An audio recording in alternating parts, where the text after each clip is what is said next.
This is NPR.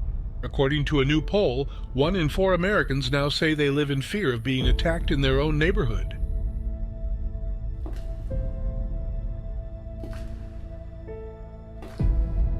Tonight, terror fears mount after arrests of border crossers linked to ISIS.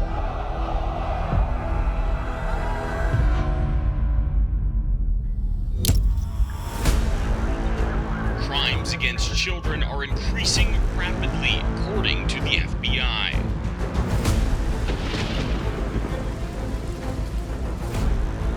It's not just big cities. Rising crime is a problem everywhere.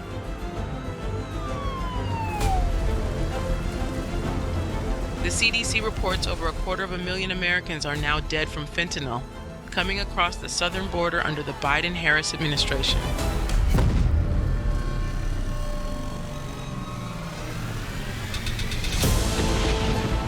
The suspect in the murder of a Georgia nursing student entered the U.S. illegally, according to ICE.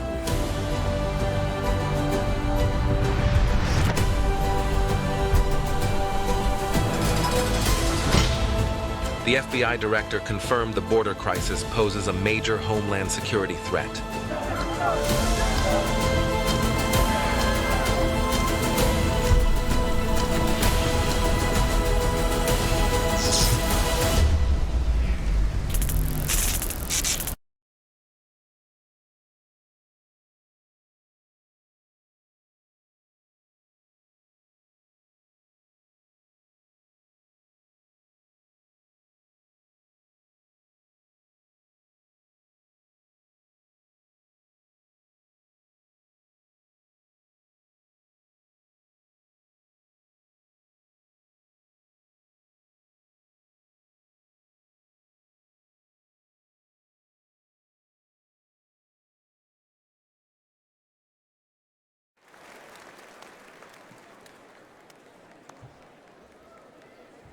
Delegates and alternates, ladies and gentlemen, I want to welcome you all to the second night of this historic Republican National Convention.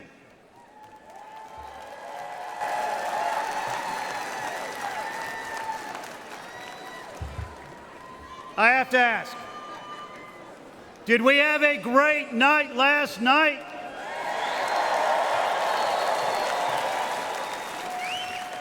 Do we have a great nominee for Vice President in J.D. Vance?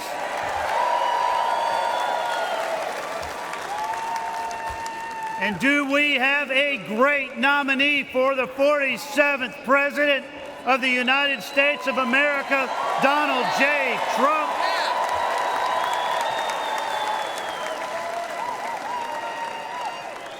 Are you ready for a great night, too? I hereby call this session to order.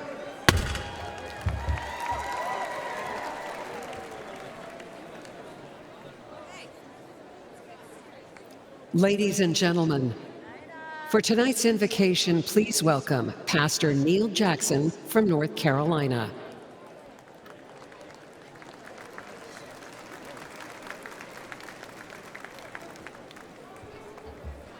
Tonight's theme is to make America safe again. That is an impossible task without divine assistance. Would you join me in prayer as we call upon the Lord to make our country safe once again? Let us pray. Heavenly Father, we thank you for the blessings upon the United States of America. Thank you for your provisions upon this land, your protection of this land, and your promotion of this land, which is undeniable.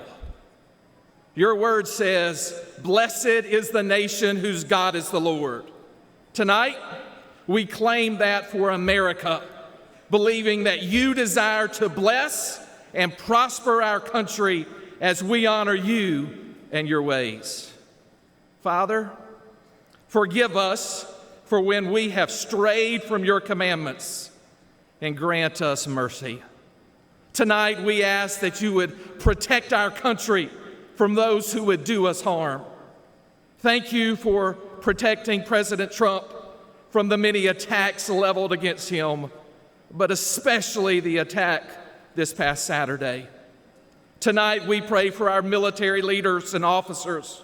Pray for our police officers, our firefighters, our first responders, as they risk their lives so we can continue to be the land of the free and the home of the brave.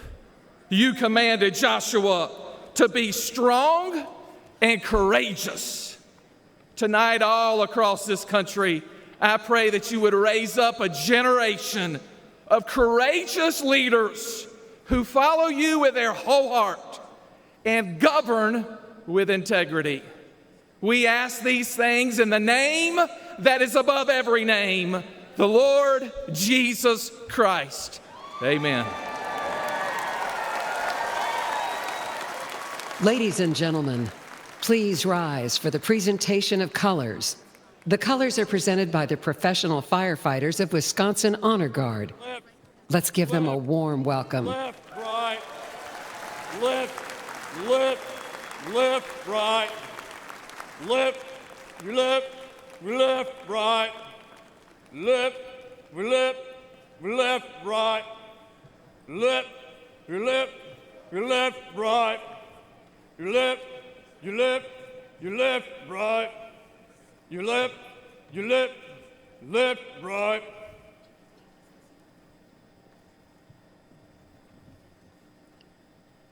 Left, face.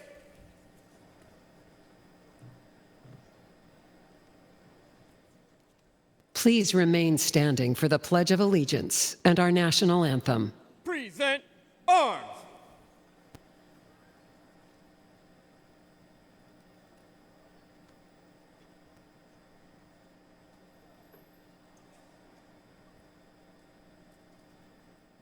Ladies and gentlemen, please welcome Mary Ann Taylor to lead us in the Pledge of Allegiance.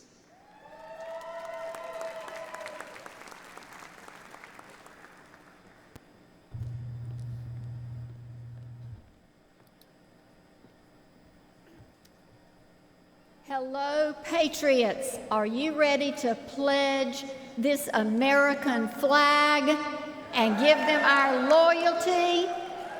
Yes. Well, we're going to do this the Southern South Carolina way, a little bit slower. If you are military, and I'm looking out, and a lot of you already are poised, if you're like me from a military family but not military, we're going to stand at attention, place your right hand over your heart, and pledge with me. I pledge allegiance to the flag of the United States of America and to the republic for which it stands, one nation, under God, indivisible, with liberty and justice for all. Ladies and gentlemen, welcome to the stage Grammy Award-winning singer and U.S. Army veteran, Milwaukee native, Daniel Irby, to perform our national anthem.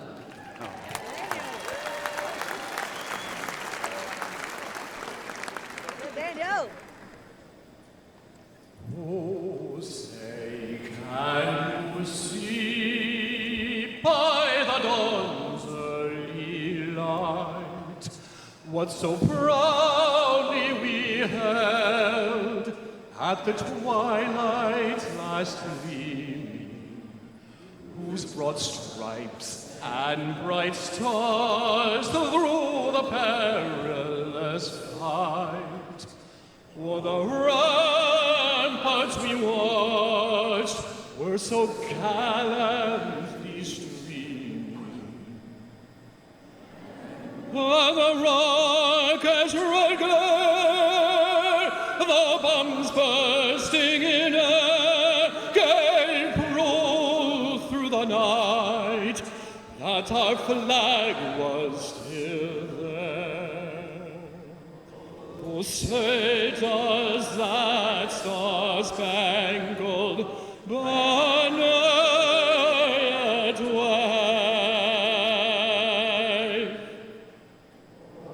o'er the land of the free and the home of the brave.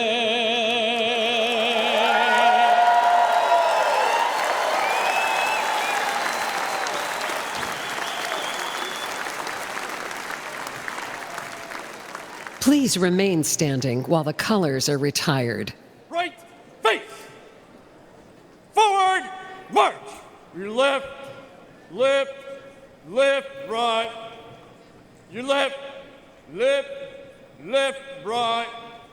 Your left, right. Your left, right. Your left, right. Your left, right.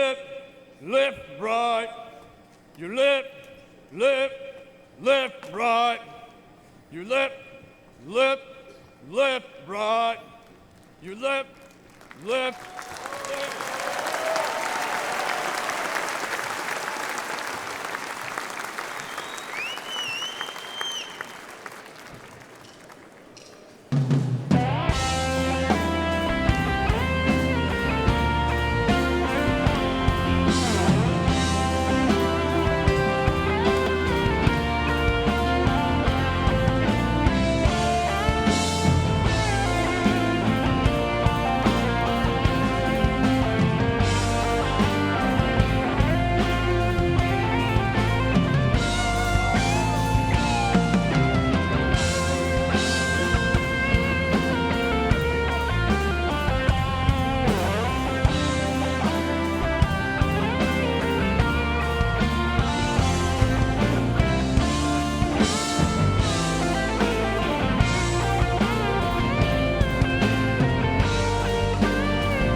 Ladies and gentlemen, please welcome the chair of the Republican Party Committee on Arrangements, Anne Hathaway from Indiana.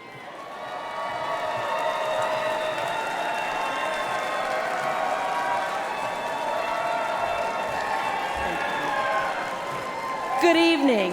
My name is Anne Hathaway, and on behalf of the 168 members of the Republican National Committee, the Committee on Arrangements, and the amazing staff of the Committee on Arrangements, I'm honored to welcome you tonight and pleased to be among Republicans from every U.S. state and territory and visitors from over 80 countries from around the world. Over the next few nights, you are going to hear from the best and brightest that our party and our movement have to offer, from candidates and elected officials, to entertainment leaders, the business luminaries, grassroots activists, and the everyday Americans who power our party, united in our common goal, to make America safe again, to make America wealthy again, to make America strong again, and to make America great again. Teddy Roosevelt famously said, "It's not the critic who counts. The credit belongs to those who are actually in the arena, whose face is marred by dust, sweat, and blood." Ladies and gentlemen, this is the arena. Just by participating in this convention, whether you're a speaker, a delegate, or a viewer at home, you have an opportunity to engage in the fight for a better future for our children.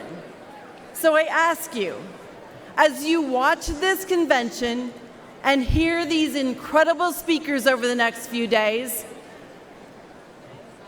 to listen, to share the message that resonates with you and your friends and your family, and to help us channel the incredible energy of this convention into a resounding victory in November up and down the ballot, starting with electing Donald J. Trump as president and J.D. Vance as vice president.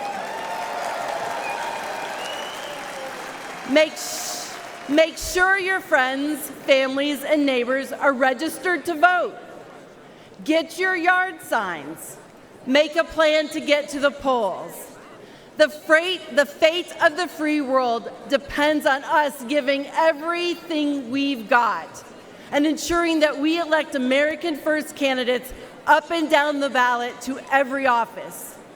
Thank you, and God bless America.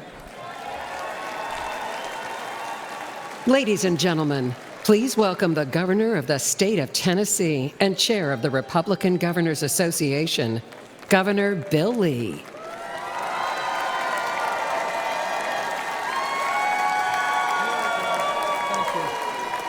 Thank you.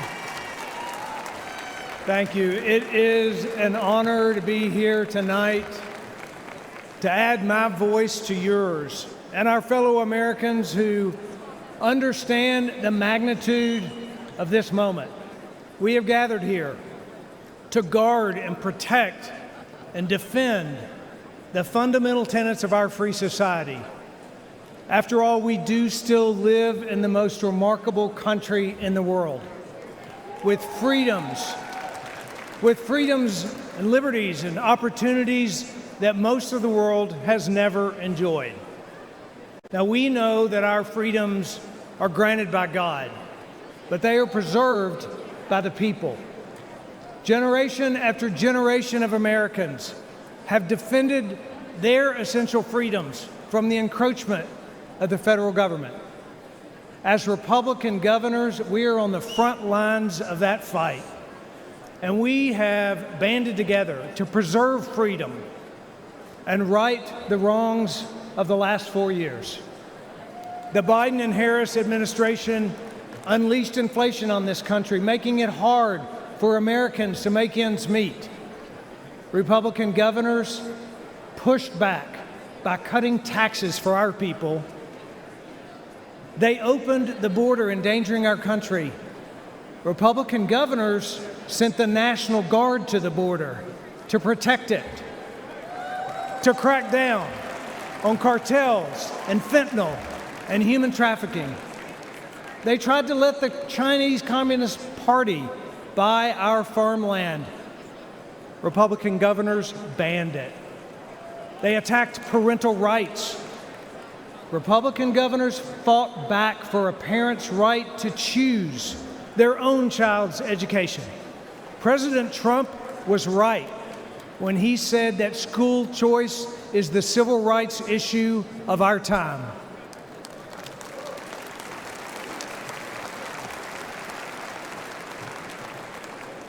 In the storm stirred by Washington, Republican governors across this country have stood as anchors of courage, their states as harbors of hope, and their people as models of freedom.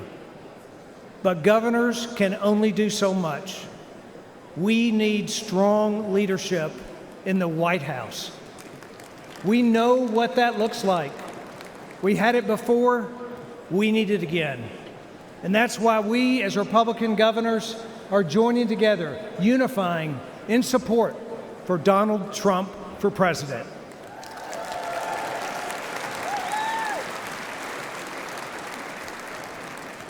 I count it as a great blessing to take my place on the wall, to stand where those before me have stood beside people like you, each guardians of our shining city on a hill. May we as a people call out to the Lord, seek his wisdom, ask him to heal our nation, and bless this country we call America. Thank you. Ladies and gentlemen, please welcome the President of the National Federation of Republican Women, Julie Harris.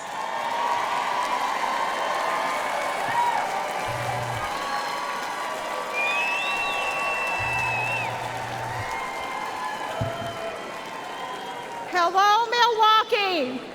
I am honored honored to be here representing the nation's largest grassroots Republican women's organization in our country.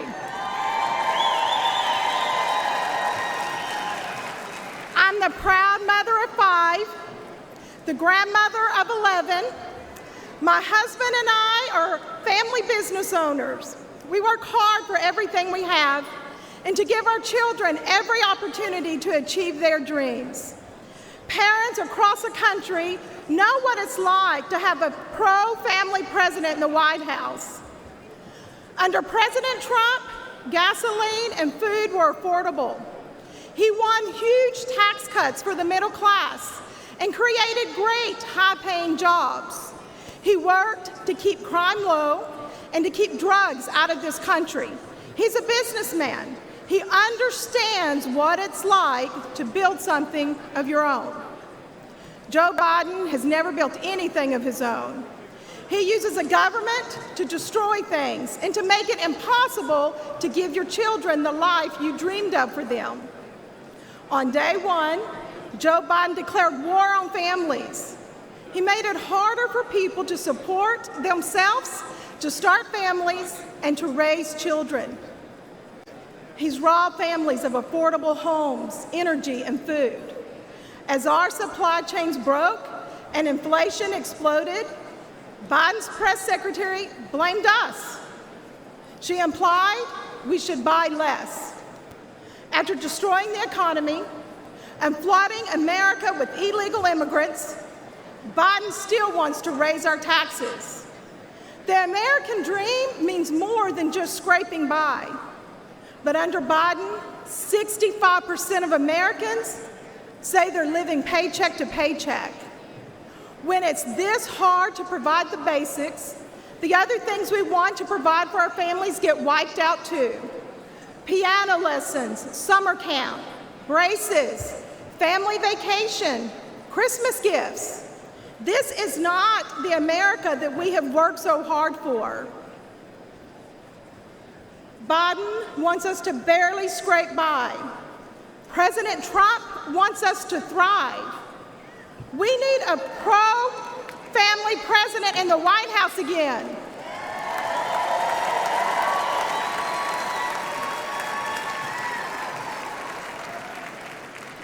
And that, and that president is Donald J. Trump.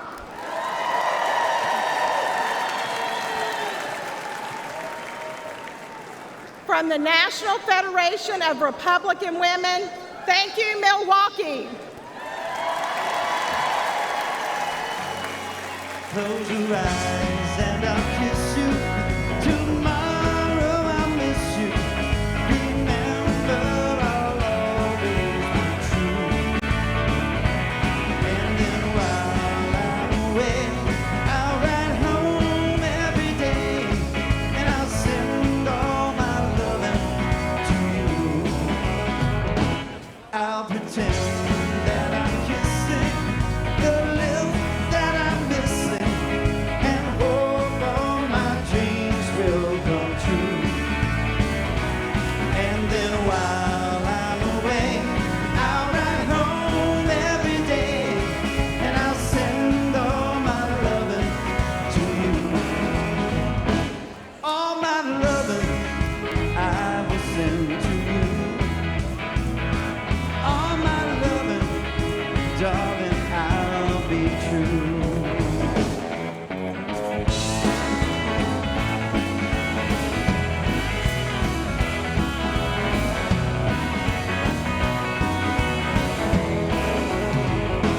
Close your eyes and I'll kiss you. Tomorrow I'll miss you. Remember, I'll always be true. And then while I'm away, I'll ride home every day, and I'll send all my loving to you. All my loving I will send to you. All my loving, darling.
inside. It's such a feeling that my love, I get high, I get high, I get high. Yeah, you got that something I think you'll understand. When I hear that something, I wanna hold your hand. I wanna hold your hand. I wanna hold your hand. I wanna hold your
Ladies and gentlemen, please welcome Young Republicans Chairman Hayden Padgett.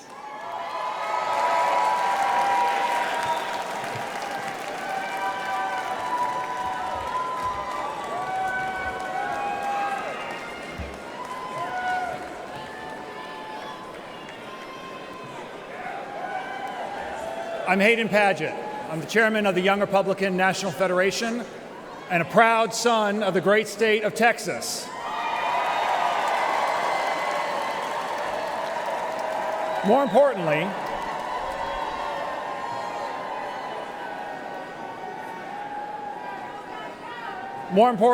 I'm a husband and the father of two wonderful children who are under 2 years old. This election, I'll be fighting to build a better country for them, my kids. America has always been a place where the promise of tomorrow is brighter than the trials of today. But for young Americans, that future is diminishing as quickly as, well, Biden's cognitive ability. In 2 years, America will celebrate her 250th birthday. But for Americans celebrating their 25th birthday now, they see a future where their dreams are increasingly out of reach. The rising cost of education keeps us in debt. The rising price of groceries and fuel keeps us living one paycheck to the next. The rising cost of childcare keeps us from starting our own families, and the rising cost of rent keeps us from owning our own home. But we know that life can be better, that our lives can be more than making ends meet. Because it was better under Donald Trump.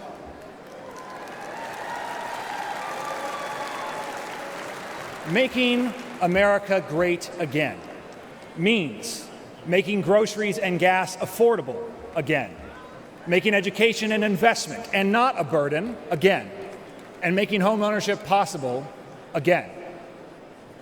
We just celebrated our Independence Day, where we were reminded that our founders did not promise us happiness, but the right to pursue it. The Biden-Harris economy has taken that all away from us. And this election, the young Republicans will be fighting to make the economy great again.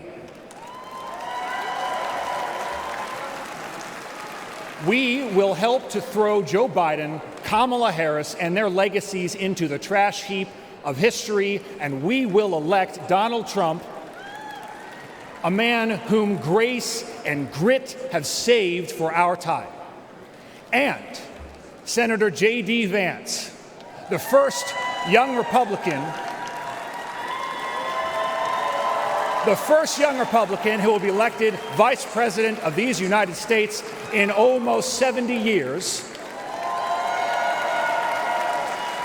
And together, we will restore the American dream for young Americans. I owe it to my children, just as we all owe it to our future, to make America great again. Thank you very much. Ladies and gentlemen, please welcome the Chief Executive Officer of the Republican Jewish Coalition, Mr. Matt Brooks.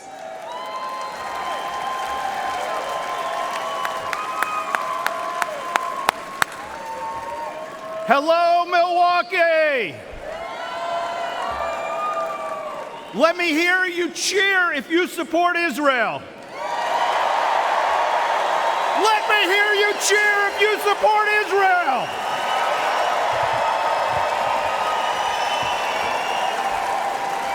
Now, if someone tried that at the Democrats' convention, they'd be booed off the stage. But here, at the Republican convention, we proudly and loudly stand with Israel.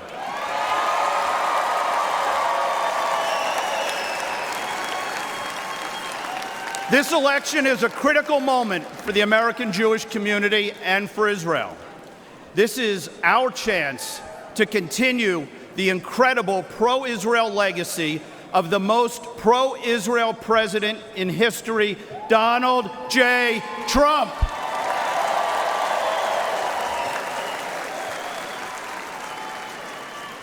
President Trump, among his many accomplishments, many of which they said couldn't be done, but he did it. He moved the U.S. Embassy to Jerusalem.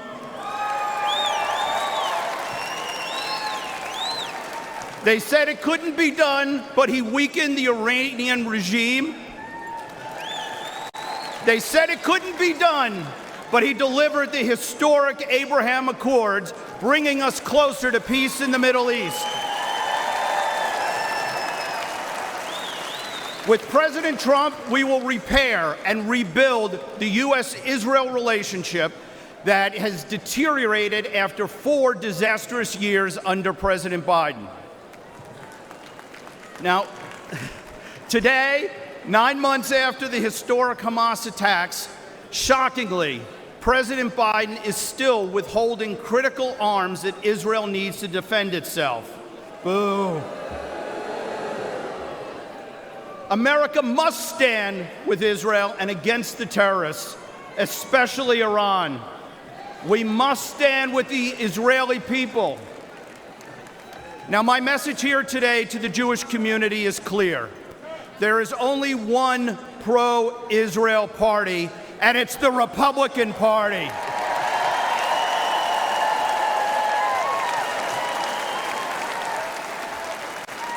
And here at home, under Donald Trump, we will put a stop to the rising tide of anti-Semitism. President Trump will bring back law and order so that American Jews can once again wear a kippah and walk the streets without fear.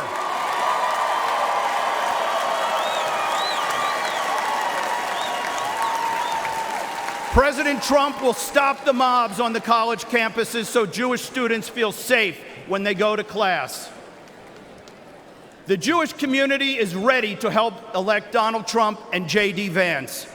The Jewish vote continues to increase for Republicans year after year, and I promise you 2024 will be no different.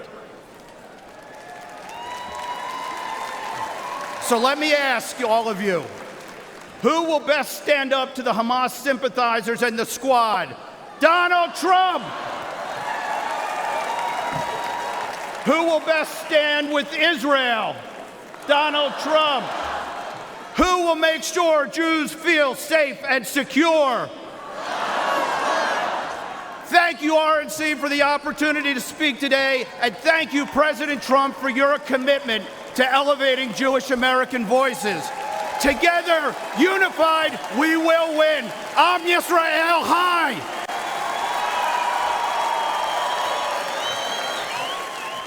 Ladies and gentlemen, please welcome former White House Chief of Staff to Donald J. Trump, Reince Priebus.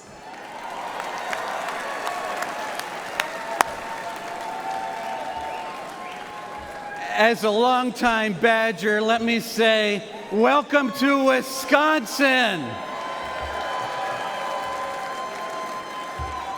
Partners throughout the city of Milwaukee and state of Wisconsin have been preparing behind the scenes for over 2 years to make this convention a reality. I couldn't be more appreciative of everyone who helped make this happen. Milwaukee is a world-class city, and Wisconsinites are some of the kindest people you'll ever meet. While you're here, make sure you experience the beautiful beaches of Lake Michigan. Order a basket of cheese curds, please. And I know you're all going to have a few beers while you're here, right? As the former chair of the Wisconsin GOP and chair of the Republican National Committee, I know firsthand that Wisconsin is the nation's premier battleground state. There's no better place to hold the GOP convention than right here in Wisconsin. And in November, you'll see Wisconsin stand with Donald Trump, and we will help send him back to the White House. I want to say and begin by saying my prayers are with the victims of the shooting in Pennsylvania, and our prayers are with President Trump. As White House Chief of Staff, I saw him right the ship after 8 years of Democrat failed policies, and I'm confident he'll do it again once more. Yet again, Democrat failures of the last 4 years have left many Americans feeling hopeless, unheard, and hurting. But when Donald Trump tells you what he'll do on the campaign trail, well, look out, because he will deliver when he walks into that Oval Office. Let's remember, while president, he decided to drill, baby, drill. He shut down the border. He confronted China head on, made Europe pitch in on NATO, lowered taxes, put conservatives on the Supreme Court, and he defeated ISIS. Republicans can turn the tide in the United States and make America great again. We, together here, the Wisconsin GOP, we can make Wisconsin red again in 2024 and send Donald Trump back to the White House.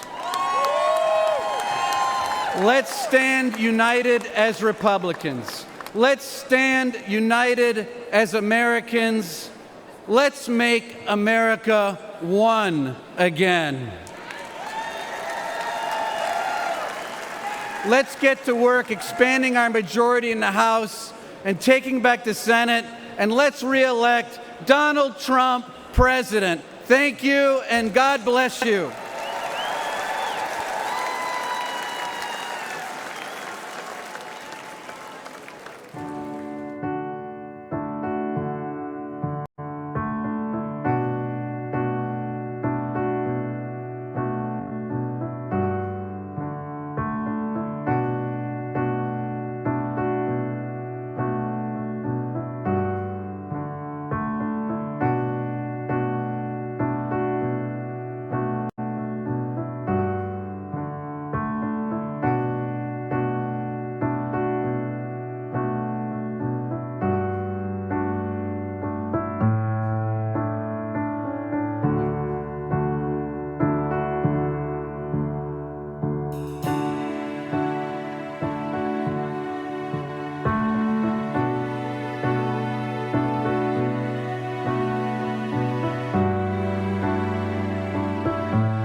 Ladies and gentlemen, please welcome the chairman of the Forest County Potawatomi Nation, James Crawford.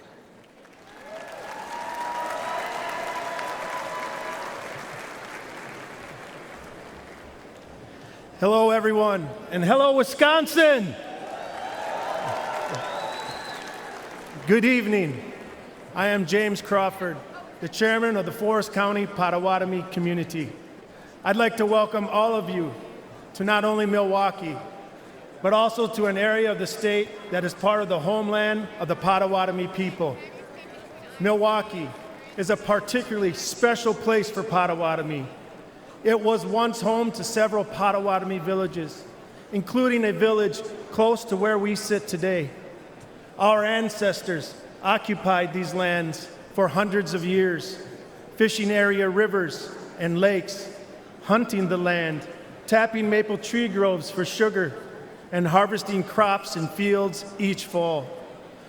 The Potawatomi connection to Milwaukee continues. Today, our tribe is part of what makes Milwaukee a great place to live and work. And while we are best known for entertainment and tourism, our tribe is also a part of the fabric of this community through our construction, technology, and real estate business ventures, and the charitable work our foundation does with community nonprofits. Thank you.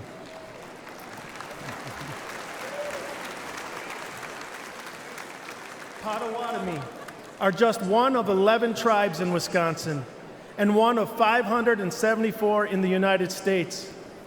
Even though each tribe is unique with their own histories, cultures, and distinct challenges and opportunities, the tribes still share many commonalities, especially a desire and need to keep our people safe. And right now, Native people are facing real threats to ensure our safety. The growing use and abuse of illegal drugs are claiming countless lives on reservations across this country. And Native American women and girls continue to be exploited, trafficked, and subjected to violence at reprehensible levels. So tonight's theme, Make America Safe Again, is especially important for us.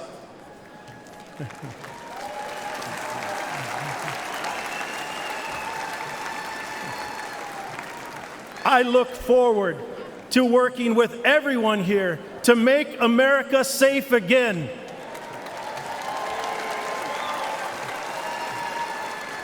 To help us preserve, protect, and enhance our future generations. Miigwech, and God bless America.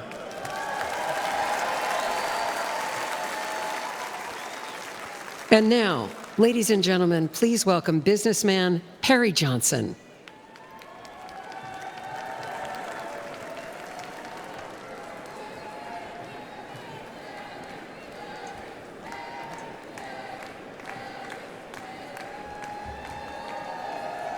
Well, what a group. Well, I'm Perry Johnson, and I'm a business owner of 81 companies around the world. And I'm going to ask you one simple question. Are Americans better off today than they were 4 years ago? No. In 2019, the median household income in the United States was $4,000 more than it is today. And on an average, things are 20% more expensive. Why? Joe Biden. When you go to the grocery store and you find that things are 30% more, you can thank Joe Biden. When you have to fill up your gas tank and it's 50% more expensive, thank Joe Biden. And when you buy a home and get a mortgage, your payments are almost double what they were 4 years ago. And I know because one of my companies is a mortgage company. Now, what do you say we fire Joe Biden?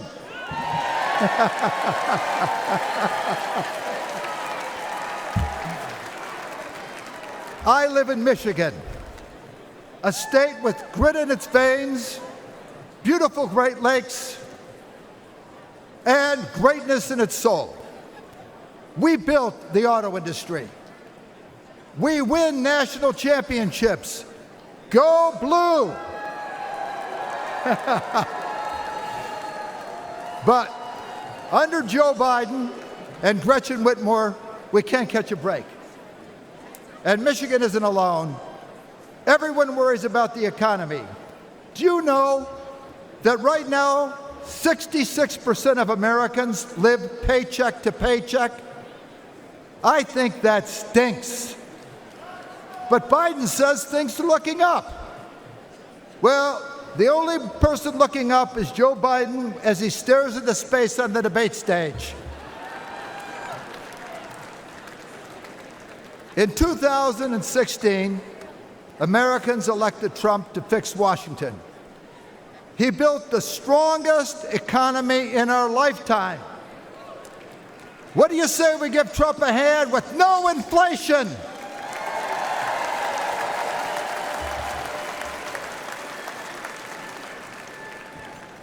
Joe Biden says he can't keep our borders safe. Did Trump keep our borders safe? Yes. Under Trump, we had virtually no inflation for 4 years. That is a fact. Under Trump, family income went up every year. That is a fact. Our borders were secure under Trump. That is a fact. And under Trump, we will have lower prices, affordable American energy, lower taxes, and a better quality of life. What do you say we re-elect Trump?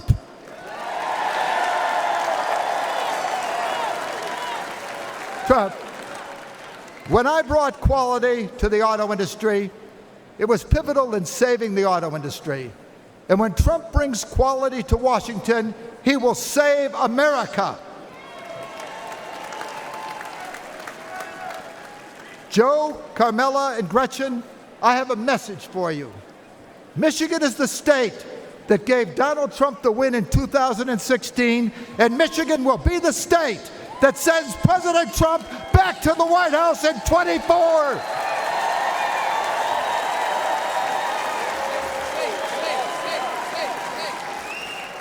President Trump is the toughest president since Teddy Roosevelt.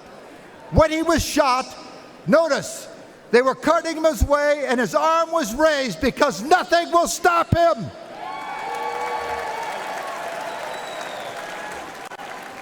Fight. For him, America is always first. He has the heart of a lion, the brain of a genius, and he's done it before. President Trump is ready to save our country, to make America great again.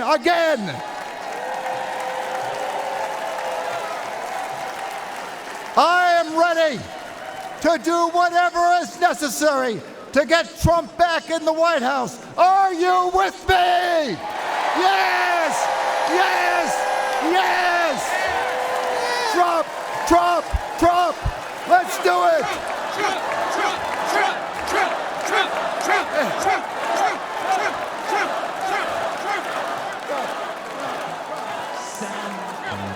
Somebody once told me the world was gonna roll me. I ain't the sharpest tool in the shed.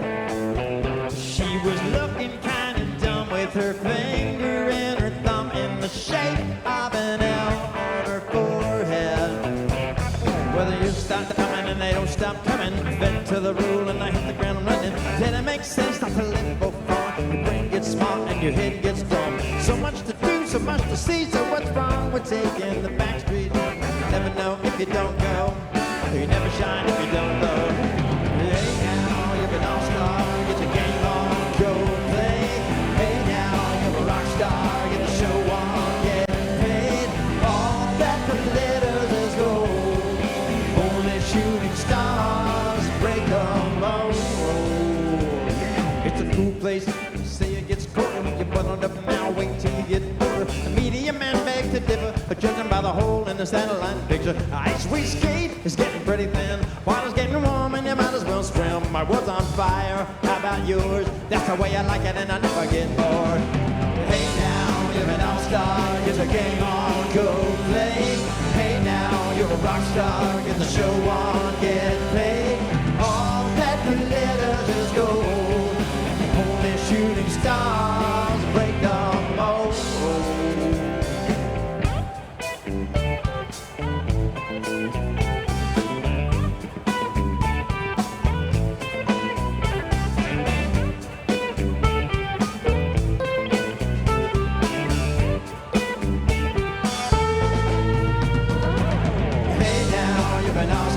Get the game on, go play. Hey now, you're a rock star, get the show on, get paid. All that glitters is gold, only shooting stars. Somebody once asked, could I spare some change for gas? I need to get myself away from this place. I say yeah, what a concept. I could use a little fuel myself, and we all could use a little change. They don't stop coming, mid to the moon and they hit the ground running. Till it makes sense to live more fun. Your brain gets smart and your head gets dumb. So much to do, so much to see, so what's wrong with taking the back streets? Never know if you don't go. Go! Never shine if you don't glow. Hey now, you're an all-star, get your game on, go play. Hey now, you're a rock star, get the show on, get paid. All that glitters is gold, only shooting stars break the mold. Yeah, all that glitters is gold, only shooting stars break the mold.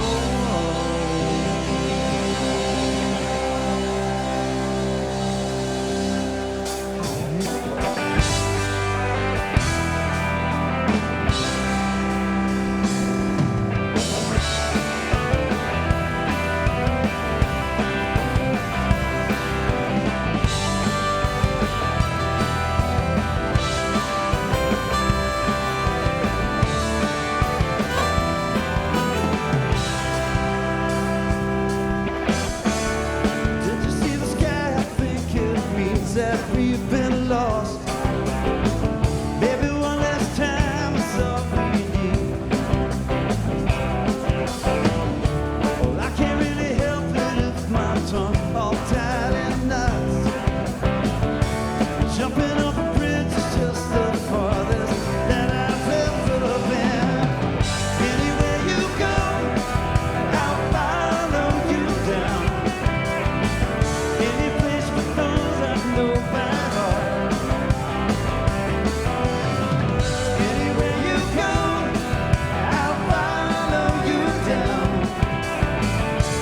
Follow you down, but not that far.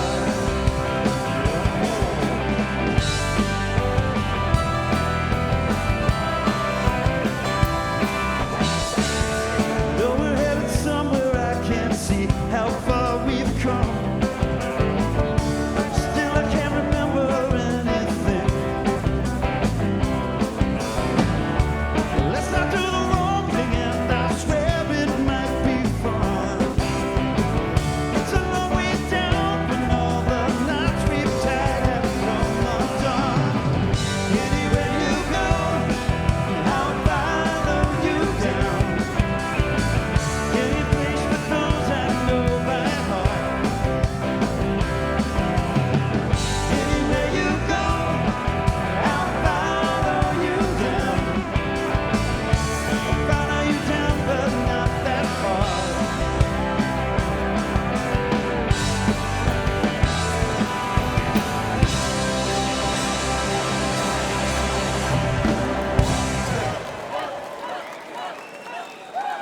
Ladies and gentlemen, please welcome the next senator from Arizona, Carrie Lake.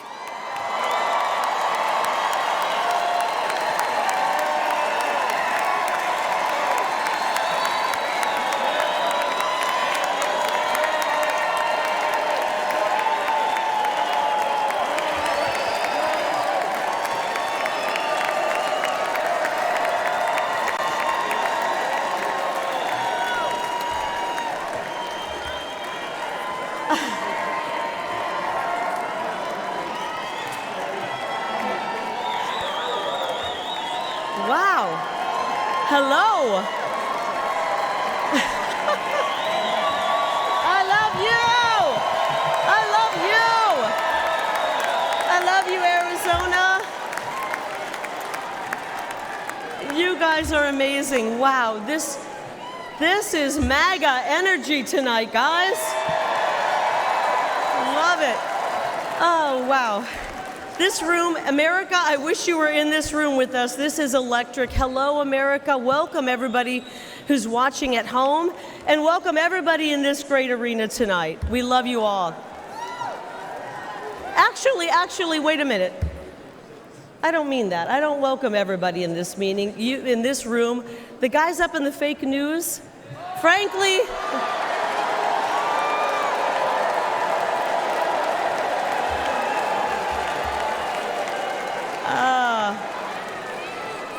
all right, frankly, you guys up there in the fake news have worn out your welcome, right?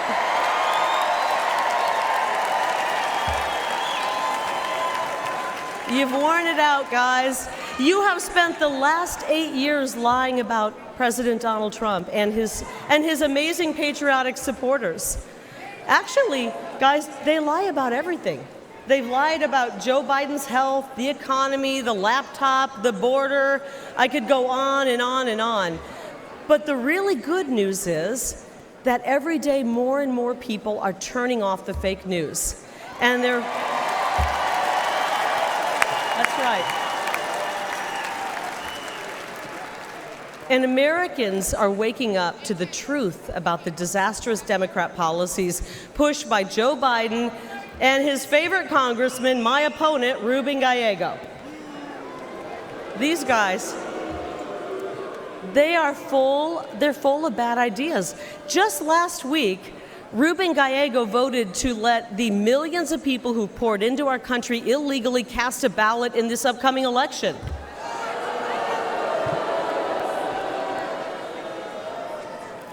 Gallego and the Democrats have handed over control of my state, Arizona's border, to the drug cartels.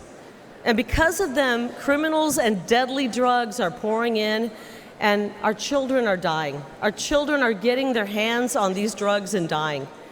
I'll tell you, the hardest thing I've had to do on the campaign trail is talk to moms and dads who come up to me and tell me that their 19-year-old son has died because of fentanyl poisoning, or their 22-year-old daughter took a half a pill and she's gone. We are losing a generation of young people to this fentanyl crisis, and it's got to stop. The Grand Canyon State has become the fentanyl state, and it's not okay with this mom. I'm not okay with that. I don't think it's okay with that mom. I don't think it's okay with that mom. It doesn't have to be this way. The problems we face are huge. The problems caused by the Democrat Party. But the solutions, guys, they're really simple. First of all, stop the Biden invasion and build the wall. Easy.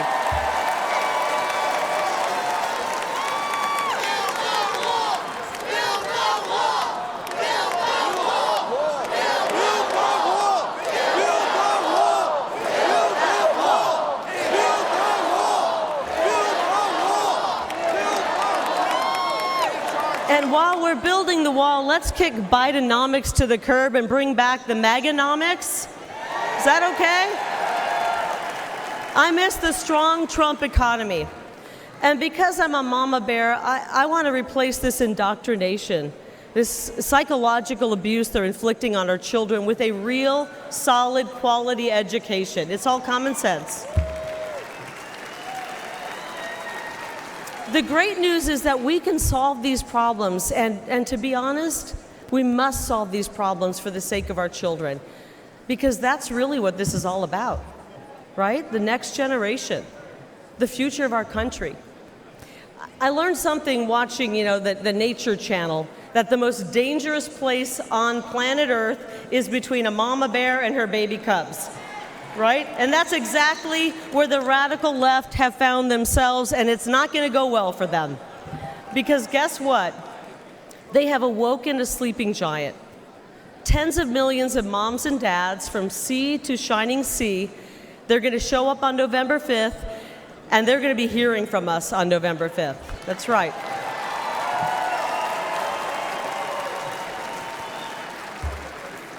Actually, I think I can think of one thing more dangerous than a grizzly bear, and it's a middle-aged, fed-up mother in Washington, D.C.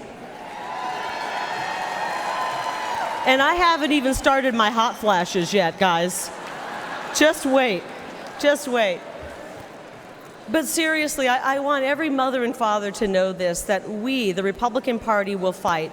I will fight, not just for my kids and my daughters over here. Are you over there, Ruby? Wave to me. Wave to Mom.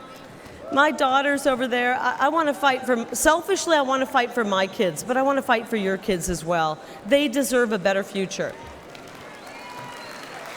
They deserve a better future.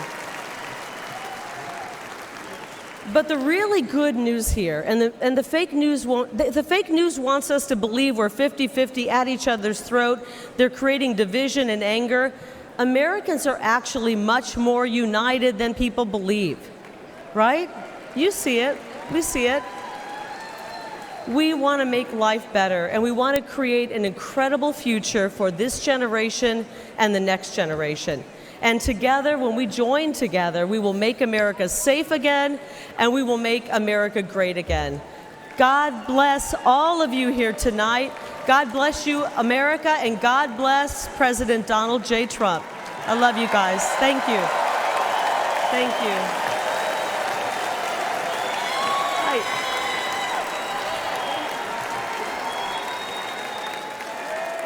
Ladies and gentlemen, please welcome the next senator from Wisconsin, Eric Hovde.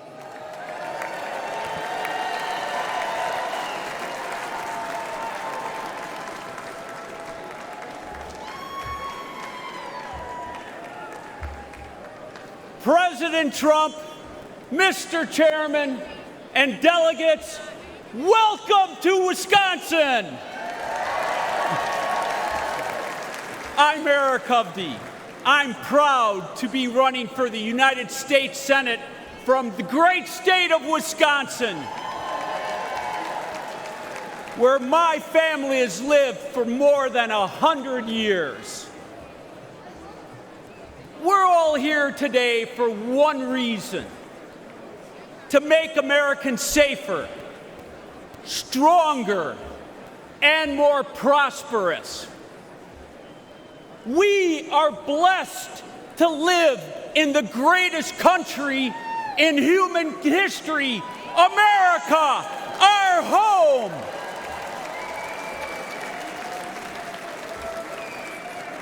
But America is struggling under Joe Biden. And Senator Baldwin has been a rubber stamp voting with him 95.5% of the time. You can believe that. Biden, with Baldwin's help, has weakened us in every way, making Americans less safe. They've eroded us financially by racking up more debt in the last 3.5 years than our country's first 230 years, fueling massive inflation and leaving families wondering how they're going to pay the bills. They've made us less safe at home with their defund the police movement. And Biden, with his border czar, Vice President Harris, opened our southern border, allowing criminals and terrorists to enter our country. They've emboldened drug cartels to flood our streets with fentanyl, killing over 100,000 Americans every year. It is sad. I've talked to parents that have lost their child to this fentanyl poison. They've made us less safe and secure internationally with their incompetent withdrawal from Afghanistan. Our adversaries moved. Putin on Ukraine, Iran through their proxies, Hamas on Israel, and China getting more aggressive every day. Despite all of that, Tammy Baldwin called the Biden administration the most successful in generations. Can you believe that one? I mean, seriously. This shows how detached she is from everyday Wisconsinites. It doesn't have to be this way. Under President Trump, family budgets were more secure. Our border was secure. Our world was secure.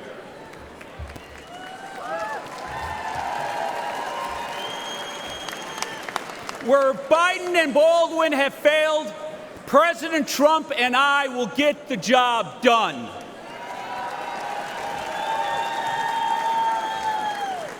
Our country has become too divided, though. Instead of putting on just the blue jersey or the red jersey, we need to put on the red, white, and blue jersey and come together as Americans. We need to heal this country from the division that the left has brought. And the media, you have to stop dividing us. If we can come together, we will win Wisconsin. We will restore America. But it's going to take everyone getting involved.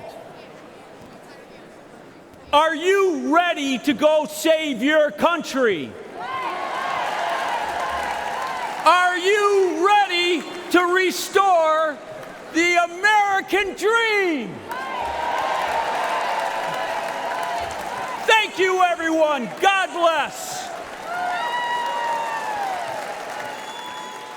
Ladies and gentlemen, please welcome the next senator from Ohio, Bernie Moreno.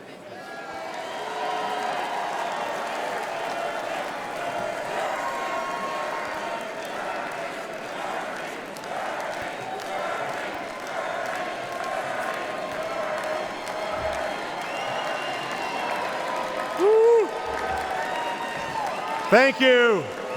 Thank you. I'm Bernie Moreno, and I'm honored to stand before you tonight as the Republican nominee for the U.S. Senate from the great state of Ohio.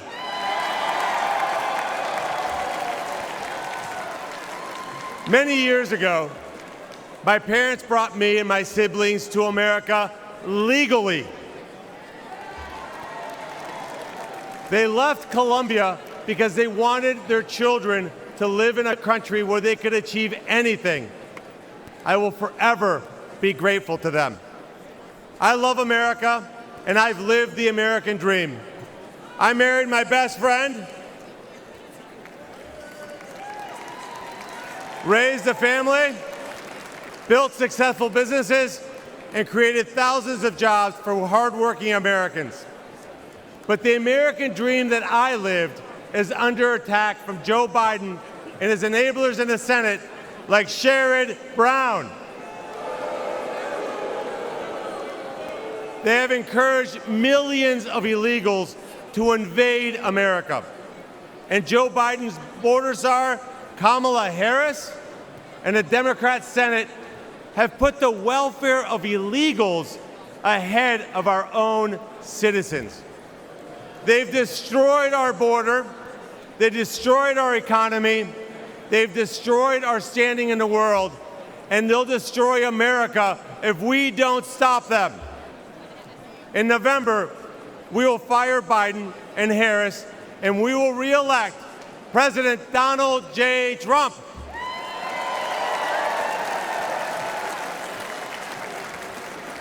I'm so proud that my senator, my friend, J.D. Vance, will be the next Vice President of the United States. He represents the best of Ohio, the best of America, and will be an incredible leader and defender of President Trump's plan to always put America first. And he won't stop there. Sherrod Brown votes with Biden virtually 100% of the time. I don't know if I agree with my wife 100% of the time, But Sharon and Joe seem to have a very close relationship. Well, tonight, we've got a message for failed lifelong politicians like Sherrod Brown and Joe Biden. It's time to go home. A vote for Trump and Moreno is a vote to put America first. We will end the invasion at our southern border. We will fix our economy, protect American workers, and rescue America's family from Biden's and Brown's inflation. We will end the wars and deliver peace. I will fight alongside Donald Trump to make America stronger, safer, and more prosperous.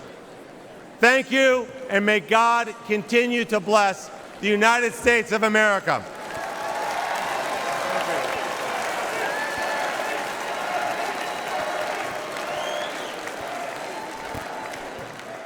Ladies and gentlemen, please welcome the next senator from Michigan, Mike Rogers.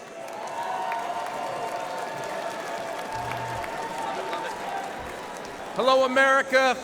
I'm Mike Rogers, candidate for the United States Senate for the great state of Michigan. And I want to give a quick shout out to my fellow Michiganders, the hardest working people in the United States. God bless you right there. I said, because Joe Biden and my liberal opponents' runaway spending, American families have been crushed by inflation. High costs of groceries and gasoline and rent. I was talking to a grocery clerk just recently. She said, I got it when this carts got a little skinny at the beginning of Joe Biden's administration because of high costs. But what breaks my heart is at the end of ringing up an order, they have to reach up and pull something off the counter and put it back in their cart. Thanks to the Democrats in Washington, D.C. The most expensive vehicle to operate in Michigan in 2024 is your grocery cart, thanks to the Democrats in Washington, D.C. And while pockets are pinched, Biden is trying to force you to buy an electric vehicle.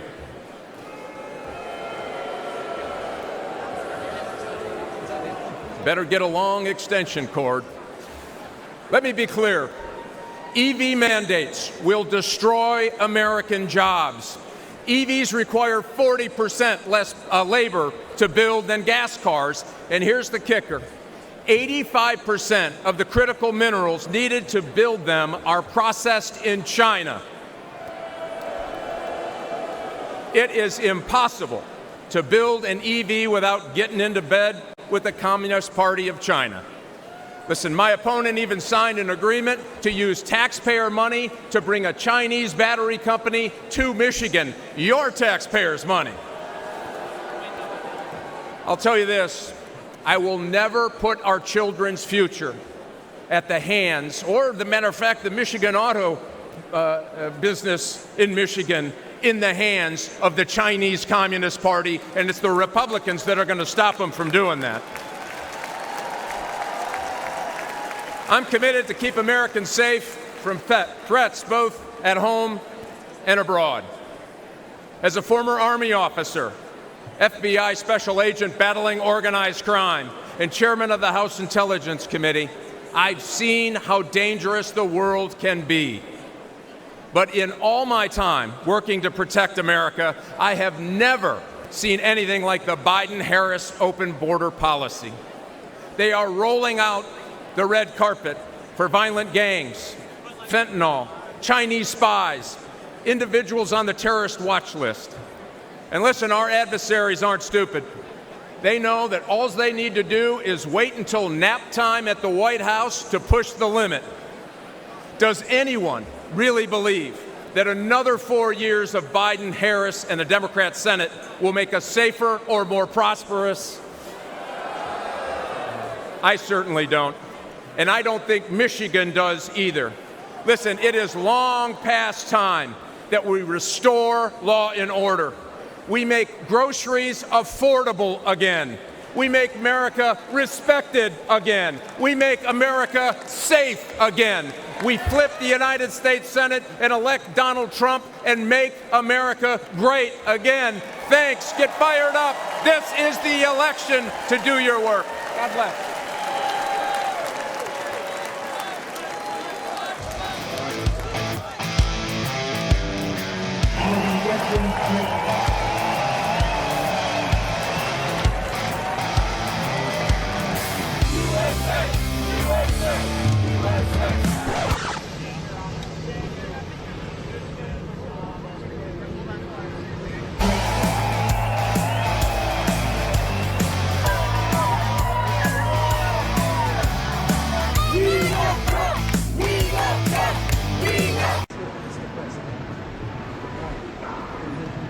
Hey.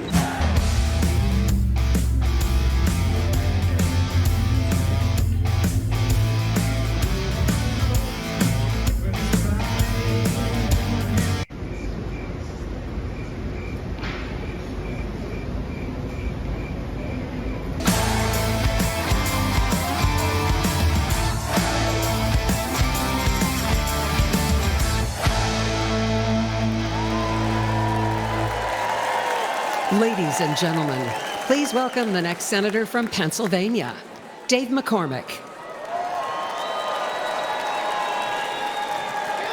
Pennsylvania. Hello, Milwaukee. Who's ready?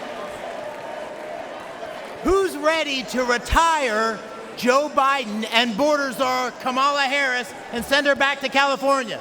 Who's ready for that? And who's ready to make Donald Trump our 47th president? Are you ready for that? And who's ready to make J.D. Vance our new vice president? And who's ready to send Chuck Schumer packing? I'm ready. I'm ready. My name is Dave McCormack, and I'm running to be Pennsylvania's next United States Senator, the great Commonwealth of Pennsylvania. And I want to first acknowledge what transpired just a few days ago in my home state, where I witnessed firsthand from a front row seat in Butler, President Trump's remarkable strength and resolve in a terrifying and unpredictable moment. The president rose brilliantly to the challenge, but what a sad and frightening day for the families of those who were injured or lost and for our great country. And we all thank God that President Trump is okay.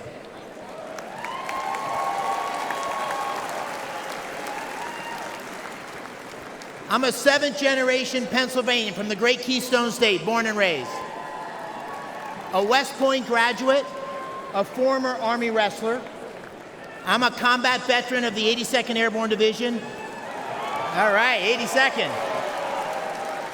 And I'm a business leader who helped create hundreds of jobs in Western Pennsylvania. But most important, I'm a dad to 6 daughters, and I'm a husband to the love of my life, Dina, wherever she is.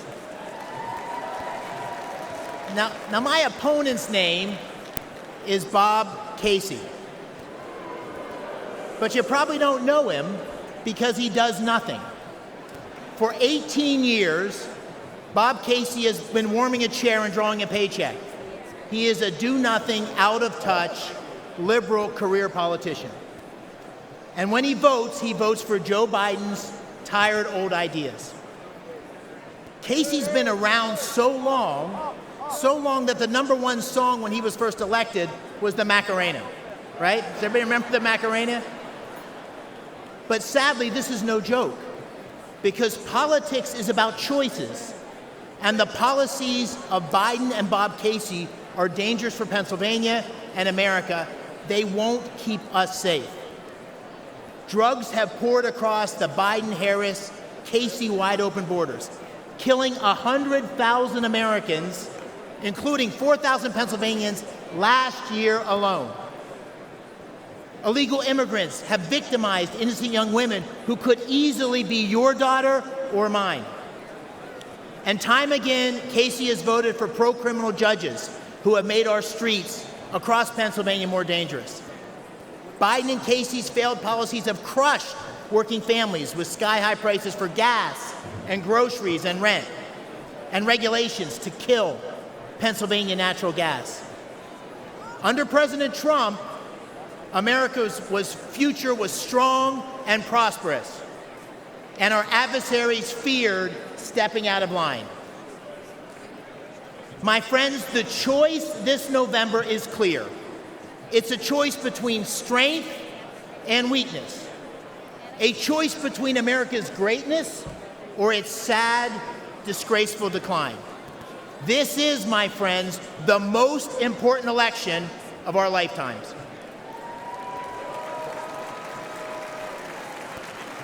And we deserve a president and a Senate that will go to the mat to fight for America. A president and a Senate that will unite America. And in Pennsylvania, that means voting for Trump and McCormack in November. Thank you all for leading the charge. God bless our United States of America.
Ladies and gentlemen, please welcome West Virginia Governor and the next Senator from West Virginia, Jim Justice, and Baby Dog.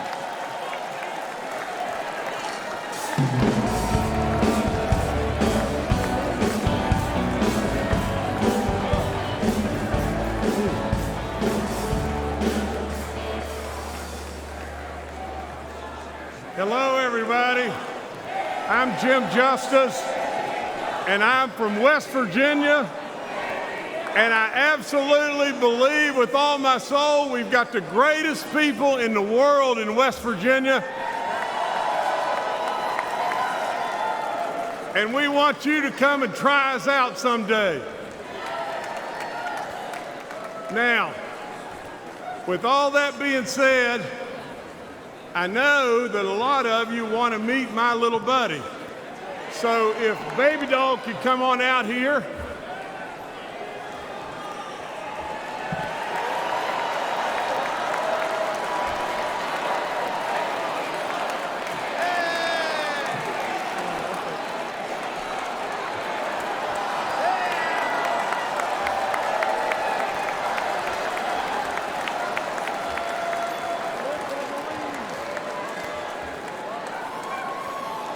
Now, as the world watches, you didn't really expect that, did you? But with that being said, let me just say just this. She makes us smile, and she loves everybody. And how could the message possibly be any more simpler than just that? Now, I've got to tell you just this. The foundation of my life is the truth. I've got to tell you just this and tell you this right now. I challenge the media all the time to find something that knowingly I've told them it's not the truth, and they can't do it because I'm not going to do that. Now, I want you to listen to this and pay really close attention. The bottom line to why we're here, the bottom line to every single thing that's going on in this great country today is one thing. We become totally unhinged if Donald Trump is not elected in November.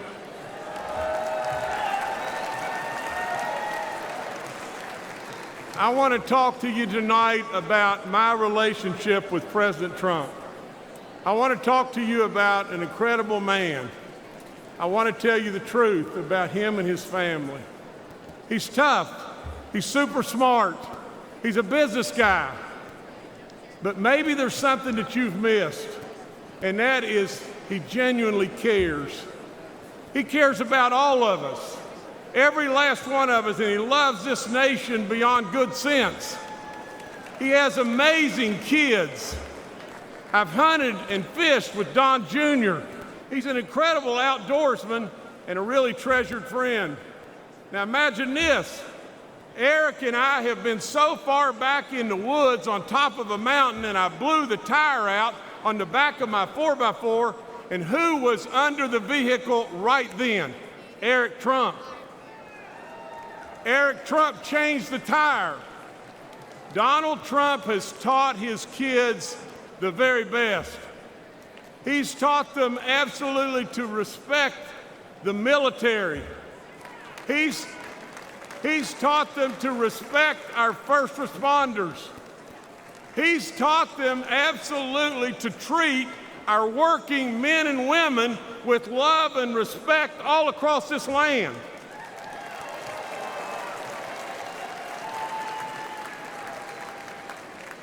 Let me tell you just this. I was in the green room with President Trump, and there was a MAGA hat laying there. I picked it up. We had just had our first grandbaby, a boy named JC. JC absolutely was just not old at all. And all of a sudden I asked President Trump if he would sign that hat for our grandbaby JC. He took it. You know what he wrote on it? He wrote, JC, always work hard. Now let's review. Donald J. Trump, my friend, my close friend. He's tough. He's super smart. He's a business guy. He loves America. He taught his kids the right values, and he's a hard worker. Sure sounds like a leader to me.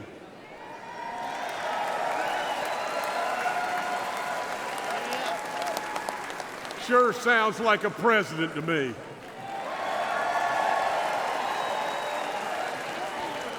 then ask yourself, why does Donald Trump fight every day for us and continue to take this senseless persecution?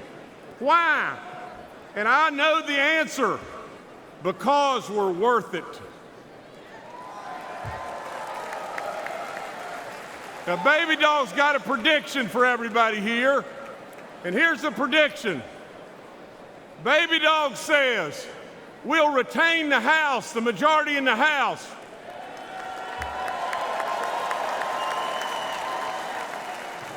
We're going to flip the United States Senate.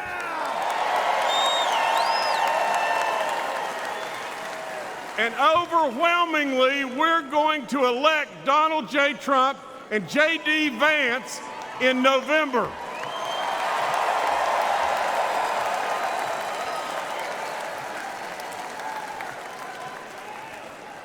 And Baby Dog says, what is the reason that she knows why we're going to win?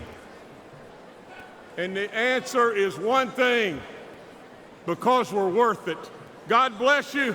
God bless this great country. And God bless Donald J. Trump.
Ladies and gentlemen, now please welcome the next senator from Indiana, Congressman Jim Banks.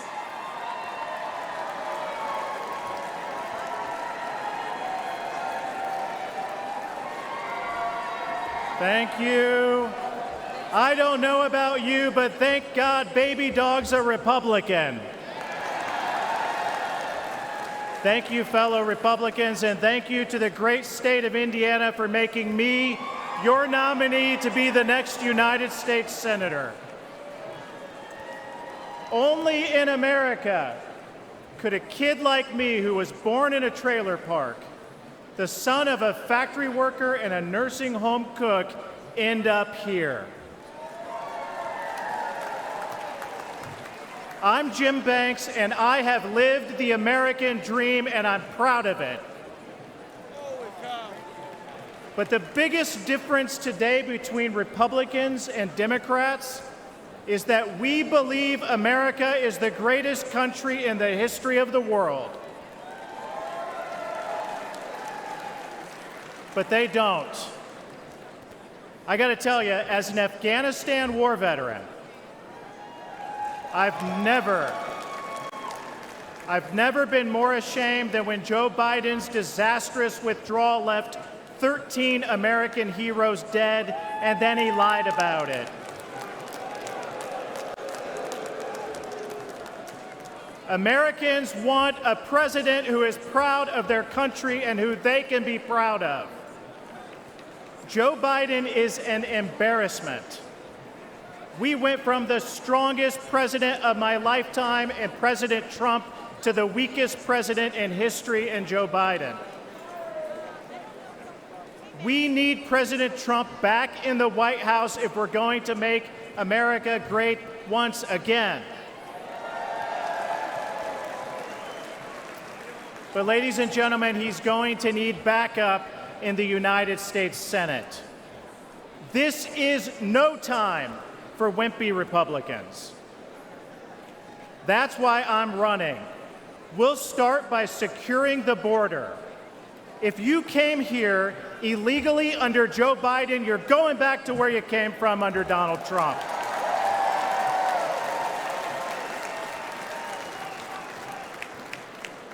My dad was a Union Democrat for most of his life. Today, he's a Trump Republican. Because my dad knows that President Trump will always put American workers first.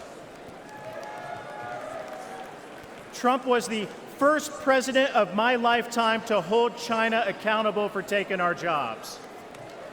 He brought manufacturing back to Indiana and boosted wages for hardworking Hoosiers.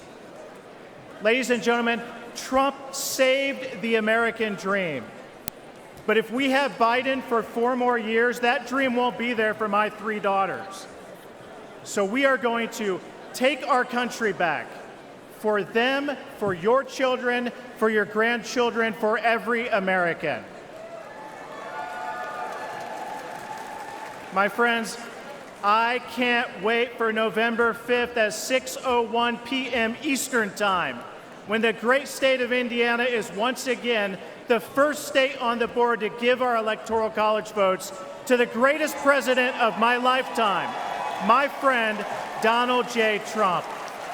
Thank you. God bless.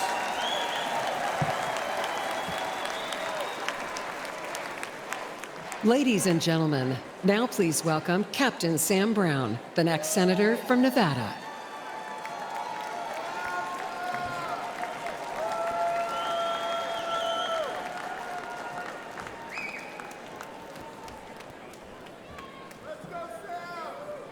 Thank you. I want to start by thanking my God for my life. I want to thank my wife for her strength, for her courage and her support in this race.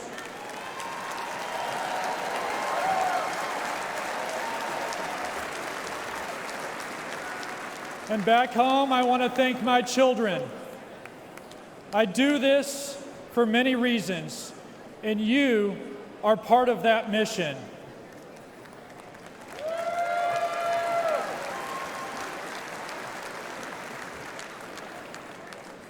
Tonight, I offer a message of hope, because I know the importance of hope in difficult times. On September 4th, 2008, my Humvee ran over a roadside bomb in Afghanistan. The explosion left me drenched in diesel and burning alive. As I neared death, I felt the flames being smothered and heard a voice say, "Sir, I've got you."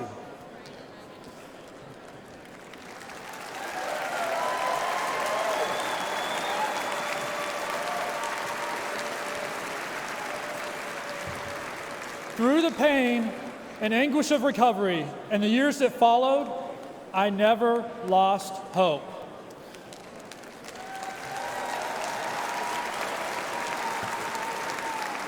And I stand before you. I stand before you today as a Republican nominee for Senate from the great state of Nevada.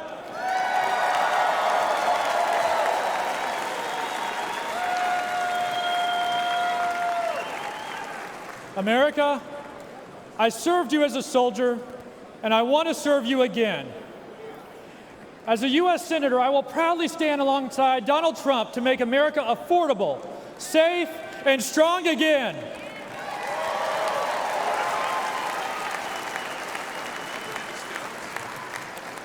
We have a tough fight ahead, but it won't be my first. Nevadans are suffering right now. The unemployment rate in Nevada is nearly 25% higher than the national average.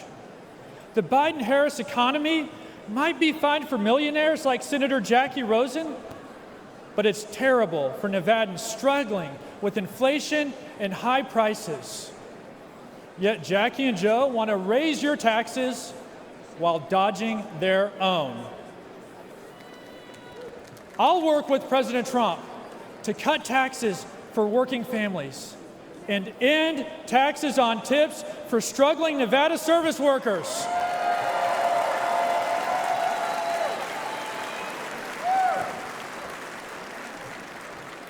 Because life must be affordable for millions, not just millionaires.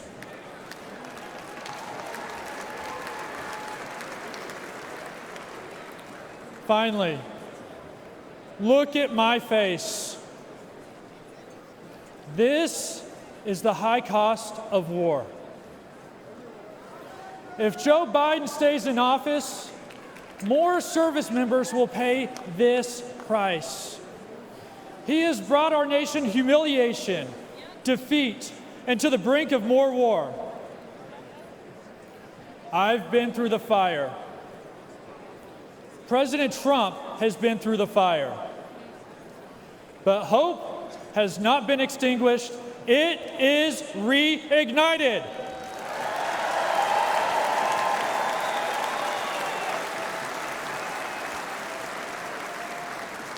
And we are more united than ever to save America's future. On November 5th, I ask Nevadans to vote Sam Brown for Senate and Donald Trump for President.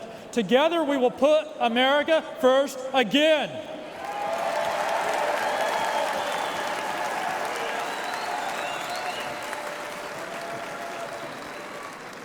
I want to close with those same words I heard on the battlefield that gave me hope. America, I've got you. May God bless President Trump. God bless you. And God bless the United States of America.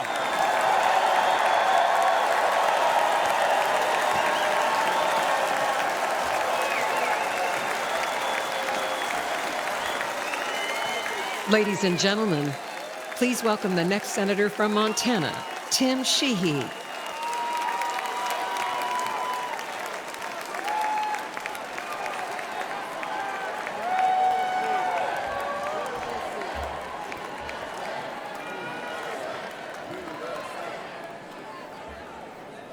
Hey, Montana, how's it going? Hey, everybody, my name is Tim Sheehy. Those are also my pronouns.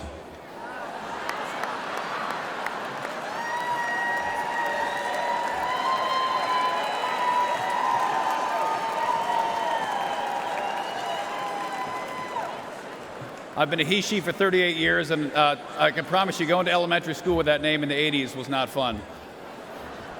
That is a joke, but it also shows the lunacy we're living with in Joe Biden and John Tester's America. I'm a former Navy SEAL. My wife was a Marine.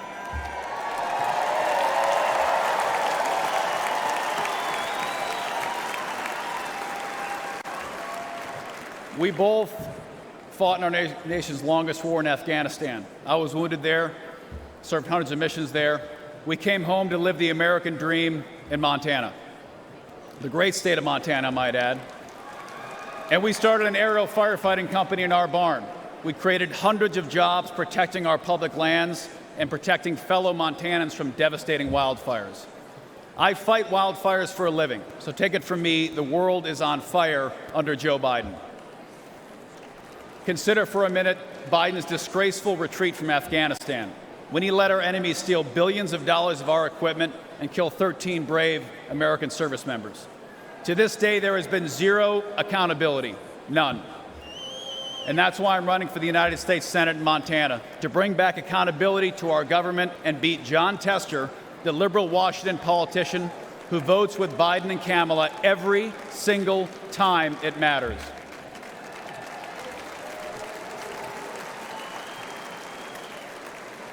And some of you may not know who Jon Tester is, but Jon Tester is the deciding vote for Biden's America Last agenda. He's got an F from the NRA.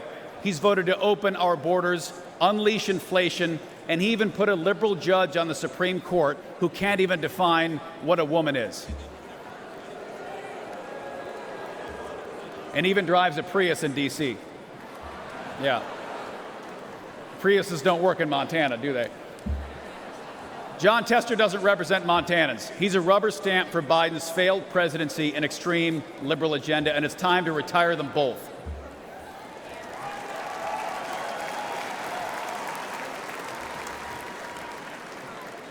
And listen, I'm an optimist. You can't jump out of planes at night into enemy territory if you're not. And I truly believe America's future will be better than our past.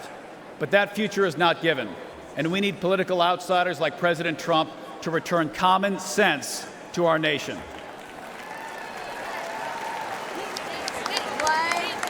And what Montanans think is common sense is pretty simple. It's not complicated. They want a secure border, safe streets, cheap gas, cops are good, criminals are bad, boys are boys, girls are girls.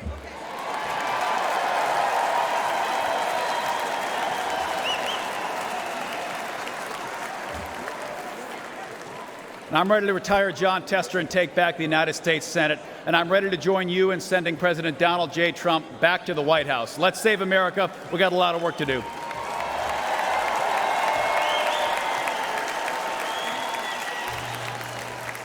Ladies and gentlemen, please welcome the next senator from Virginia, Hung Cao.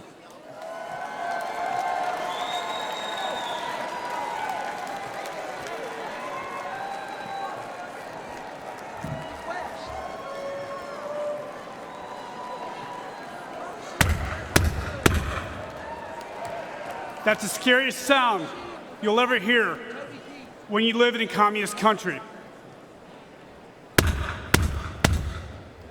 That's the last sound my parents heard when their fathers were taken away in the middle of the night, and they never saw them again. That's my family's real-life story. We escaped from Vietnam just days before Saigon fell to the communists. We were given a new life in the most generous country on earth.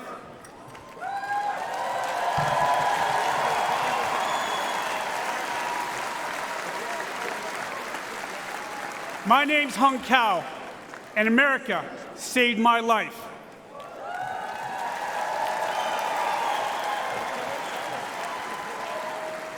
I grabbed on to the American dream. I graduated from the United States Naval Academy, but I paid back every dime of that American dream with 25 years of service in Navy Special Operations.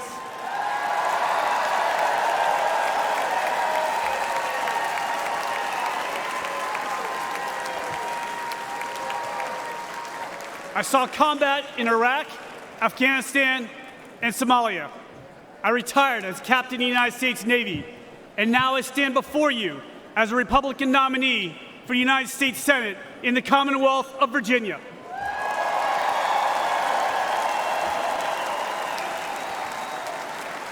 Only in America, ladies and gentlemen, only in America. But we're losing our country. Under Joe Biden, millions of illegal aliens flood our borders. They fly Hamas flags on our campuses, and they shout death to America.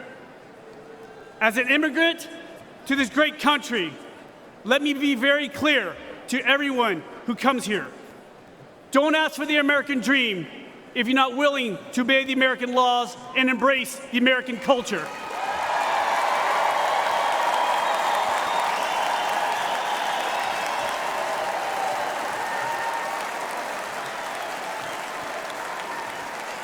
Because I did.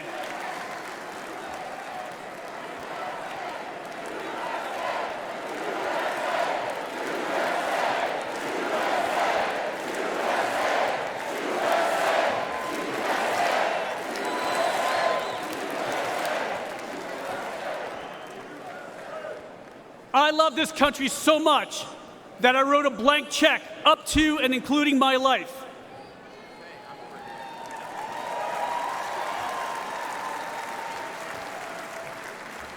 I'm running against Hillary's running mate, Senator Tim Kaine. Kaine is a weak man in a dangerous world. We only have one thing in common. The American taxpayer signed our paychecks for 30 years. Except Kaine is a career politician with millions of dollars to show for it. I've been a warrior with scars to prove it, and I'm damn proud of it.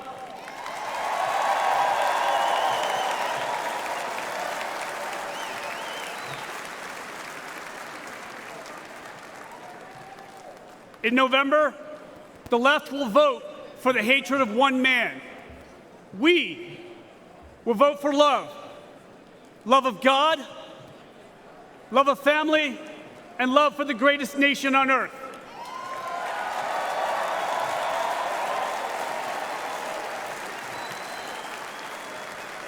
And Virginia will elect me and President Trump, and together we will save America.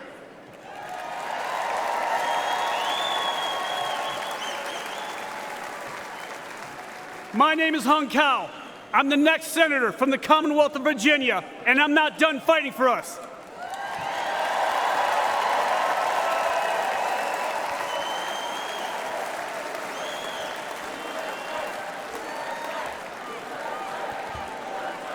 May God bless you, may God bless President Trump, and may God bless the United States of America.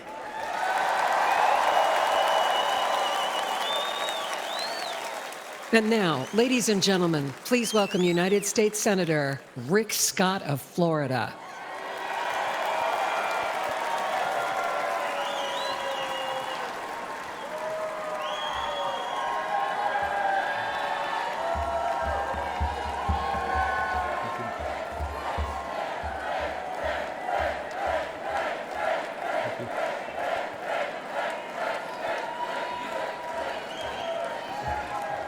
Thank you, thank you, thank you. You can tell I'm from the great state of Florida.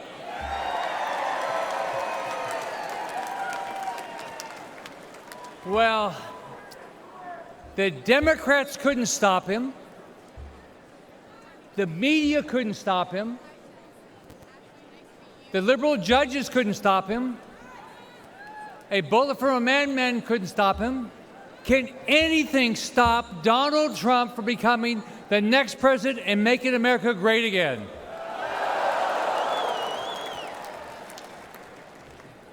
I've known Donald since before each of us ran for office, and it's an honor to be here to do everything I can to get him reelected back in the White House where he should belong every day going forward. Now, like all of you, I'm blessed. I was born to a single mom. I grew up in public housing. I started working at the age of 7. I enlisted in the U.S. Navy at the age of 18. Go Navy. But only because I grew up in America, I was able, like many of you, to come from absolutely nothing to build one of the biggest companies in the world, be the 45th governor of Florida, a U.S. senator, where we have to fight every day to stop the radical Democrats from absolutely destroying our great country.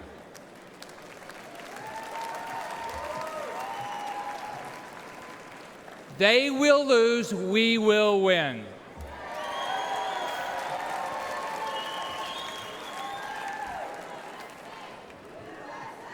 USA, USA. We will win. Now, let me tell you about a dream I had recently. I had a dream and I did some time traveling. I traveled into the future to an imaginary world where actually Joe Biden got reelected. Yeah. So, remember the Christmas Carol, the ghost of Christmas past? Well, in my dream, I met the ghost of Biden future. So I got to see a Biden second term. Now, it wasn't a dream, it was a nightmare. Mortgage rates skyrocketed to 15%. Only rich people could buy groceries. Gas was $10 a gallon. In my nightmare, Biden and the Democrats erased our southern border and flew so many illegals into our country that the Mexican cartel started getting frequent flyer miles. It was easy for Democrats to rig the elections. They simply allowed all the non-citizens to vote. America did nothing to protect Israel from terrorists or to stop China from invading Taiwan. Now, do any of you think this is far-fetched? No. If you do, you haven't been following it. Biden and the Democrats are doing everything they can to tear down this great country and rebuild it in their woke, radical image. Their dream's not new. It's an old, evil idea that has failed every time it's been tried. It's called socialism. And Donald J. Trump will not let socialism happen in this country.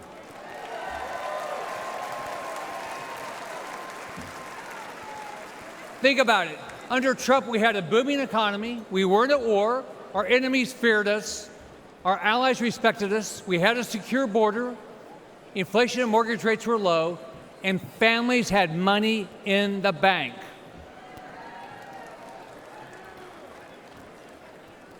Donald Trump has given up a lot for this country. His family's been slandered. He's been impeached, censored, treated as a criminal, all because he never backs down.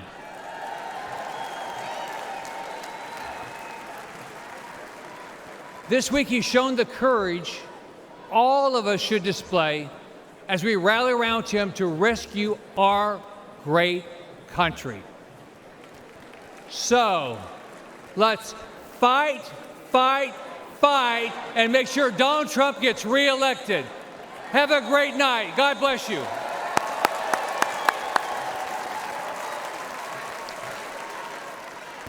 Ladies and gentlemen, please welcome Congressman Jeff Van Drew of New Jersey.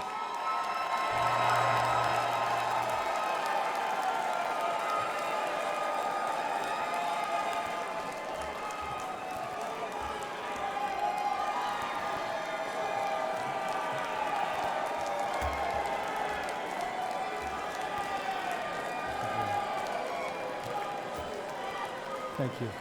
Thank you.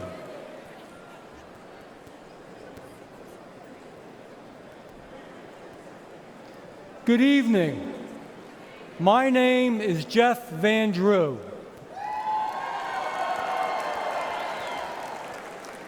Tonight I want to tell you my story. I am a proud Republican, but I haven't always been a Republican. I was elected to several offices in South Jersey and eventually was sent to the United States Congress, all of them as a conservative Democrat. Along the way, I noticed that I didn't like what the Democrats had become as a party.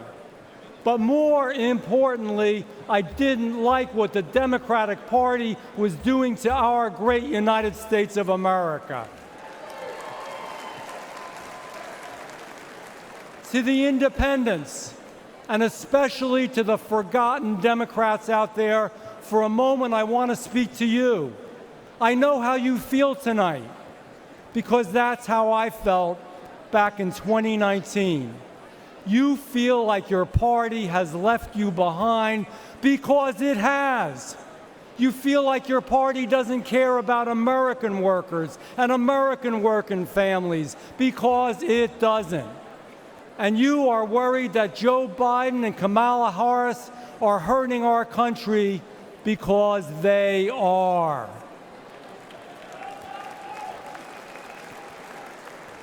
I felt the same way. So after being a Democrat to vote against impeaching Donald Trump, I took a long walk with my chief of staff. I remember saying to her that perhaps my time in elected office was done. And you know what? I was okay with that. There was no way I could be a Democrat anymore.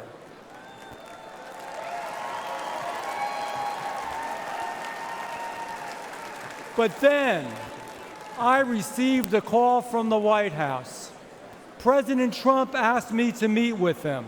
We spoke about family, faith, freedom, and friendship. He has been my good friend ever since that day.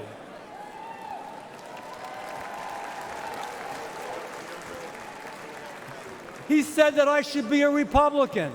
I said, Mr. President, I will be a Republican.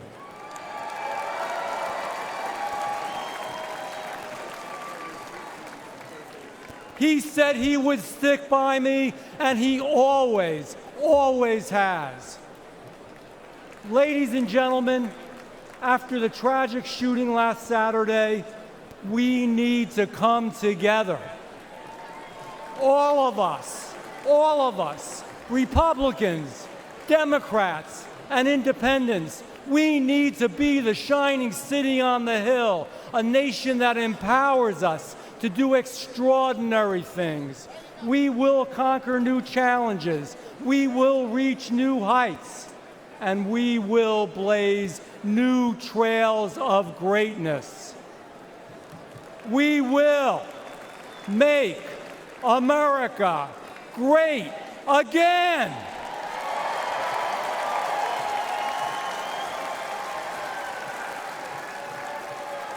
And we will elect Donald Trump this November.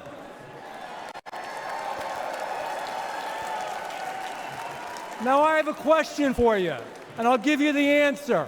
The answer is yes, but we want to hear your answer from the East Coast to the West Coast and around the world. Can you do this? Will we win in November? Will we win in November? God bless you. God bless Donald Trump. And God bless the greatest country that ever existed on the face of the earth, the United States of America.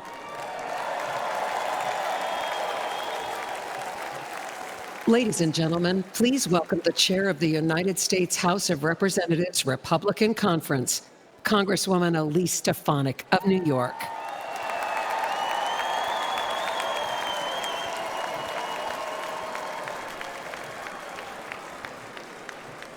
Good evening, Milwaukee.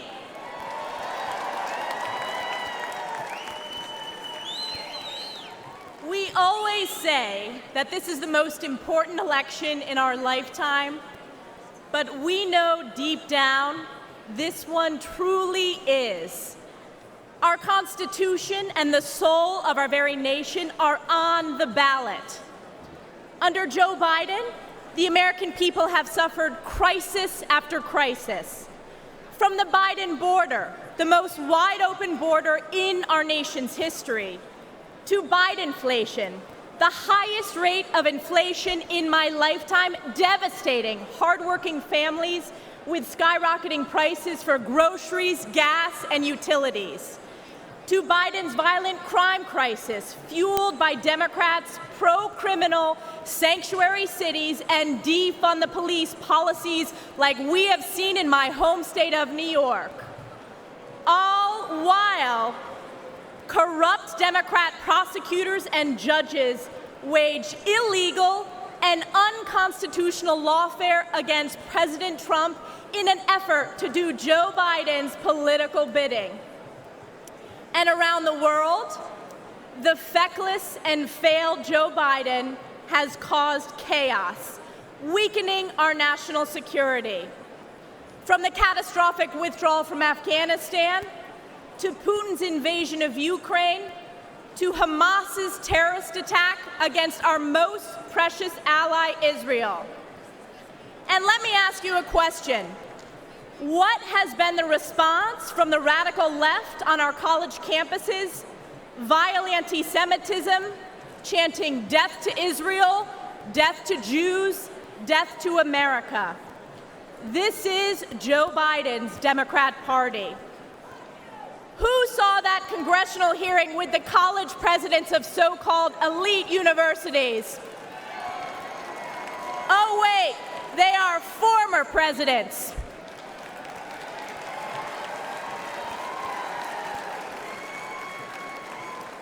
You know, I asked one simple question at that hearing. It was not a political question, it was a moral question, and that was this. Does calling for the genocide of Jews violate your university's code of conduct? And one after the other, said it depends on the context. Let me tell you, America knows it does not depend on the context.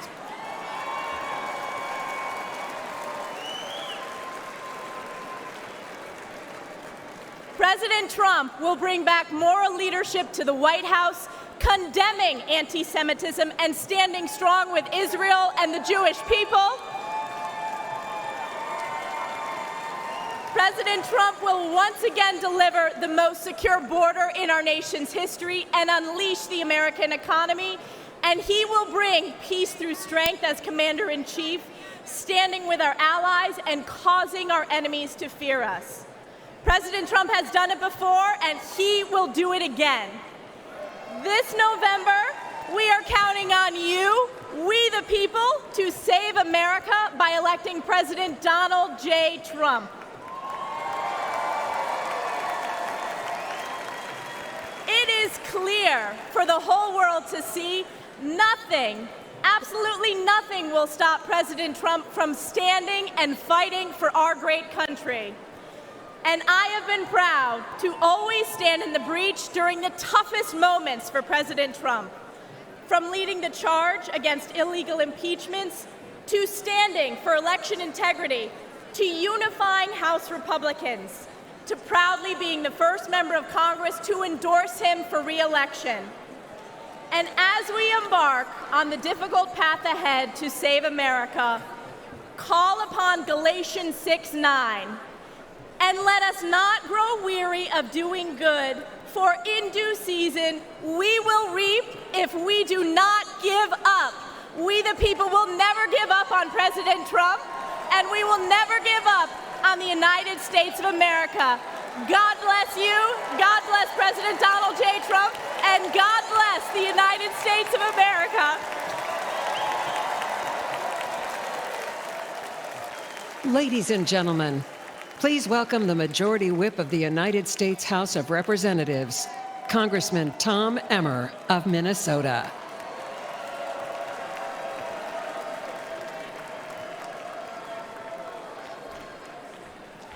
How about that, Stefanik? Thank you. Thank you. I'm Tom Emmer, a proud American and a proud Minnesotan, and the Majority Whip in the United States House of Representatives. In 2022, Americans elected our House Republican majority to stop the Biden-Harris agenda. In spite of having one of the smallest majorities in history, House Republicans have held the line. We fought back against the Democrats' reckless spending that imposed record-breaking inflation on the hardworking Americans. We passed bills such as the Lower Energy Costs Act and the Rein in Inflation Act to counteract Joe Biden and Kamala Harris's failed economic agenda and to restore some fiscal sanity to Washington. We ended the vaccine mandate in our military.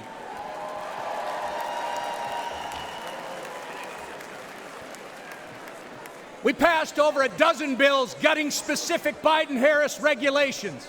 We passed the Parents' Bill of Rights. We investigated the Chinese Communist Party. We stopped the D.C. crime bill that would have made our nation's capital simply too dangerous to visit. And we passed the strongest border security bill in decades.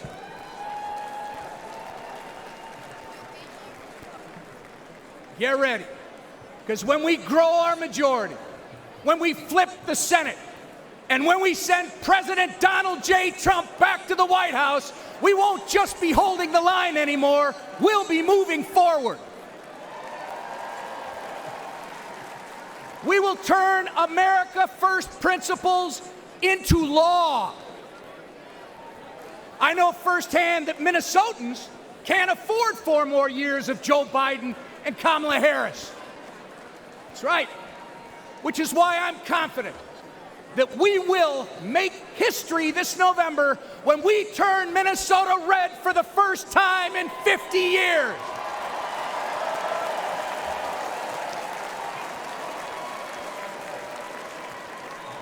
The Democrats' disastrous record on crime, trade, and regulation has ruined the lives of countless Minnesotans. When Minneapolis was in flames and businesses were in ruins, Kamala Harris encouraged and enabled the criminals and the rioters. Oh, it gets worse. She even promoted a fund to release the criminals from jail.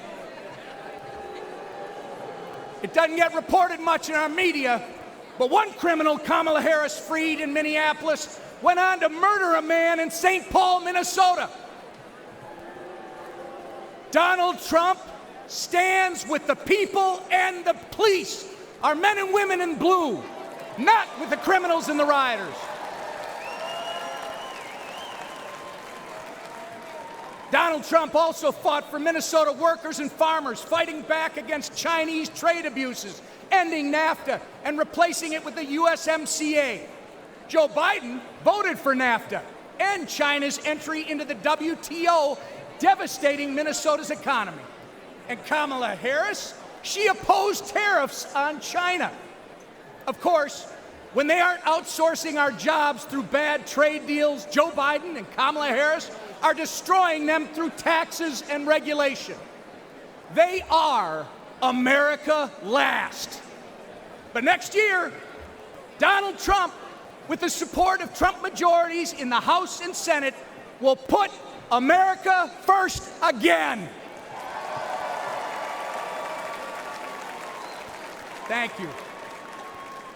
And I'm confident that together we are going to make America great again. God bless you. May God continue to bless Donald Trump and his family, and God bless America.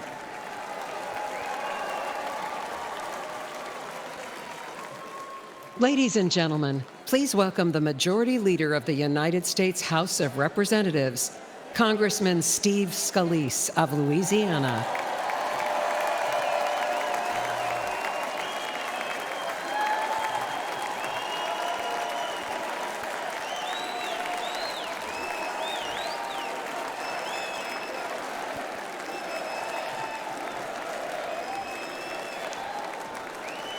God bless each and every one of you. I'm House Majority Leader Steve Scalise from the great state of Louisiana. Now, I was born in New Orleans, so I've seen some crazy things in my time. But New Orleans has nothing on Washington, D.C. these past 4 years.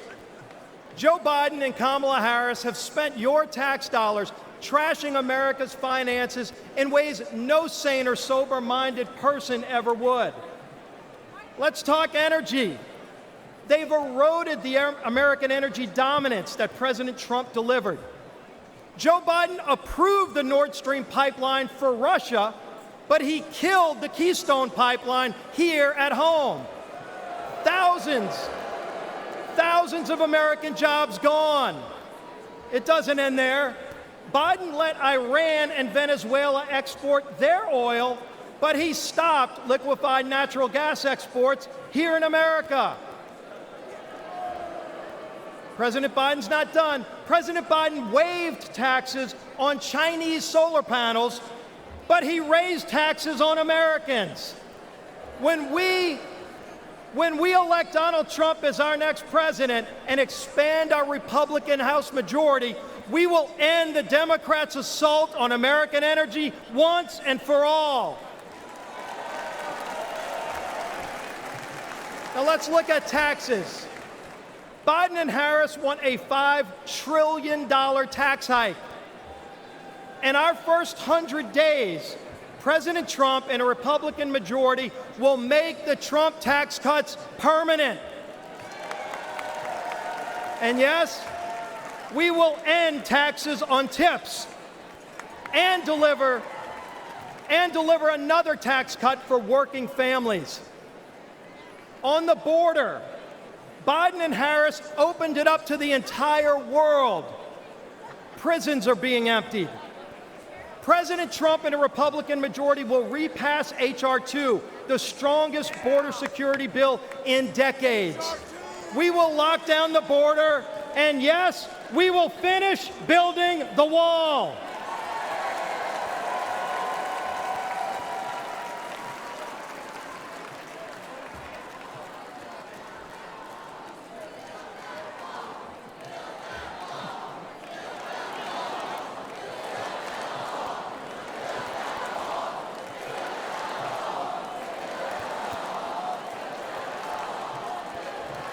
On voting, our most sacred right as citizens, voting. Biden and Harris want illegals to vote now that they've opened up the border. Republicans will repass the SAVE Act to block illegal aliens from voting in our elections. On foreign policy, Biden and Harris brought us weakness and war. President Trump and a Republican majority will begin rebuilding our military and will end the woke indoctrination in its ranks. We will restore American power and peace. On education, Biden and Harris opposed school choice. They actually investigated parents at school boards. President Trump and a Republican majority will pass legislation expanding school choice and will repass the Parents' Bill of Rights. Parents should be free to choose what their children are taught and where. Now, lastly, I need to say something about Saturday's attempt on President Trump's life. Many of you know I was the survivor of a politically motivated shooting in 2017.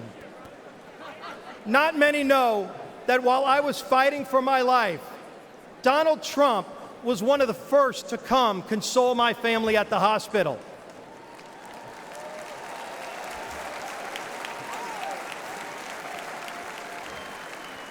That's the kind of leader he is. Courageous under fire. Compassionate towards others. Let's put Donald Trump back in the White House this November so we can make America great again. God bless you. May Donald Trump continue to receive God's blessing, and God bless these great United States of America.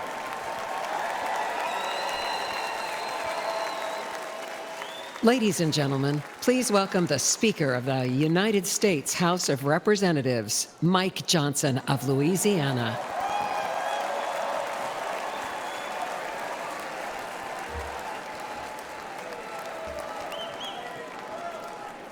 Good evening, my friends. What an amazing crowd, and what a great time it is to unite our party and to send President Donald Trump back to the White House. That's what we're going to do.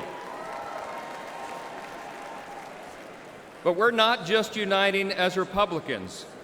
We're uniting today as Americans in the wake of the assassination attempt on the life of President Trump. Everyone hear me clearly and listen to me at home and make no mistake. The House is conducting an immediate and thorough investigation of these tragic events.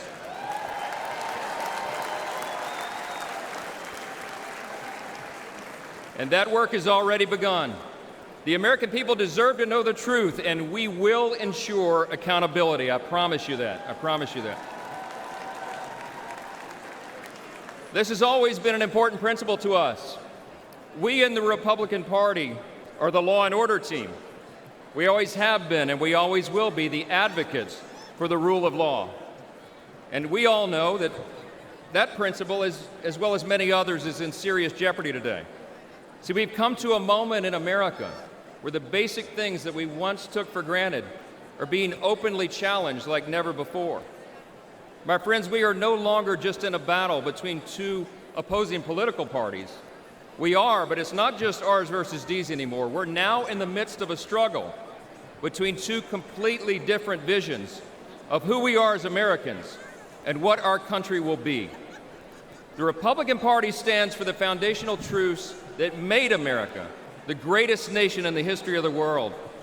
We are the most free, the most powerful, the most benevolent nation that has ever been. It's not even close. It's not even close. But we have no guarantee that this grand experiment in self-governance can endure unless we respond to the call to keep it. 248 years ago, we boldly proclaimed in our Declaration that all men are created equal, not born equal, created equal, and that we're endowed by our Creator with certain inalienable rights. See, we understand that our rights do not come from government, they come from God.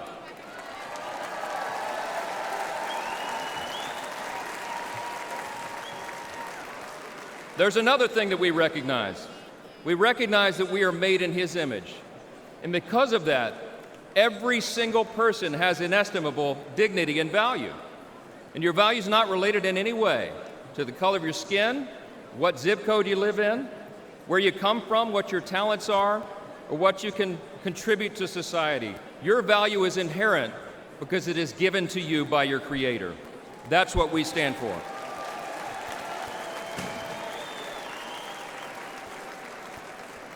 I speak a lot about what I call the 7 core principles of American conservatism. What do we stand for as Republicans, they want to know? I think it boils down to a few things: individual freedom, limited government, the rule of law, peace through strength, fiscal responsibility, free markets, and human dignity. Indeed, those are the 7 core principles of American conservatism, but they're actually the core principles of our republic itself. And while they resonate in our hearts and in the hearts of most Americans, listen to me, the radical, woke, progressive left has disdain for those principles, all right? They have a very different vision for what America should become. They want to tear down those foundations and remold us into some sort of borderless, lawless, Marxist, socialist utopia.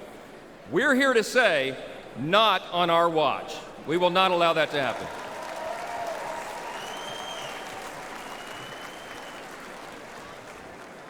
It was just 3 weeks ago that Kelly and I dropped off our oldest son at the Naval Academy. That's right.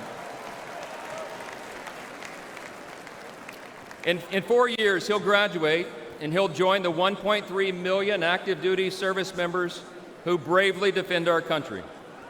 We're so proud of Jack and all our children, but like most parents today, we're concerned about their future. America can't risk 4 more years of Joe Biden's weakness that has invited so much aggression by our enemies. We can't survive the dramatic increases in violence, crime, and drugs that the Democrats' policies have brought upon our communities. And we cannot allow the many millions of illegal aliens they've allowed to cross our borders to harm our citizens, drain our resources, or disrupt our elections. We will not allow it.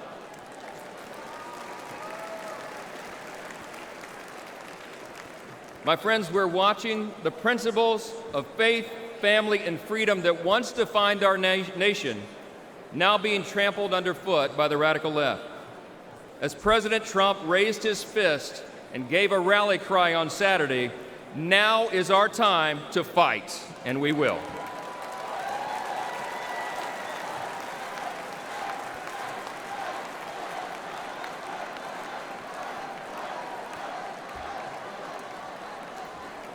We're in a fateful battle of ideas, my friends, and we have to recognize that.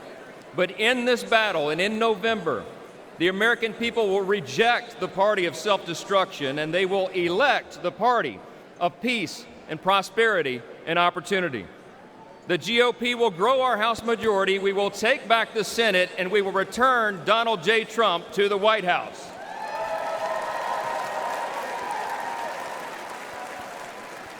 Standing arm in arm, we will make America safe again. Listen, we reach out tonight to everyone watching at home. We invite all Americans who believe in the promise of our great nation to join us in this fateful battle.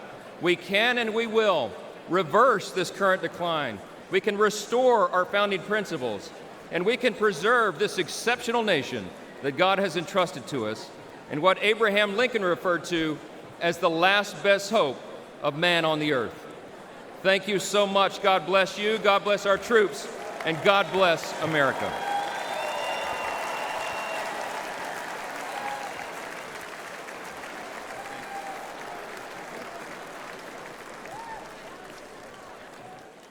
Ladies and gentlemen, now please welcome businessman Vivek Ramaswamy of Ohio.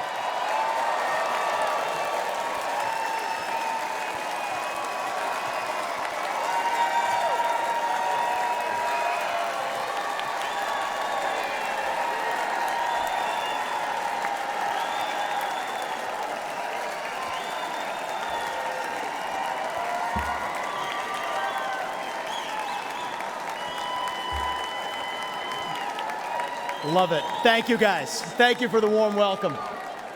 It's good to be back in Milwaukee.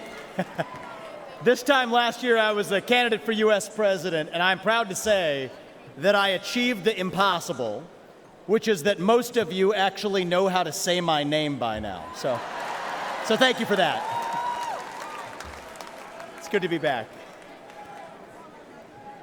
We're in the middle of a national identity crisis right now. Faith, patriotism, hard work, and family have disappeared, only to be replaced by race, gender, sexuality, and climate. But we're not going to win this election just by criticizing the other side. We're going to win this by standing for our own vision of who we really are. What does it mean to be a Republican in the year 2024? What does it mean to be an American in the year 2024? It means we believe in the ideals of 1776. It means we believe in merit, that you get ahead in this country, not on the color of your skin, but on the content of your character and your contributions. It means we believe in the rule of law. And I say this as the kid of legal immigrants to this country. That means your first act of entering this country cannot break the law. That is why we will seal the southern border on day one. Thank you. It means the people who we elect to run the government ought to be the ones who actually run the government, not unelected bureaucrats in the deep state. These are not black ideas or white ideas. They are not even Democrat ideas or Republican ideas. They are American ideas that we fought a revolution to secure. And the man who will revive these ideals in the United States of America is your next president, the 47th president of the United States, Donald J. Trump.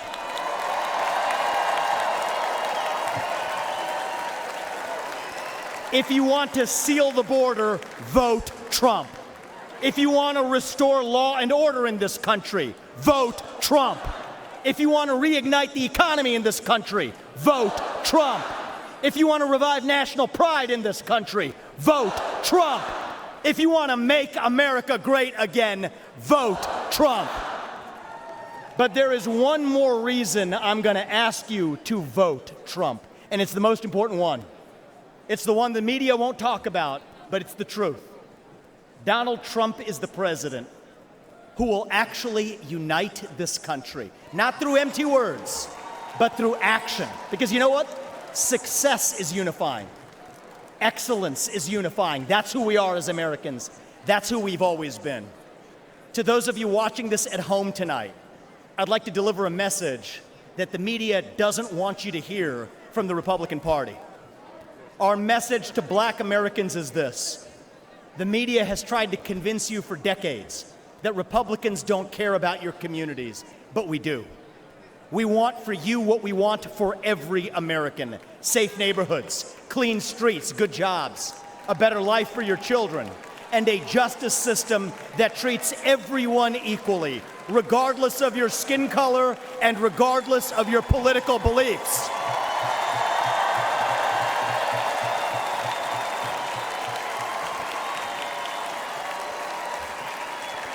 Our message to every legal immigrant in this country is this: you're like my parents. You deserve the opportunity to secure a better life for your children in America. But our message to illegal immigrants is also this: we will return you to your country of origin, not because you're all bad people, but because you broke the law. And the United States of America was founded on the rule of law.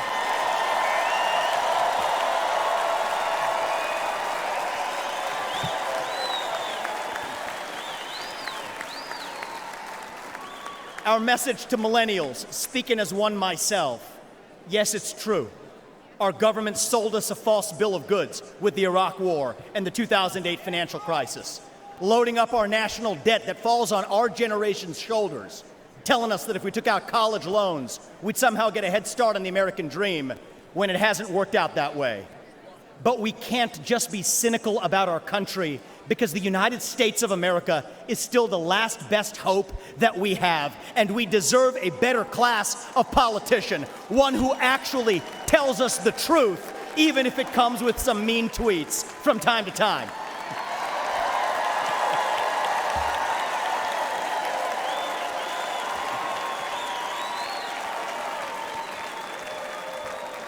And our message to Gen Z is this: you're going to be the generation that actually saves this country. You want to be a rebel? You want to be a hippie?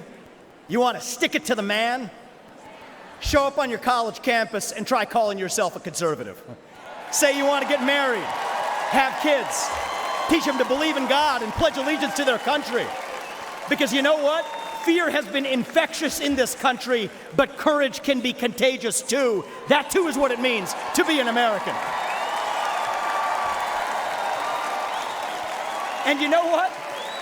If you're at home and you disagree with everything I just said, our message to you is this: we will still defend to the death your right to say it, because that is who we are as Americans. We are the country where we can disagree like hell and still get together at the dinner table at the end of it. That is the America I know. That is the America we miss. We do not have to be ancient Rome. We don't have to be this nation in decline. We can still be a nation in our ascent. A nation whose best days, not in some fake politician way, but in a true way, a nation whose best days are actually still ahead of us. Still on our way to that shining city on a hill, that country where no matter who you are, or where your parents came from, or what your skin color is, or how long your last name is, that you will still get ahead in this country with your own hard work, your own commitment, your own dedication, and that you know what? You are free to speak your mind at every step of the way. That is the American dream. That is what won us the American Revolution. That is what reunited us after the Civil War.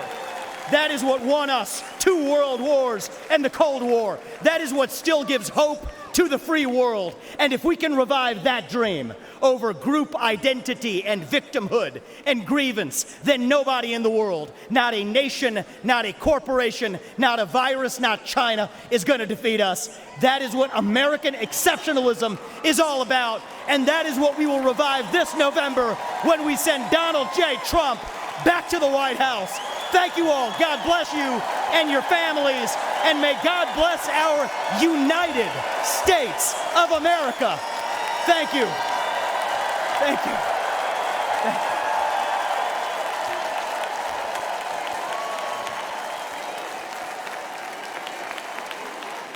you. Ladies and gentlemen, please welcome American icon, singer-songwriter Lee Greenwood.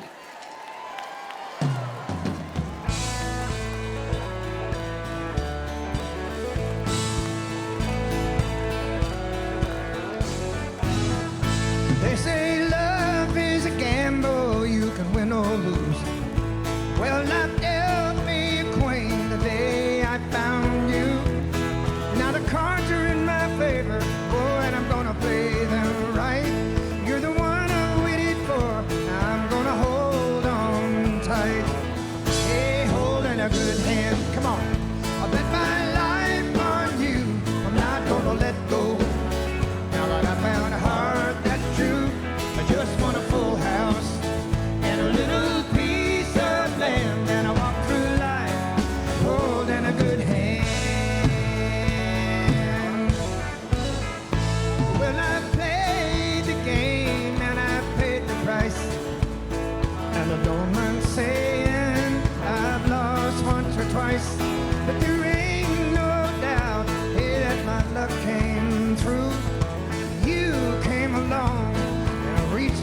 for you. Come on, country. Holding a good hand. I bet my life on you. I'm not gonna let go. Now that I found a heart that's true, I just want a full house and a little piece of land. And I walk through life holding a good hand. Hey, holding a good hand. I bet my life on you. I'm not gonna let go. Now that I found a heart that's true, I just want a full house and a little piece of land. And I walk through life holding a good hand. Holding a good hand. I bet my life on you. I'm not gonna let go. Now that I found a heart that's true, I just want a full house and a little piece of land. And I walk through life holding a good hand. I just want a full house and a little piece of land. And I walk through life holding a good hand. Let's re-elect Donald Trump, the next president of the United States. God bless the USA. And now, ladies and gentlemen, please welcome television personality Savannah Chrisley.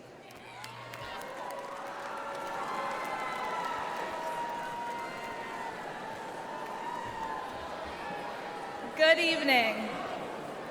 726-00019 and 726-01019. These may be just numbers to you, but to me, they're my whole heart. These numbers are my parents' identification numbers in our federal prison system.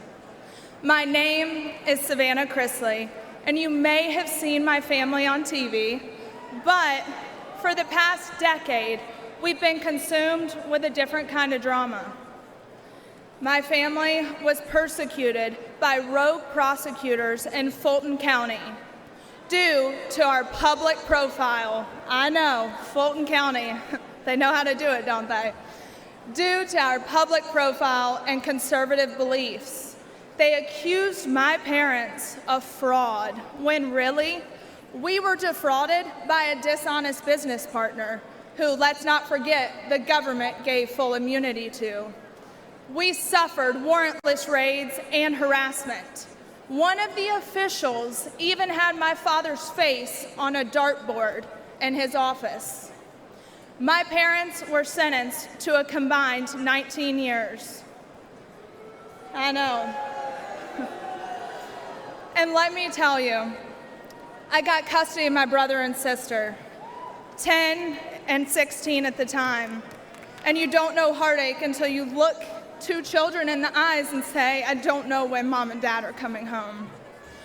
I'll never forget what the prosecutor said in the most heavily Democrat county in the state before an Obama-appointed judge. He called us the Trumps of the South. Yeah, hey, it's fun. He meant it as an insult, but let me tell you, boy, do I wear it as a badge of honor.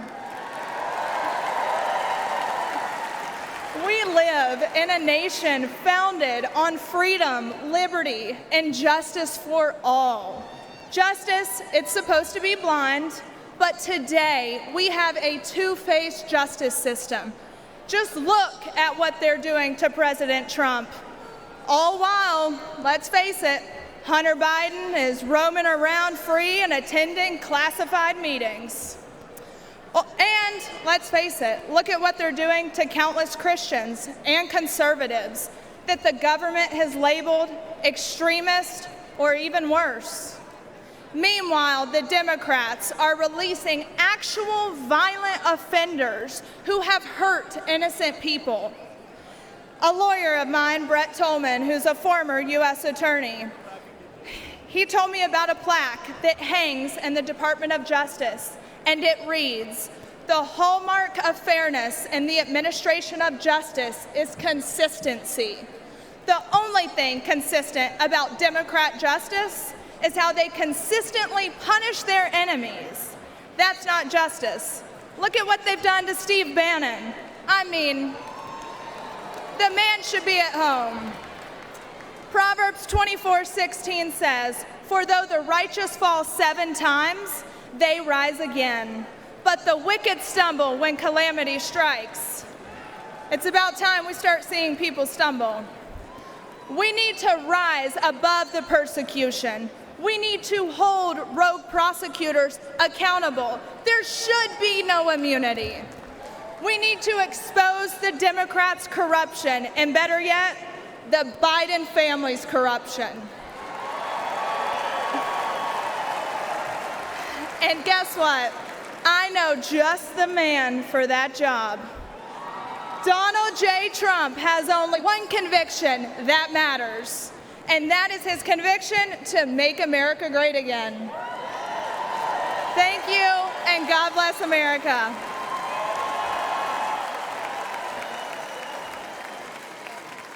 Ladies and gentlemen, the mayor of Dallas, Texas, Eric Johnson.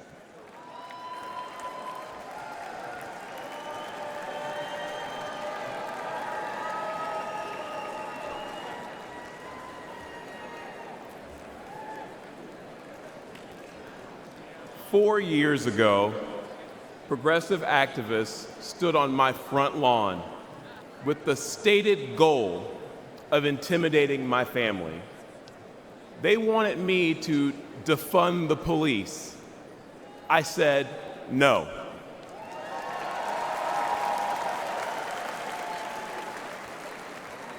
Folks, I grew up in high-crime neighborhoods. What we wanted was more and better policing, not less.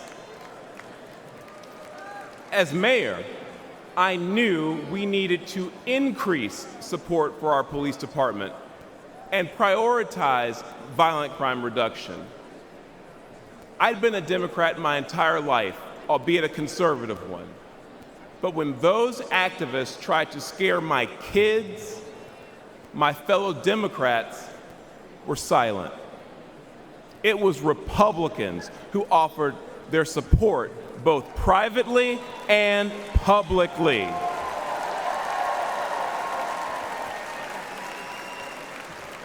Party affiliation didn't matter. They cared about doing what was right. Today, I'm the proud Republican mayor of Dallas, Texas. The largest city in the United States led by a Republican.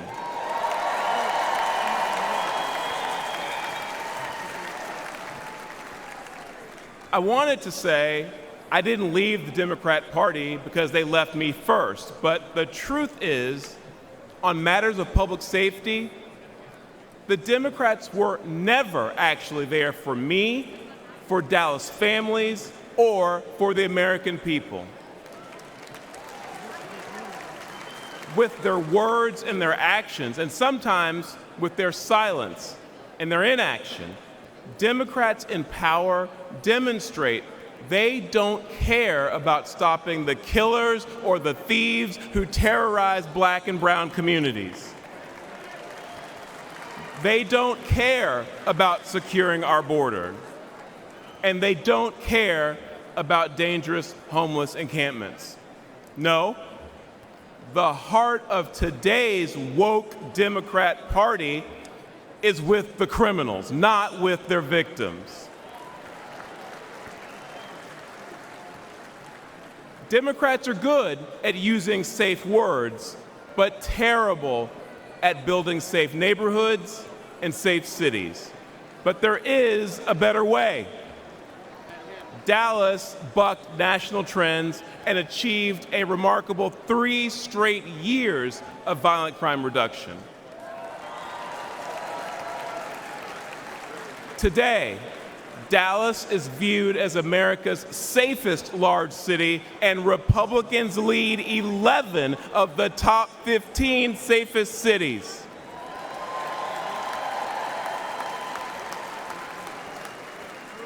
And that's because Republicans won't be silent about public safety.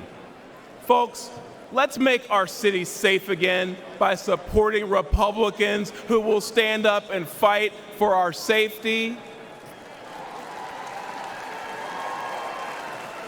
That's my focus as chairman of the Republican Mayors Association. And you know what else? Together, let's make America safe again by retiring Joe Biden and electing Donald J. Trump. Thank you.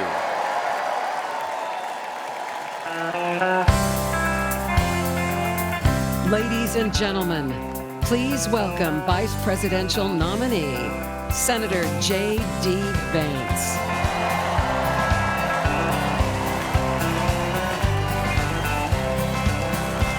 Why don't we liberate these United States? We're the ones who need it worst. Let the rest of the world help us for change, and let's rebuild America first. Our highways and bridges are falling apart. Who's blessed and who has been cursed? There's things to be done all over the world, but let's rebuild America first.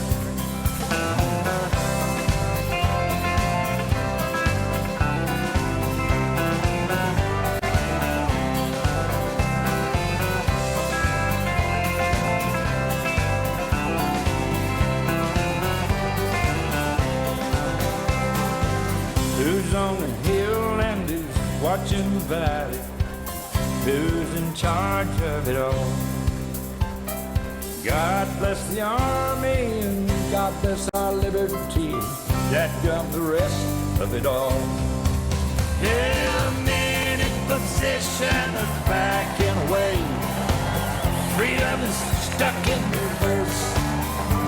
Let's get out of Iraq, get back on the track, and let's rebuild America first.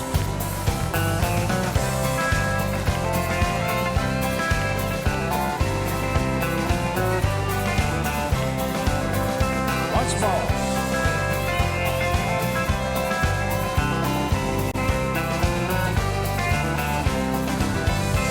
Why don't we liberate these United States? We're the ones who need it the most. You think I'm blowing smoke? Boys, it ain't no joke. I make 20 trips a year from coast to coast.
Pick yourself off the ground. I said, young man, 'cause you're in a new town. There's no need to be unhappy, young man.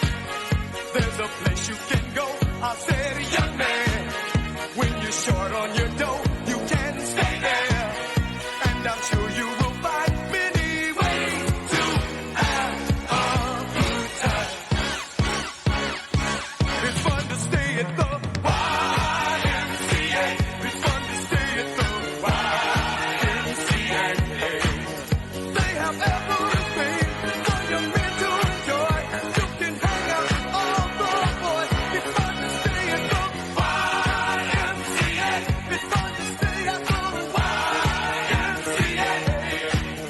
You can get yourself clean. You can have a good meal. You can do whatever you feel.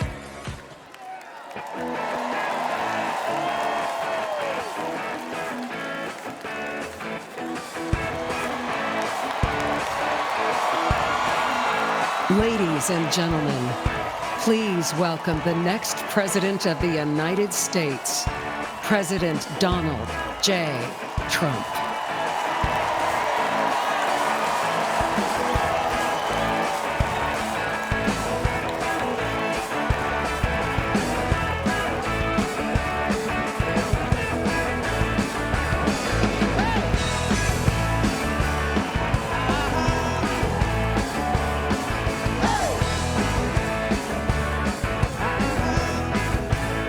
That's what I like about you. Really hold me tight. Tell me I'm the only one when I come over tonight. Yeah. Keep on whistling in my ear. Tell me everything that I wanna hear, 'cause it's true. That's what I like about you. That's what I like about you. You really know how to dance. Go up, down, jump around, make me think of true romance. Yeah. Then you're whistling in my ear. Tell me all the things that I wanna hear, 'cause that's true. That's what I like about you. That's what I like about you. That's what I like about you.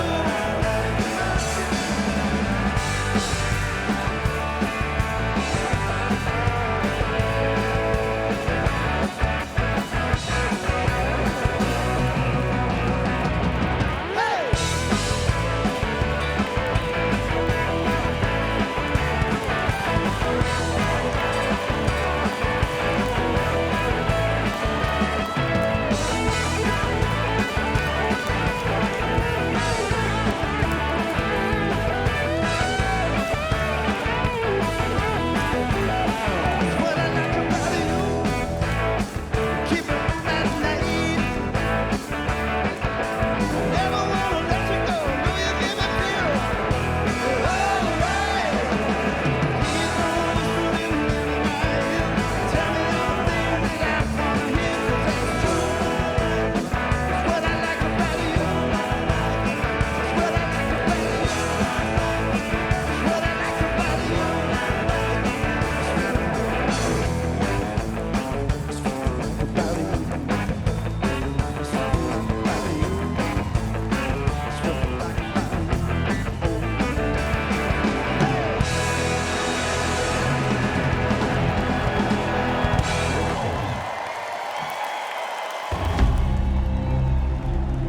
This is the man responsible for your family's safety.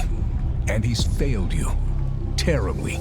Biden made one of the worst mistakes of any president in history when he told illegals to come here and surge our border.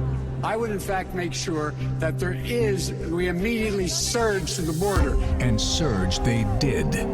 10 million, more than the population of 40 U.S. states. And Biden's open border became an open invitation for violent Venezuelan gang members, sex traffickers, and now confirmed, ISIS terrorists entered through Biden's wide-open southern border, putting America on high alert for an attack, and your family at great risk. We immediately surge to the border. But it gets even worse. Biden's incompetence has led to a horrific 300,000 Americans now dead. Not from a nuclear bomb, but from lethal fentanyl brought in through Biden's wide-open border. And on Biden's watch, enough illegal fentanyl has crossed our borders to kill every single American. That's terrifying. This weak man has been great for the Mexican drug cartels, while being a death sentence for over 300,000 Americans, including young children. That's approaching the number of soldiers that were killed in World War II. Yet what's Biden's message? Surge to the border. The Biden surge has also led to a surge in violent crimes committed by illegal migrants. Horrific crimes. Murders. Gang attacks against our police. Child sex crimes. And the brutal killing of a nursing student on her college campus. Countless families will never forget the pain and tragedy. And America should never forget who was responsible. Joe Biden. Surge to the border.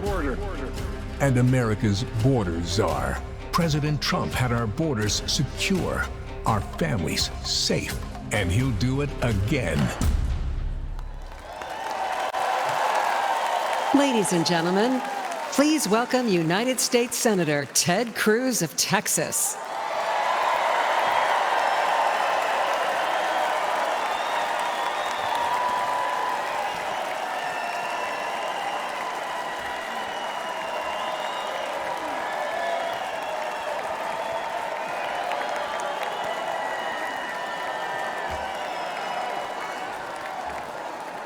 God bless Donald J. Trump.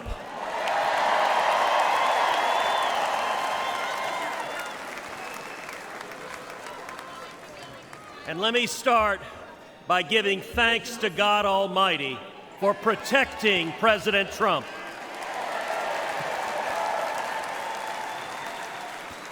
And for turning his head on Saturday as the shot was fired. Together we lift up in prayer all of our leaders for protection. And our prayers are in particular with the family of Fire Chief Corey Comparatore and the others injured on Saturday.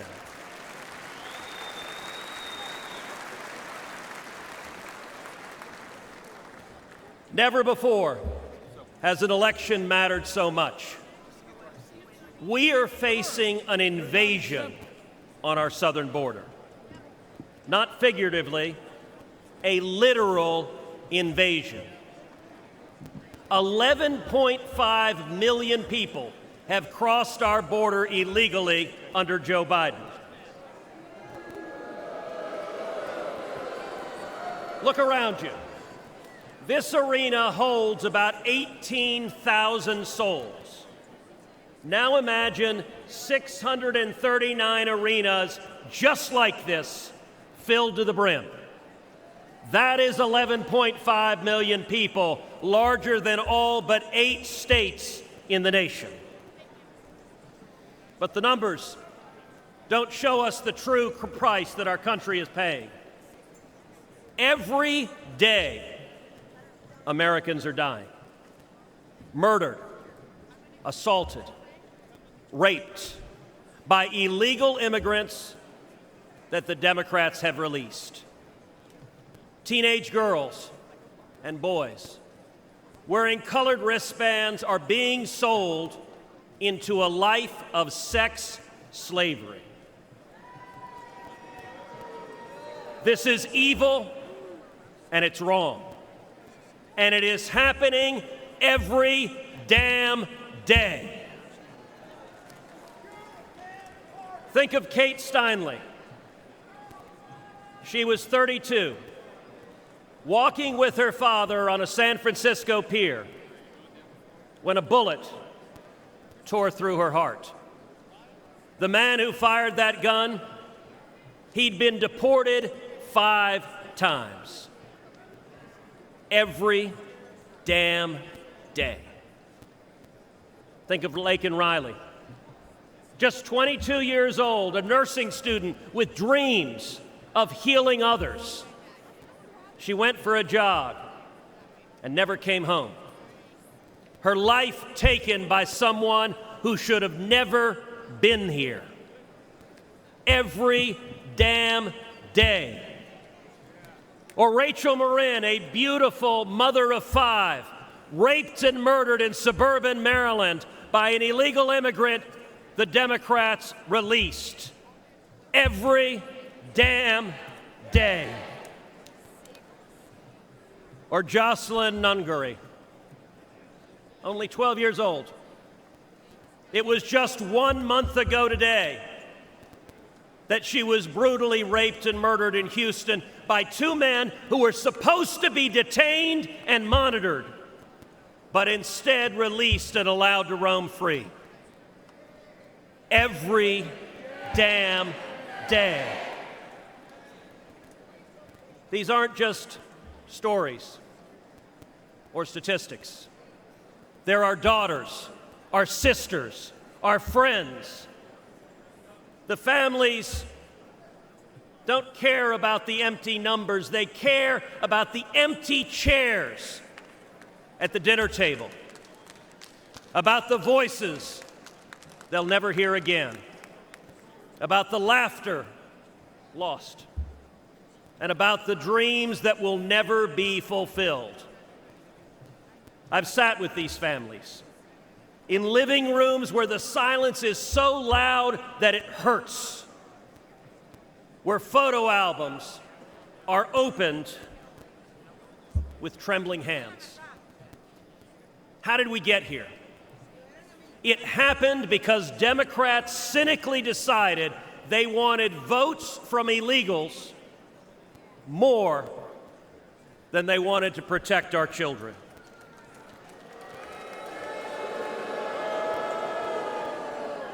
Today, as a result of Joe Biden's presidency, your family is less safe. Your children are less safe. The country is less safe. But here's the good news. We can fix it. And when Donald Trump is president, we will fix it.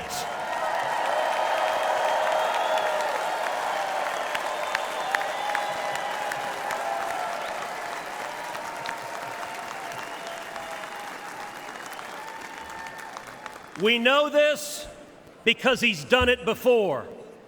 I know this because I worked hand in hand with President Trump to secure our border, and we achieved the lowest rate of illegal immigration in 45 years.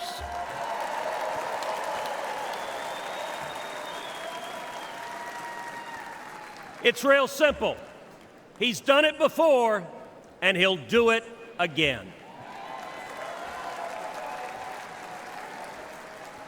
So tonight, I speak for Kate and Laken and Rachel. Tonight, I speak for Jocelyn. And let us go forward together and keep our sacred oath to defend the Constitution and to protect the American people. Let us secure our borders, enforce our laws, protect our children, and restore the future.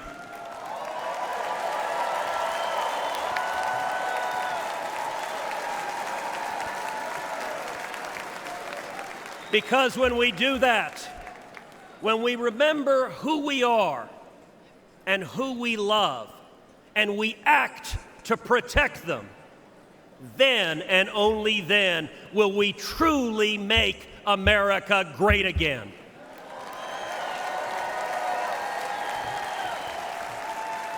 Thank you. God bless Texas, and God bless the United States of America.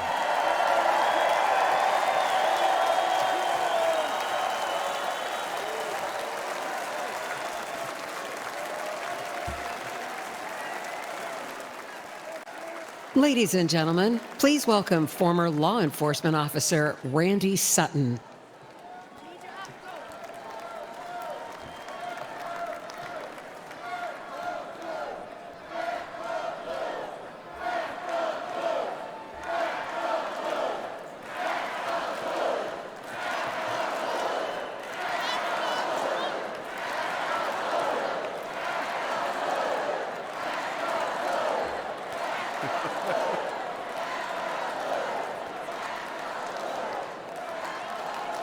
Thank you. Thank you for that. Thank you for that. Hello, America.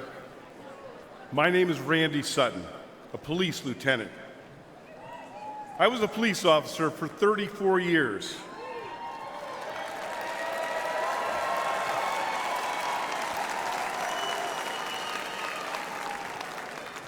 I was one of the most highly decorated officers in the history of my department. And then I founded the Wounded Blue, an organization dedicated to helping injured and disabled law enforcement officers. I've dedicated my life to law enforcement. And I'm here to tell you one thing, America. Donald Trump is the best friend we will ever have.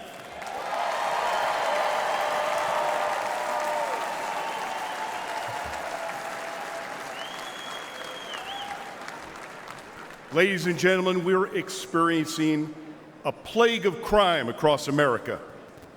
The endless tsunami of illegal aliens, no consequences for violent crime, the abuse of our criminal justice system.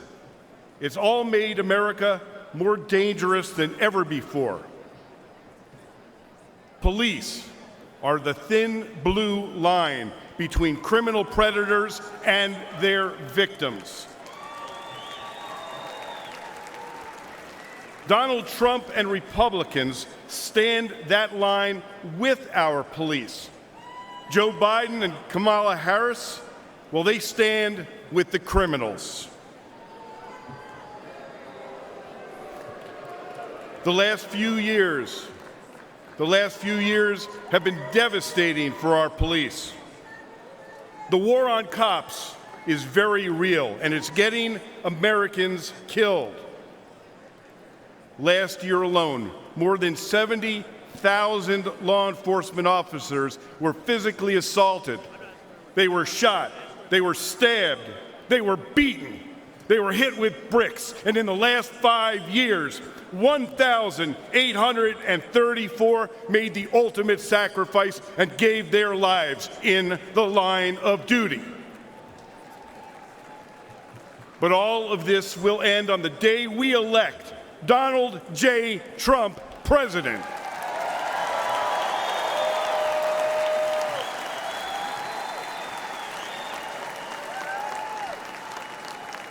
But my friends, it's not just the physical violence.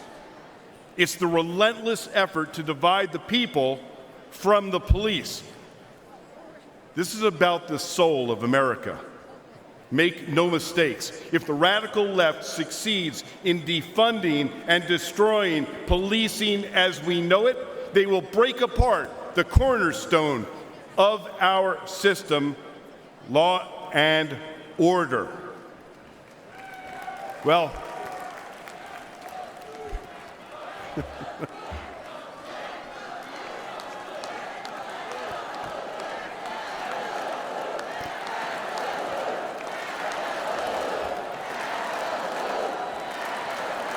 amazing. Thank you. But I'm going to tell you, there's one man that these pro-criminal, anti-police extremists fear most. And that is the once and future president of the United States, Donald J. Trump.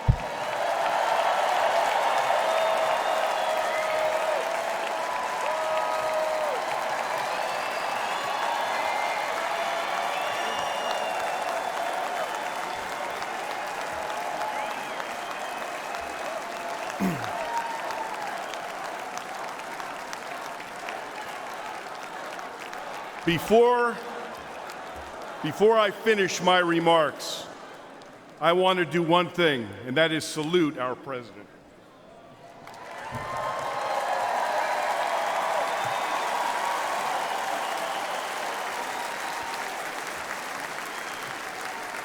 America, I make this promise. Our police will never waver from their mission to serve and protect, even at the risk of their own lives.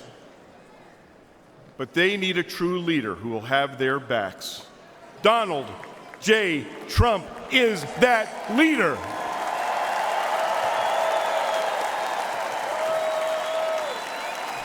Thank you.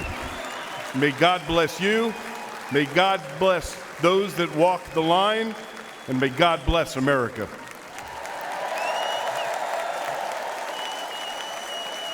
From the very first day that we take back the White House from crooked Joe Biden, the worst president in the history of our country, I believe that we're going to have 4 of the greatest years in the history of our country. I will once and for all secure our elections. We're going to go to paper ballots. We're going to have same-day voting, voter ID. We're going to do it properly. We're going to have good, secure, beautiful elections. We never want what happened in 2020 to happen again. But until then, Republicans must win, and we must use every appropriate tool available to beat the Democrats. They are destroying our country. Whether you vote early, absentee, by mail, or in person, we are going to protect the vote. That's the most important thing we have to do, is protect the vote. Keep your eyes open, because these people want to cheat, and they do cheat, and frankly, it's the only thing they do well. We will make sure your ballot is secure and your voice is heard. Many Republicans like to vote on Election Day, and we must swamp the radical Democrats with massive turnout on Tuesday, November 5th. The way you win is to swamp them. If we swamp them, they can't cheat. It just doesn't work out. But if you can't make it, you need to make a plan, register, and vote any way possible. We got to get your vote. So with your vote, we will win a victory the likes of which no one has ever seen before. We will evict crooked Joe Biden from the White House, and we will take back our country on November 5th, 2024, the most important day in the history of our country. That's what it's going to go down as. Thank you. Ladies and gentlemen, please welcome Iowa Attorney General Brena Bird.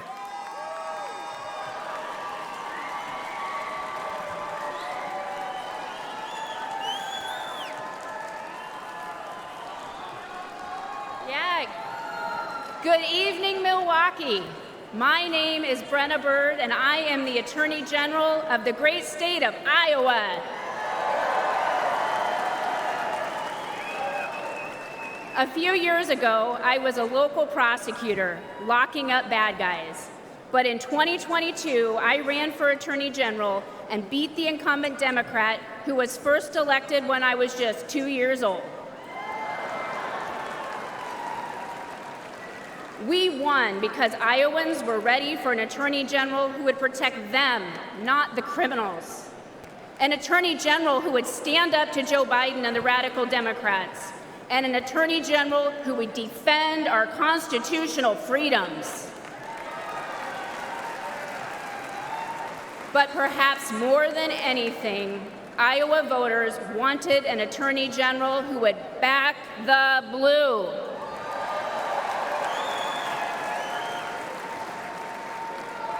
Unfortunately, Democrats like Joe Biden and Kamala Harris have made life miserable for law enforcement. They treat police like criminals, and criminals like victims. And tragically, many crime victims feel abandoned by a justice system that doesn't seem to put their interests first. They deserve better than what these defund the police Democrats deliver. Yet the radical left believes in handouts, not handcuffs. Democrats like Harris use words like reimagine the police. They're probably imagining more DEI programs for the police. Harris even said that putting more cops on the street wouldn't make communities safer. American families disagree. Never forget. The Democratic Party is the party of defunding the police. They said it, they mean it, and they can't wiggle out of it.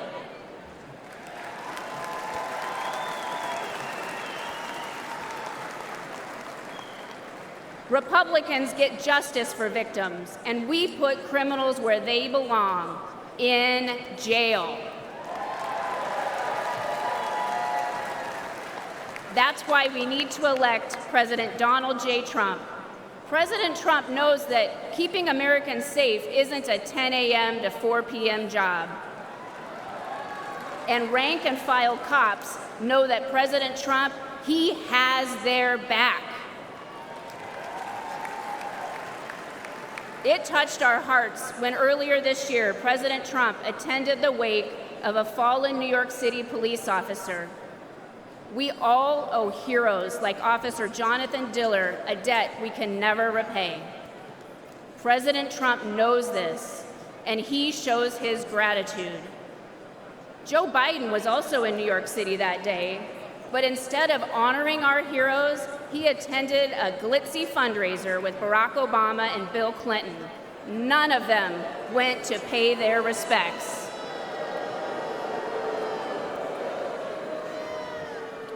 That day, we saw Democrat priorities, and we saw Donald Trump's priorities, and we saw that Trump's values are our values.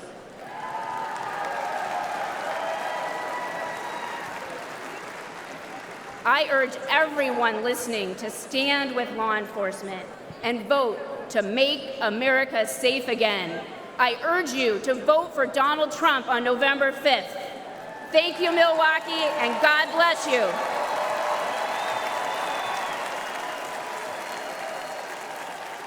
Ladies and gentlemen, please welcome former Governor of South Carolina and Ambassador to the United Nations, Nikki Haley.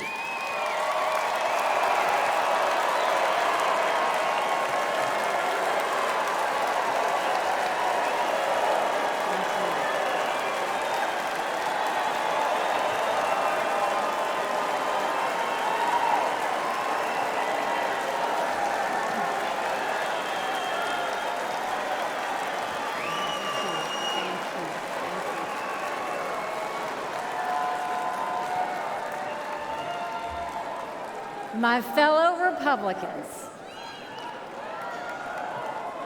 President Trump asked me to speak to this convention in the name of unity.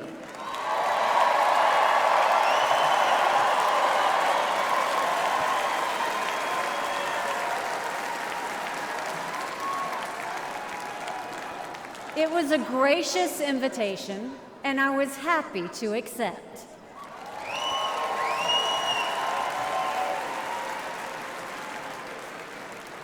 I'll start by making one thing perfectly clear. Donald Trump has my strong endorsement, period.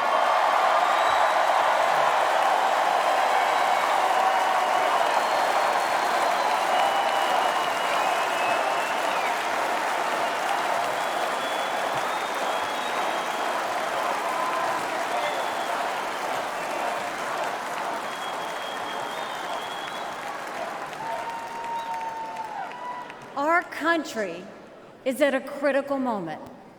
We have a choice to make.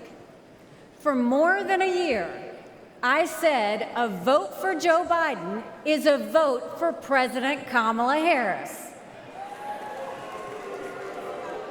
After seeing the debate, everyone knows it's true.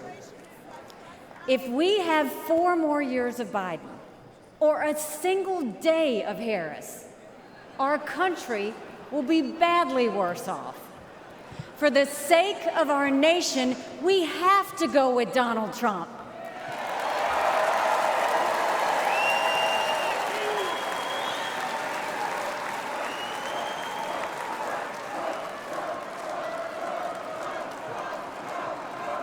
But there's more to it than that.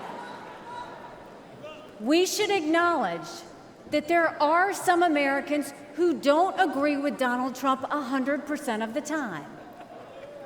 I happen to know some of them. And I want to speak to them tonight.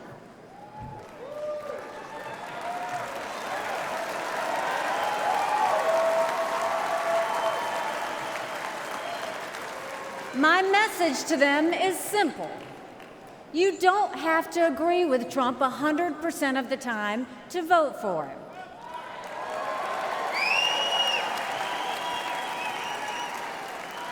Take it from me, I haven't always agreed with President Trump. But we agree more often than we disagree.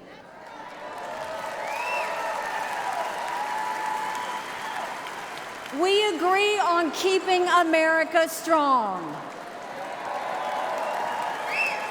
We agree on keeping America safe. And we agree that Democrats have moved so far to the left that they're putting our freedoms in danger. I'm here tonight because we have a country to save. And a unified Republican Party is essential for saving her.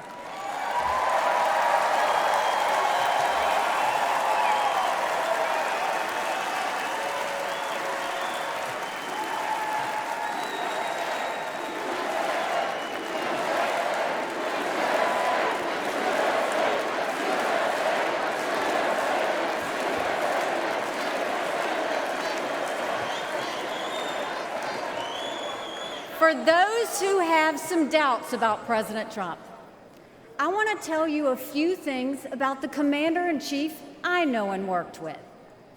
As ambassador to the United Nations, I had a front row seat to his national security policies.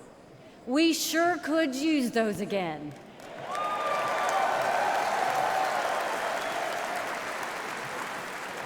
Think about it. When Barack Obama was president, Vladimir Putin invaded Crimea. With Joe Biden as president, Putin invaded all of Ukraine. But when Donald Trump was president, Putin did nothing. No invasions.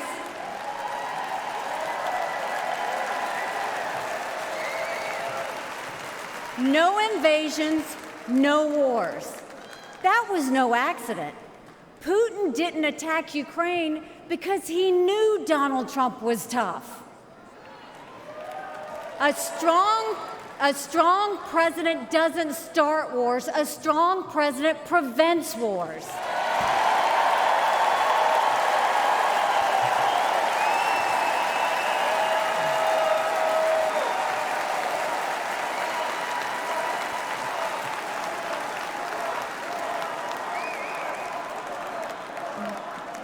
Then look at the Middle East. Every problem in that part of the world can be laid at the feet of Iran. The dictators who chant death to America are the bankrollers and weapons suppliers for Hamas and Hezbollah. They're behind the barbaric massacres and the hostage-taking. Once again, compare Trump and Biden. Trump got us out of the insane Iran nuclear deal.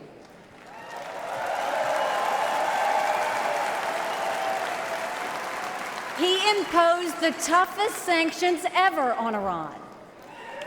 And he eliminated the arch-terrorist Qasem Soleimani.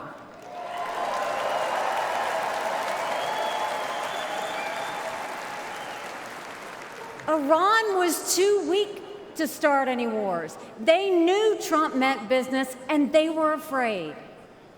And then there's Joe Biden. He lifted the sanctions. He begged them to get back into the nuclear deal. He surrendered in Afghanistan. He sent every possible sign of weakness. Even now, while Hamas is still holding Americans hostage, Biden is pressuring Israel instead of the terrorists.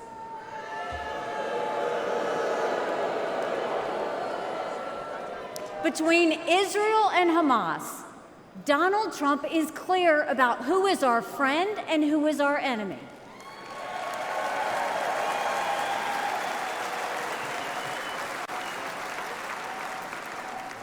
Then look at the border.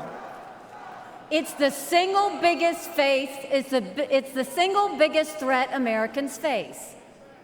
Under Joe Biden, migrants are coming into our country by the thousands every day. We have no idea who they are, where they end up, or what they plan to do. And let me remind you, Kamala had one job, and that was to fix the border. Now imagine her in charge of the entire country.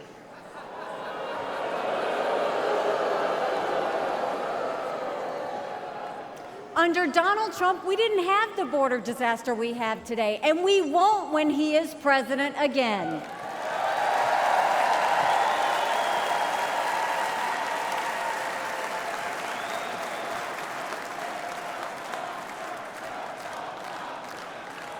I was proud to serve America in President Trump's cabinet, and I'll tell you something you won't hear from the critics.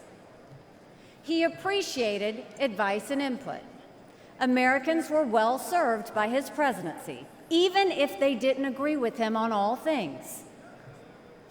Now, to my fellow Republicans, we must not only be a unified party, we must also expand our party.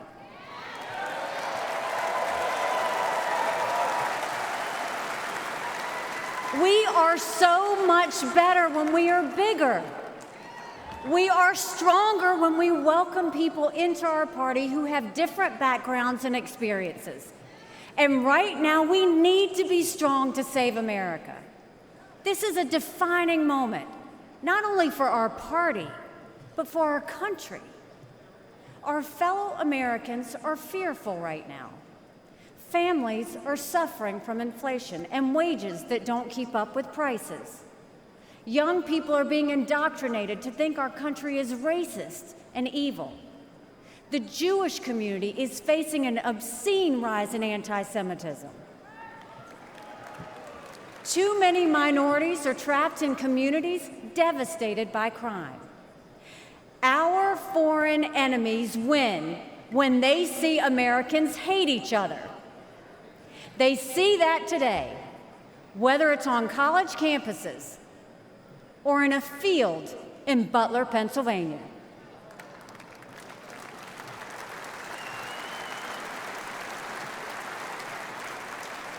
But we can conquer those fears with strength and unity. No president can fix all of our problems alone. We have to do this together. America has an amazing ability to self-correct. In this moment, we have a chance to put aside our differences and focus on what unites us and strengthens our country.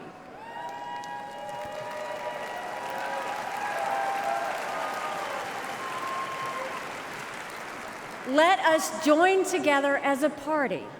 Let us come together as a people, as one country, strong and proud. Let us show our children and the world that even on our worst day, we are blessed to live in America. God bless you. Thank you. God bless the United States of America.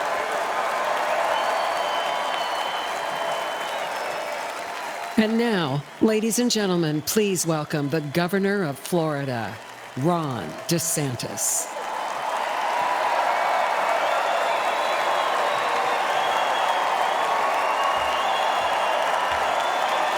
My fellow Republicans, let's send Joe Biden back to his basement and let's send Donald Trump back to the White House.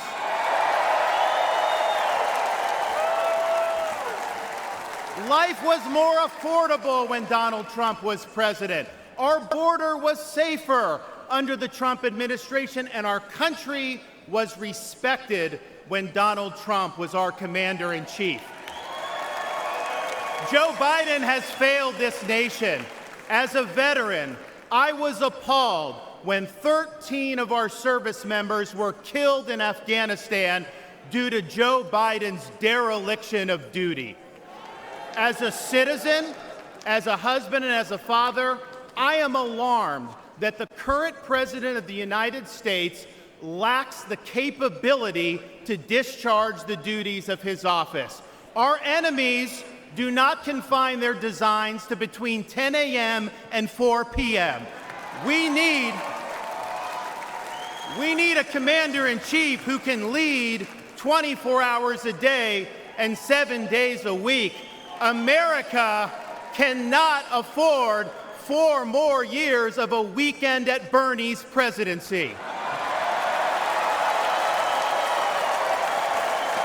But let's be honest. Let's be honest here.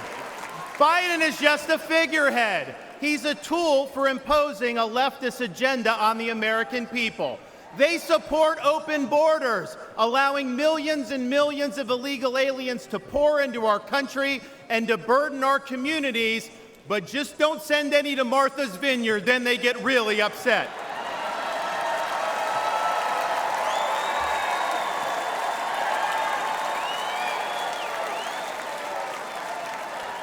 They have unleashed progressive prosecutors across our nation who care more about coddling criminals than about protecting their own communities. They use the unelected bureaucracy to impose their will on us without our consent, and they weaponize political power to target their political opponents like they've done to our own nominee. They want to ban gas automobiles, eliminate Second Amendment rights, and impose gender ideology on everyone from our infantrymen to kindergartners. They stand for DEI, which really means division, exclusion, and indoctrination, and it is wrong.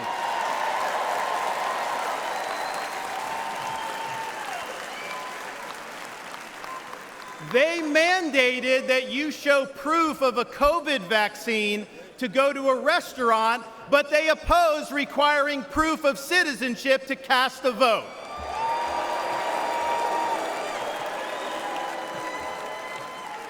They can't even define what a woman is.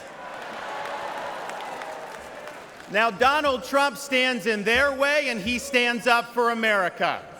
Donald Trump has been demonized, he's been sued, he's been prosecuted, and he nearly lost his life. We cannot let him down, and we cannot let America down.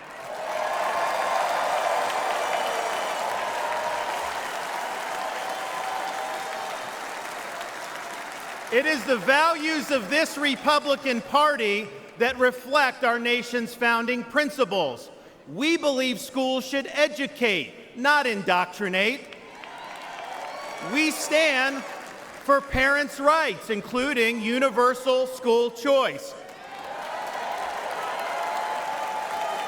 We support law and order, not rioting and disorder. We seek a strong, focused United States military, not one distracted by a social agenda. We reject entrenched political class, and we demand term limits for members of Congress.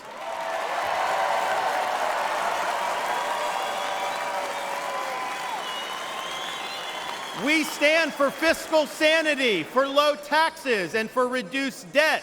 We seek to reclaim the constitutional government as envisioned by our founding fathers by bringing the administrative state to heel once and for all. We believe that you must be a citizen in order to vote, and that photo ID should be required before casting a ballot.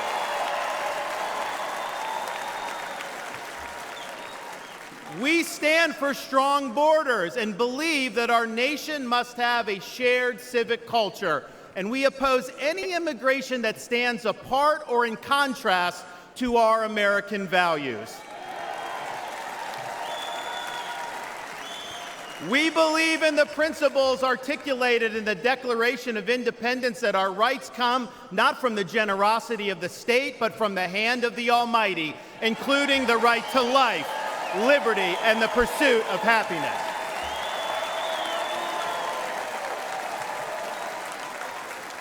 Now, none of this is easy, but it can be done.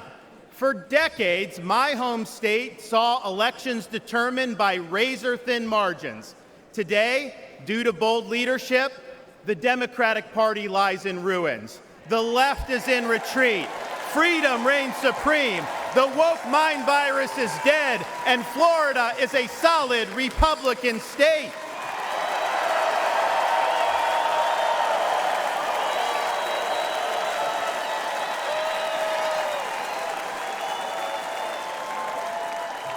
Now, electing Donald Trump gives us the chance to do this all across America.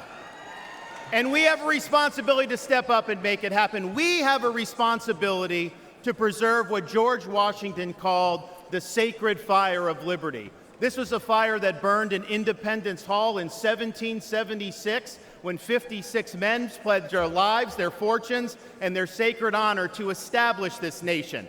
It's a fire that burned at a cemetery in Gettysburg, Pennsylvania, when our nation's first Republican president pledged this nation to a new birth of freedom. It's a fire that burned at the foot of the Berlin Wall in 1987, when our nation's 40th president stood in front of that wall and said, "Mr. Gorbachev, tear down this wall."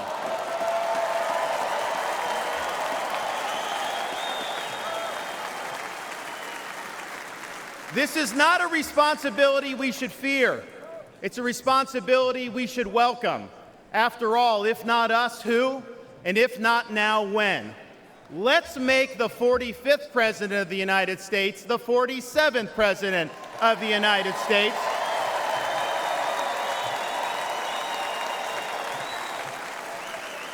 Let's elect Republicans up and down the ballot, and let's heed the call of our party's nominee to fight, fight, fight for these United States. Thank you. God bless you. Let's win in November. Thank you so much.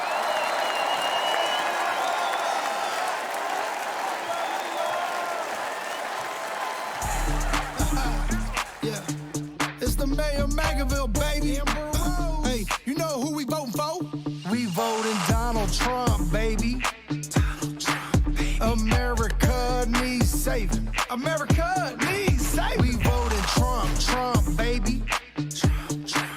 November 5th, we going crazy. November 5th, we going crazy. Red pill poppin', swerving in the Trump. Republican 4G, Antifa knows what's up. Red, white, and blue, MAGA nation, throw it up. Black, white, and brown, all about Trump. Democrat party gon' take your freedom. Indicting our president cause they can't beat it. It's a two-tier justice system. Put America first, we the victims. FJB, FJB, FJB, FJB, FJB, FJB. Let's go, Brandon, sing it. We voting Donald Trump, baby. America needs saving. America needs saving. We voting Trump, baby. November 5th, we going crazy. November 5th, we going crazy.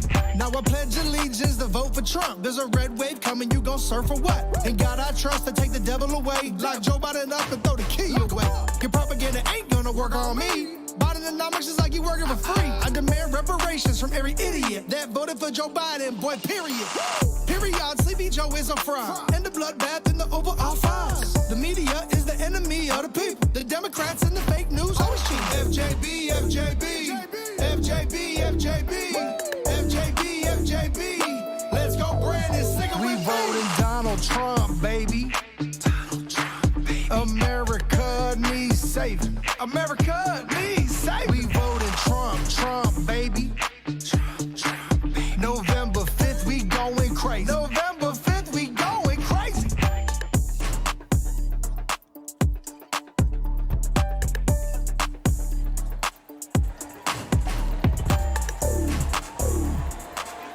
Ladies and gentlemen, please welcome United States Senator Eric Schmidt of Missouri.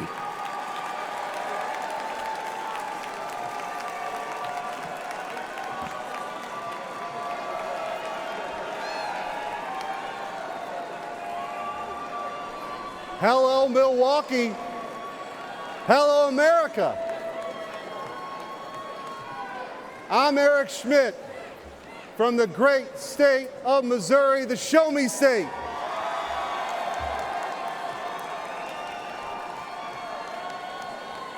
It's not lost on me how unlikely my presence is on this stage.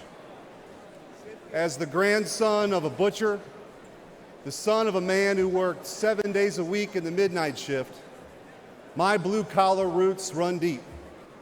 And I'm proud the Republican Party is the party of working families.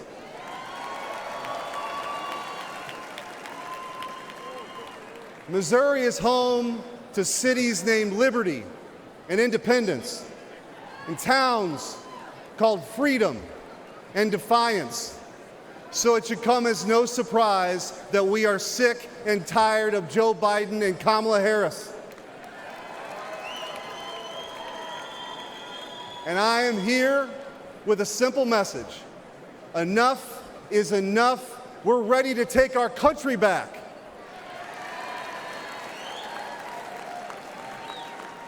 Under Joe Biden, the rule of law has disintegrated.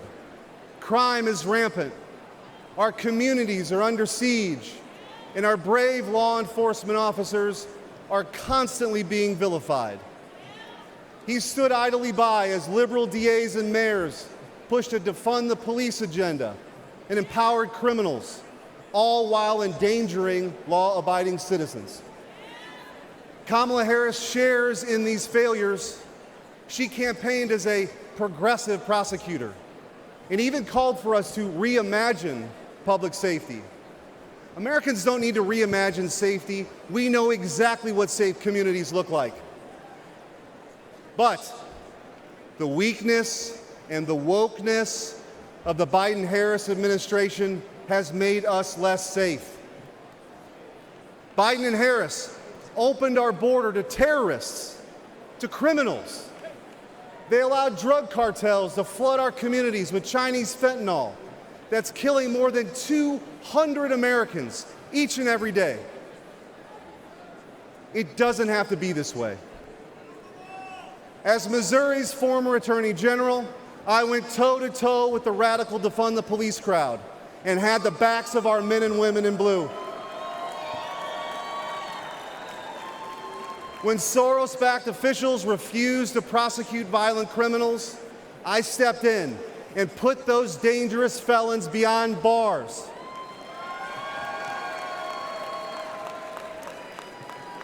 And I know President Trump will do the same. He'll restore law and order. He'll unapologetically back the blue.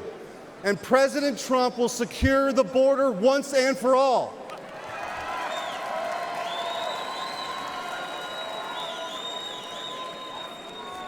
I believe in an America where our best days are ahead of us.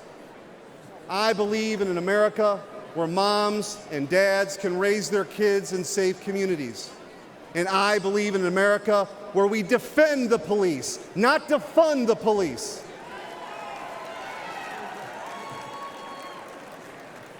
President Trump will make that dream a reality. And that's why we need him back in the White House. Ladies and gentlemen, a vote for President Trump is a vote to make America safe again. Thank you. God bless you. And God bless the United States of America.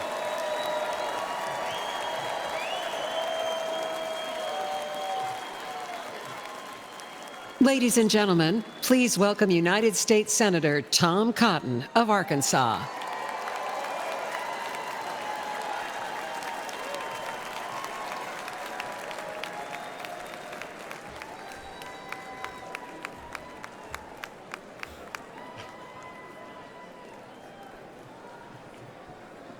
I want to share two stories about immigration and two presidents.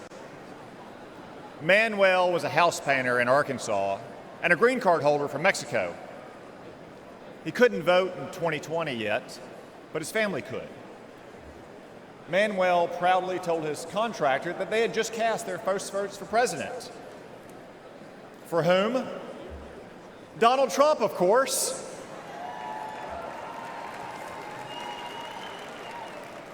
When asked why, Manuel gestured to the parking lot and responded, "Have you seen my new pickup? And did you know that my brother and sister both have full-time jobs? With Trump, we've had more work than ever. Things are good."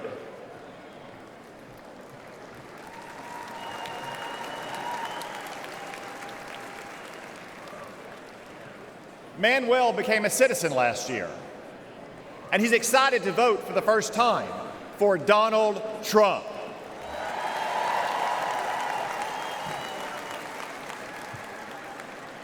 By contrast, after Joe Biden and the border czar, Kamala Harris, reversed President Trump's immigration policies and welcomed a third world invasion, I traveled to our border. What did I see? The body of a migrant drowned in the Rio Grande. Human traffickers on the southern bank taunting the Border Patrol. Migrants huddled under a bridge. I asked them why they came. None said persecution. Most said for a job. A few admitted because they could get in. Another answered with one simple word: Biden. My flight home the next day was full of these migrants, and you, all of you, paid for their tickets.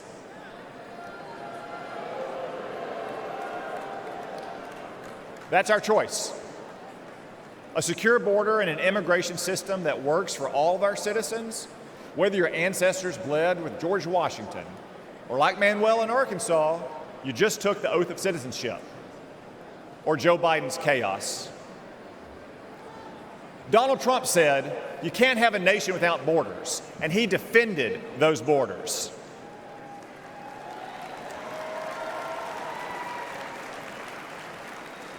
Joe Biden thinks borders are racist. Donald Trump will secure our border once again.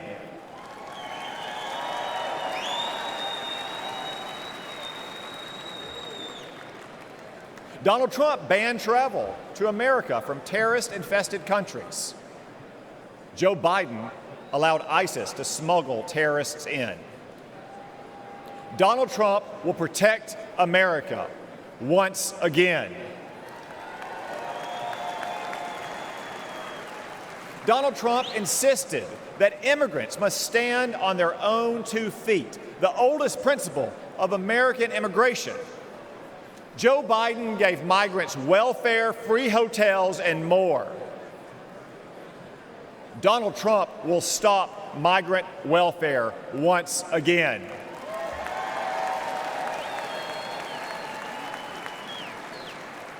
Donald Trump ended bogus asylum claims. Joe Biden created an app to let illegals schedule their arrival. Seriously. Donald Trump will stop this migrant fraud once again.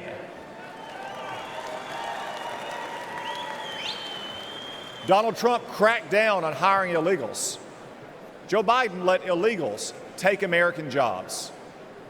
Donald Trump will protect America's workers once again. So what choice will we make? Will we choose Joe Biden, open borders, amnesty, and chaos? No, of course not. We'll choose Donald Trump and his record of security, prosperity, and stability.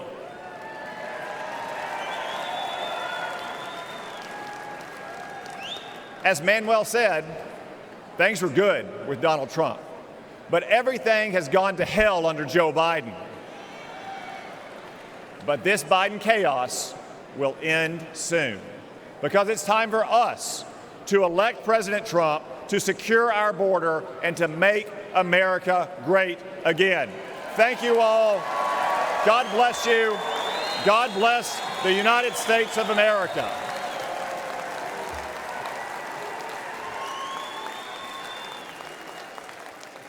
Ladies and gentlemen, please welcome Michael Coyle from Philadelphia, Pennsylvania.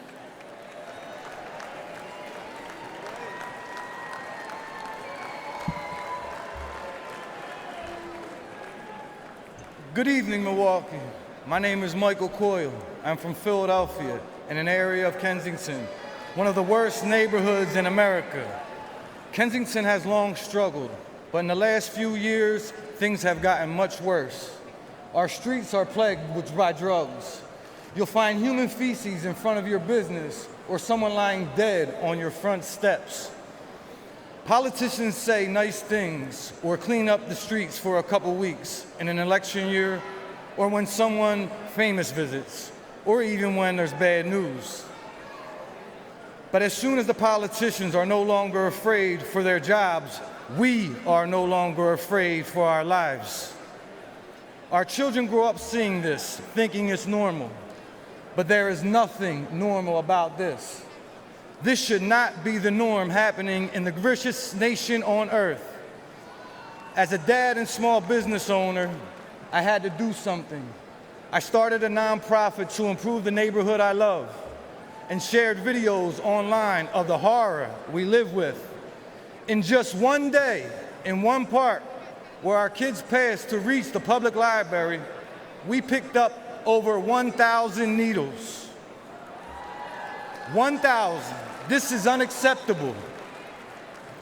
Philadelphia is not just my home, but the birthplace of the nation, where our founding fathers signed the Declaration of Independence. This is not a tragedy for just my city, but for our nation. My city and all cities deserve better.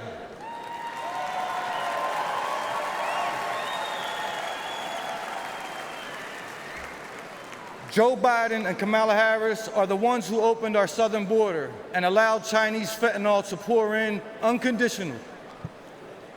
And life is only getting worse. Philadelphians aren't dying off fentanyl. They are dying off fentanyl as well. They are now using something called tranq, which is literally rots the flesh of the users. Do you know what the smell of rotting flesh smells like?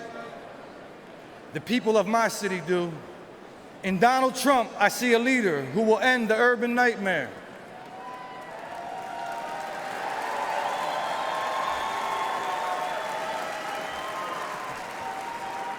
I ask you to join me in supporting him this fall, because a vote for President Trump is a vote to restore our cities and to make America safe again. Thank you. Kensington Beats for Trump.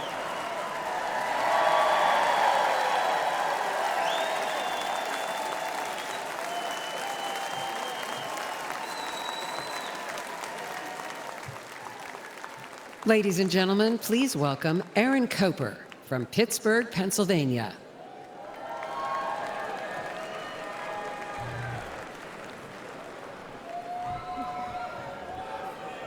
That's right.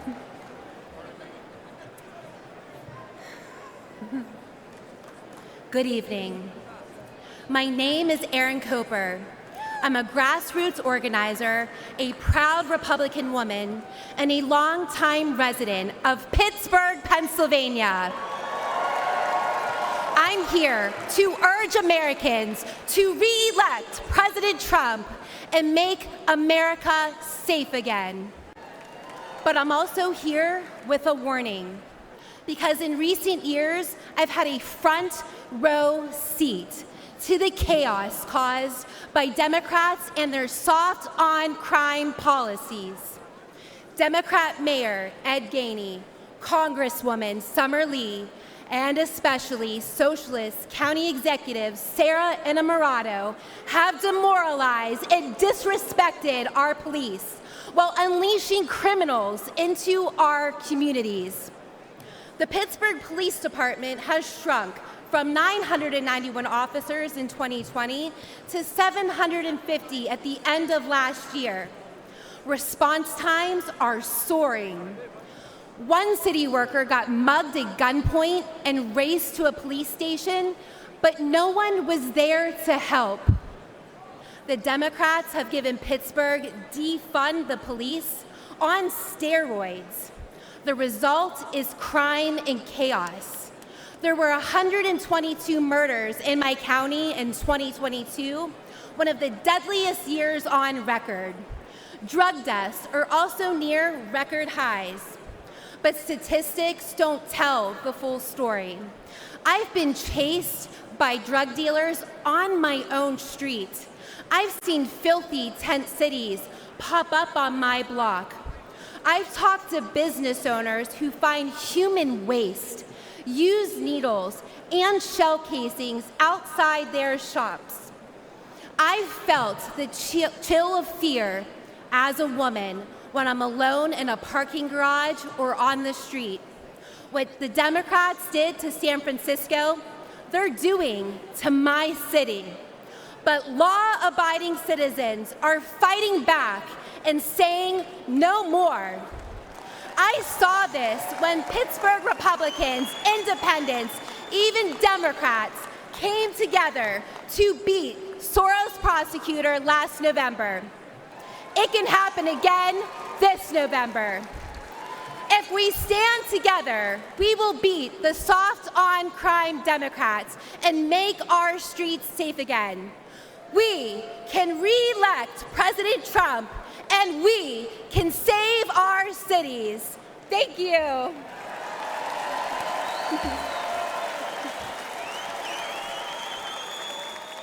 Ladies and gentlemen, please welcome American mom and funder.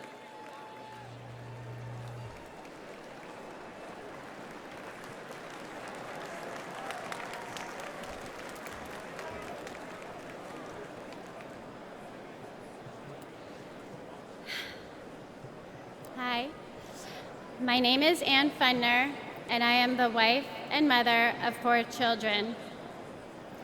I'm standing here today to share the tragic reality of open borders. I'm here to share the story of my firstborn son, my everything, my Weston. My family and I were living in Southern California when President Biden took office and opened our borders. My Weston was 15. He was an amazing big brother to his 3 younger siblings. Weston attended church twice a week, played football and hockey, and he loved to surf. He had a big heart, and he lived to make people laugh. He had so many good friends. And I was always vigilant to be the best mother that I could be. I was room mom, school ambassador, and I attended all of his sports. We had family dinners and barbecues at the beach. And like most teenagers, Weston wanted to fit in. And in a moment of peer pressure, he tried something that someone gave to him, and it took my baby's life. We did everything right. I had those conversations with him, and fentanyl still found my son. And on February 27th, 2022, our lives were shattered, and our baby was gone. This was not an overdose, it was a poisoning. His whole future, everything we ever wanted for him was ripped away in an instant. And Joe Biden does nothing. I hold Joe Biden, Kamala Harris, the borders are, what a joke. And Gavin Newsom and every Democrat who supports open borders responsible for the death of my son.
Thank you.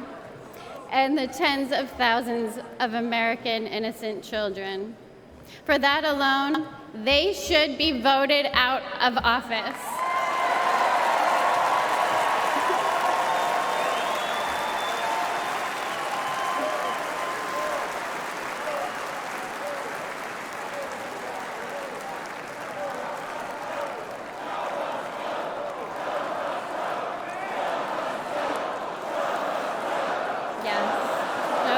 go.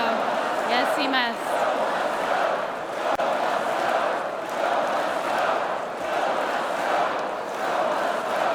Joe must go. Absolutely. We have seen the highest number of fentanyl deaths during the Biden-Harris administration, and fentanyl is now the #1 killer of Americans ages 18 to 45, and it is quickly becoming the leading cause of death for teens, with 14 and under being the fastest growing demographic. We need President Trump back in office. We need a president who will seal the border, aggressively prosecute drug dealers, and stop Communist China from poisoning our children.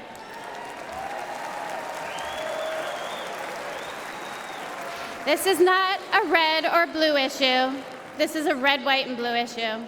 And fentanyl doesn't care if you're black or white. It does not discriminate. This is an American issue. We need a president who will call the drug cartels what they are: terrorist organizations.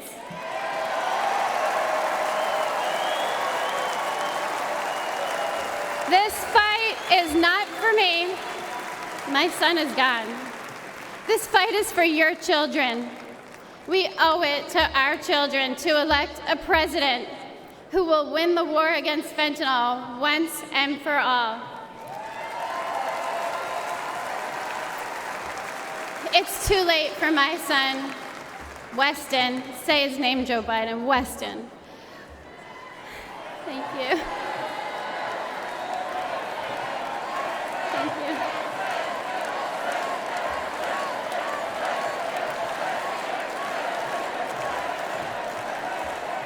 But we can change this for your children. We need President Trump back to save the lives of our kids. Thank you. Thank you. God bless America.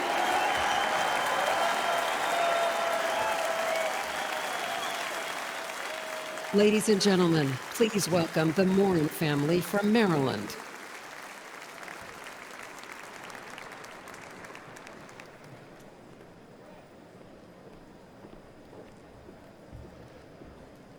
Last year, we lost my beloved sister, Rachel. She went for a walk in one of our family's favorite places. This beautiful trail was to us a safe place where we pushed our babies in strollers, where we walked together as a family, where my wife and I got married, near what would later become the spot where my sister's body was found. Rachel, a joyful, accomplished athlete and mother of 5, was raped and murdered by a suspected illegal immigrant. This was described as among the most brutal and violent offenses that has ever occurred in Harford County, Maryland history. Open borders are often portrayed as compassionate and virtuous.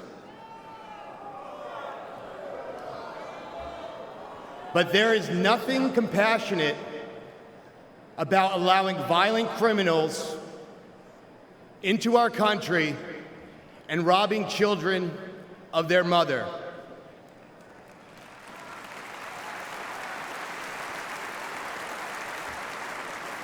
My sister's death was preventable. The monster arrested for killing Rachel entered the U.S. unlawfully after killing a woman in El Salvador. Joe Biden and his designated border czar, Kamala Harris, opened our borders to him and others like him, empowering them to victimize the innocent. Yet, to this day, we have not heard from Joe Biden or Kamala Harris.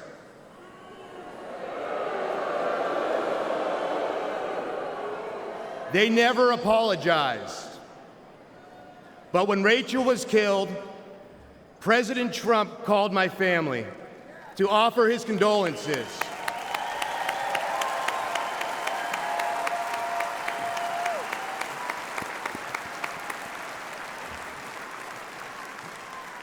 He wanted to meet with us. He cared. That is leadership.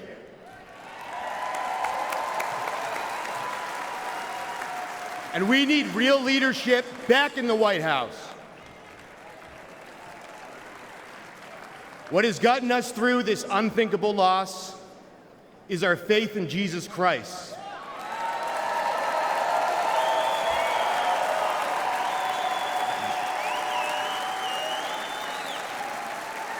And as brutal as the murder of my sister was, I pray that her killer will find Jesus Christ.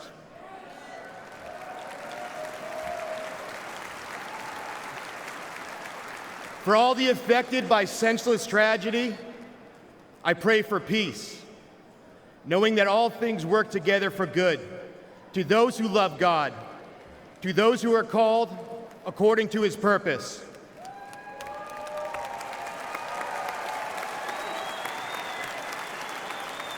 I pray that we hold worldly leaders accountable for safety and justice, for innocent people. I pray that we make our country safe and secure in the memory of my sister Rachel, who loved life. Thank you. God bless America. Good night.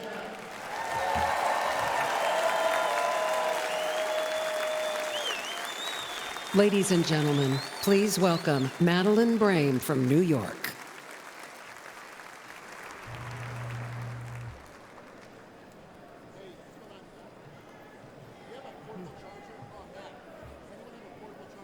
Good evening, everyone.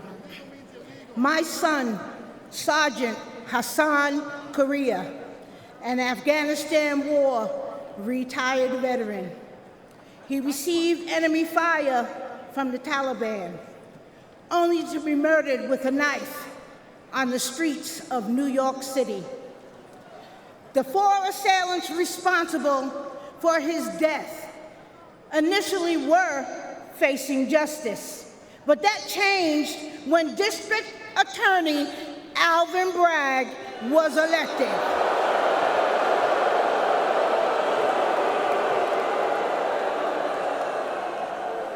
Suddenly, 2 of the homicidal maniacs responsible for my son's death had their gang assault and murder charges completely dismissed.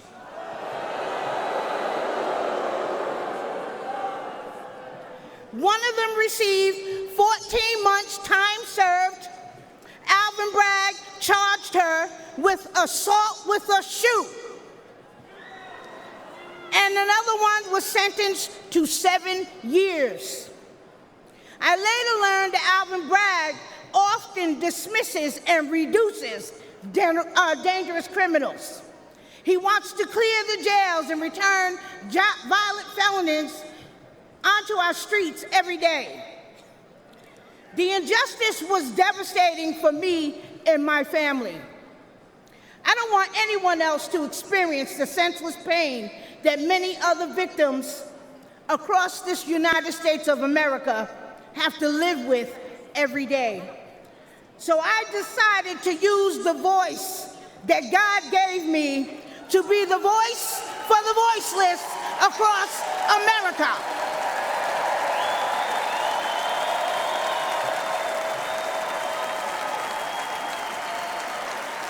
We need justice for victims, and we need accountability for prosecutors who fail in their duty. Soft on crime prosecutors like Alvin Bragg in New York, Kim Foxx in Chicago, and George Gascon in Los Angeles have turned our great country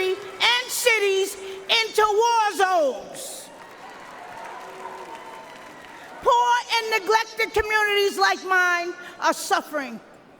And who else in here is sick and tired of being sick and tired?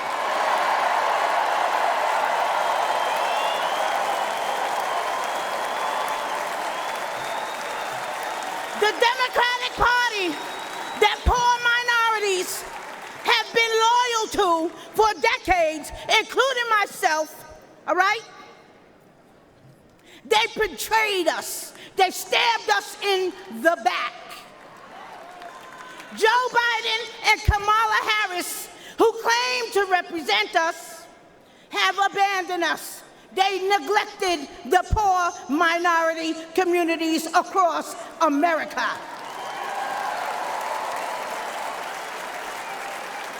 But mine eyes have been opened.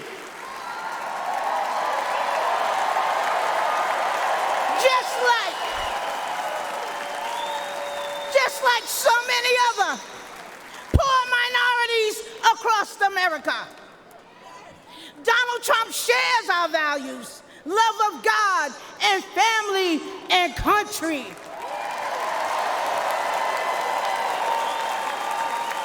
He's been a victim of the same corrupt system that I have been and my family has been. He is committed to providing economic opportunities, helping those suffering from addiction with long-term inpatient drug programs, rolling back deadly bail reform policies that are getting our children killed every single day, and supporting our police. We back the NYPD. We back the blue.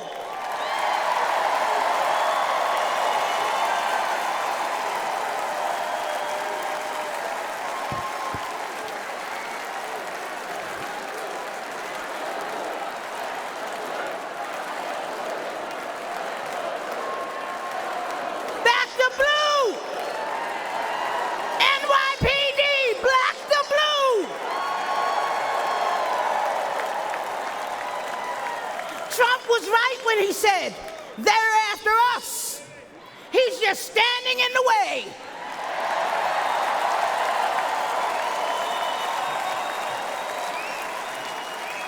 And guess what?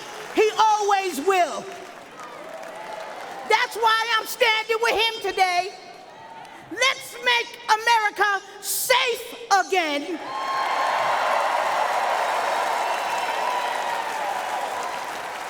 Re-elect our Donald J. Trump.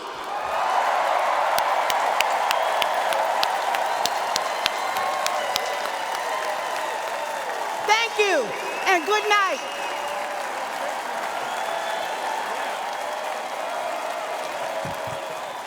Ladies and gentlemen, please welcome Arkansas Governor Sarah Huckabee Sanders.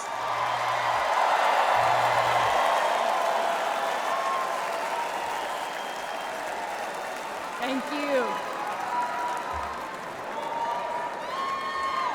What a powerful story to follow. Good evening. I'm Sarah Huckabee Sanders.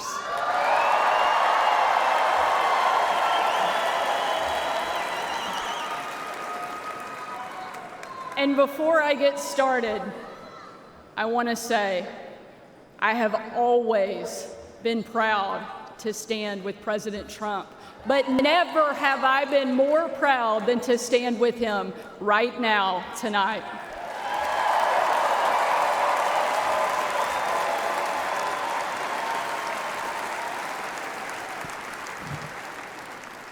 Not even an assassin's bullet could stop him.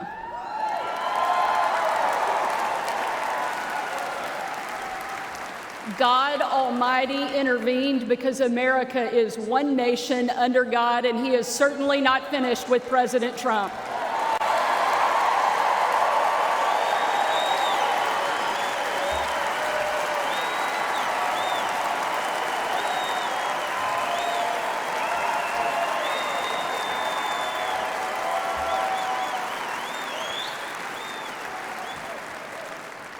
and our country is better for it. I am here tonight as America's youngest governor, the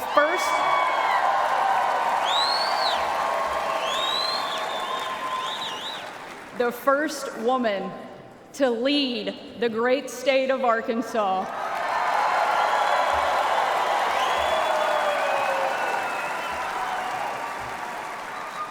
And most importantly, a mom to 3 amazing kids, Scarlett, Huck, George.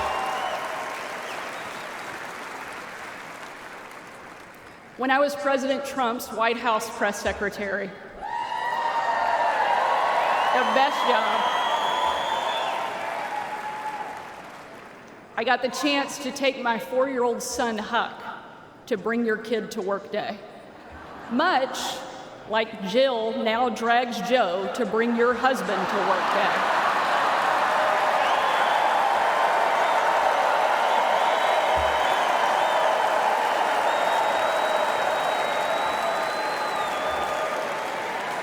And while I was briefing the president on the upcoming event in the Oval Office, all of the kids who were attending that day gathered in the Rose Garden, getting ready to meet him. And we were walking out onto that beautiful, perfect colonnade. And I saw out of the corner of my eye that my son Huck was running full speed directly at the President of the United States. Being the gracious person he is, President Trump bent down to give him a big hug. And right in front of everyone, Huck sidestepped the president, completely ignoring him in front of everyone, and ran straight into my arms.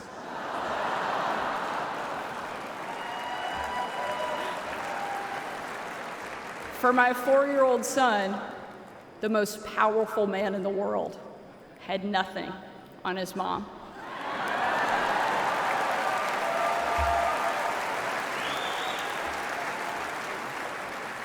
But because he's the amazing man he is, President Trump didn't mind at all.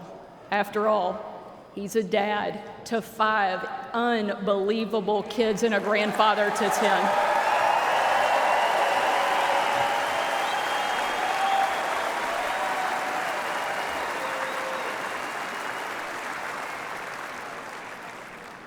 And while that story is certainly a special memory for my family, it's an even greater reminder why I support President Trump, not for me, not for him, but for my kids and for yours.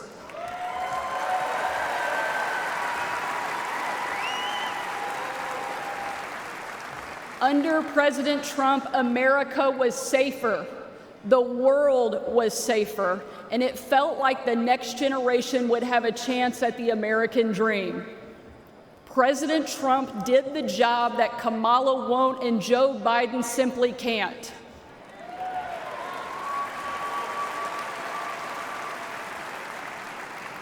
When we're honest, every American knows that we were so much better off under President Trump.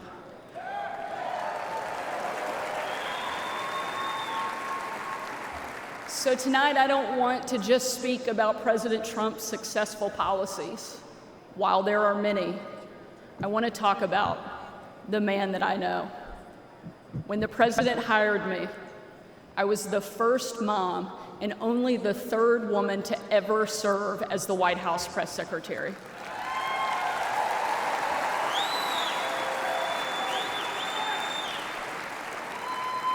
And in that role, I endured relentless attacks from the left. I was insulted as a guest at the White House Correspondents' Dinner. My family was denied service and kicked out of a restaurant.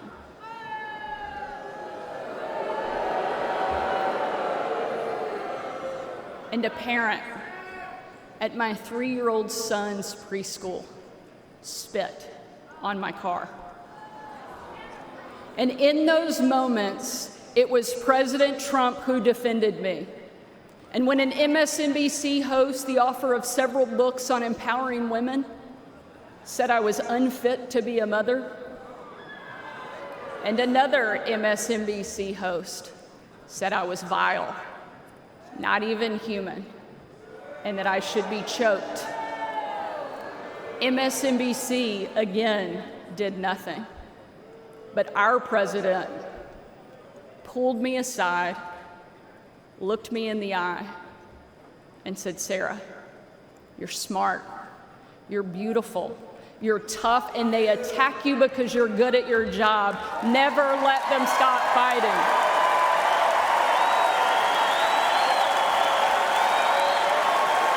Thank you, Mr. President. Thank you.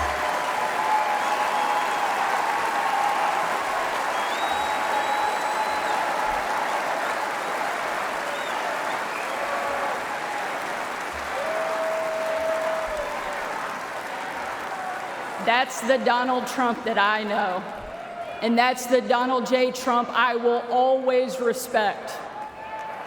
The left doesn't care about empowering women.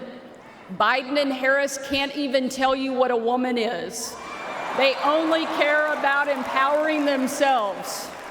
But we have a president who believes in empowering every American and that our country is worth fighting for.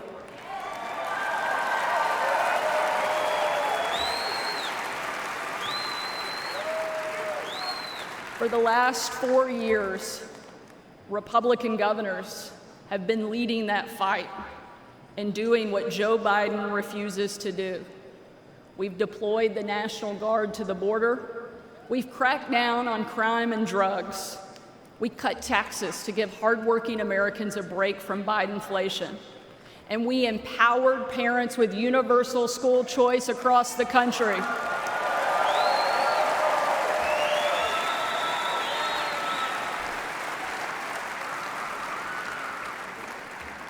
Donald Trump was the very first president in my lifetime to take a hard line against China, and I'm proud to be the first and only governor in the country to kick communist China off our farmland and out of my state.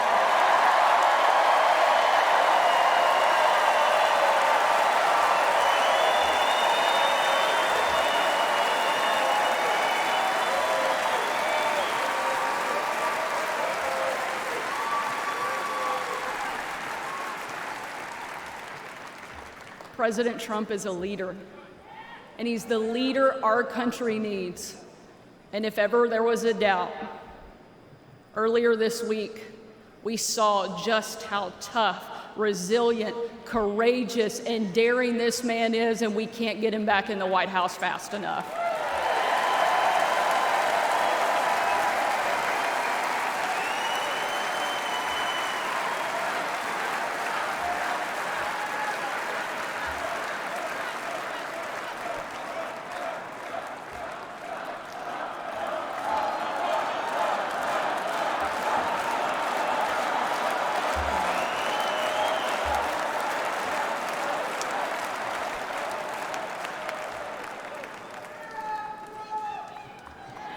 Ladies and gentlemen, we are not called to stand still in the face of great danger. You and I were put on this earth at a moment in time to charge boldly ahead. We cannot know what the future holds, but we know damn sure who holds the future in his hands.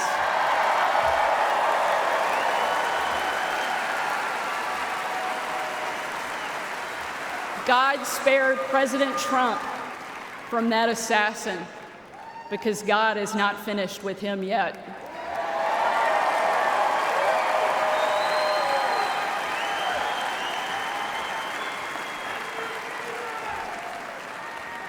And he most certainly is not finished with America yet either.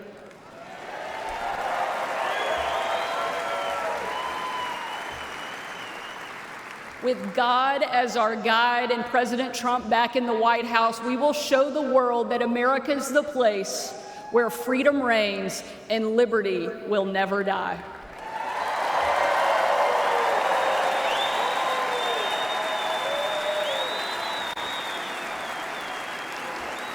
Ladies and gentlemen,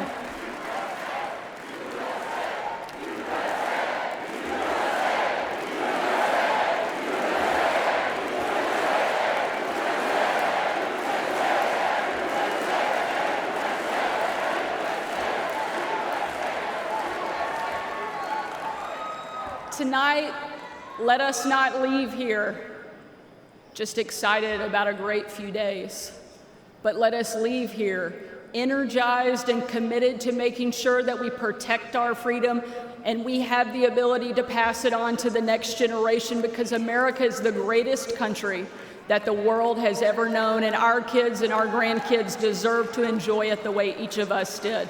And we will with President Trump back in the White House. Thank you so much. God bless the great state of Arkansas and the amazing United States of America. Thank you very much.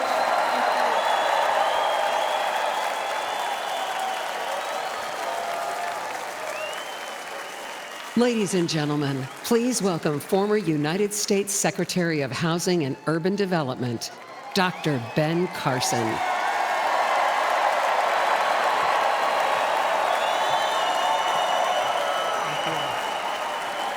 Thank you. Thank you so much. Thank you. You know, Sarah Huckabee always says to me, I hate to follow you. But I think she turned the table on me tonight. I want to thank you all for being here and for being involved. Like many of you last week, I watched with horror as the events unfolded in that Pennsylvania field. I saw President Trump, a dear friend, escape death by mere inches, and my thoughts immediately turned to the book of Isaiah, that says, no weapon formed against you shall prosper.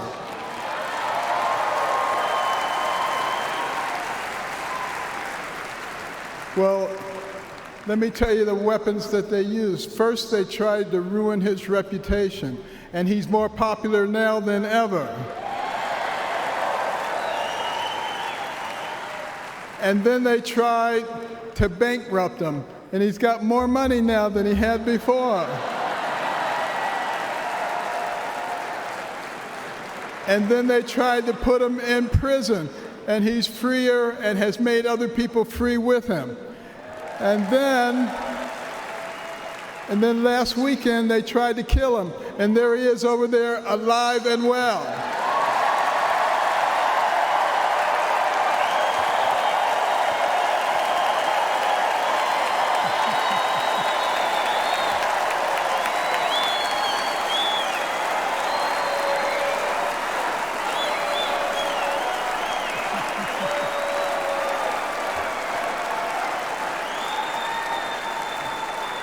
You know, I have no doubt that God lowered a shield of protection over President Trump.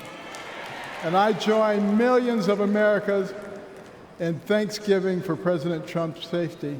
And I encourage you to join me in praying each day for his continued protection. You know, our hearts go out to the victims in the audience. Let's also pray for them and their families. These events have brought unusual clarity to the times we are living in. We have all harbored the nagging feeling that everything we love is slipping away. All you have to do is turn on the television. The free press, a pillar of any free society, has abused the public trust and resorted to lies, deception, and disinformation. They divide us along lines of race, class, and gender, rather than uniting us around our shared bond as Americans. Our government has been no better, shredding our Constitution and upending the rule of law. We have a wide open border, a broken education system, and chaos breaking out around the world. And on top of it all, we have a president who, well, if you can't say anything good, don't say anything at all. But ask anyone around the world, what does it mean to be an American? Most will tell you that it means unlimited opportunity. That where you begin in life doesn't dictate where you will end. That's the America I grew up in. In no other country could a poor inner city kid raised by a single mom, make it to an Ivy League school, then to medical school, become a successful neurosurgeon, run for president, and eventually become a member of the president's cabinet.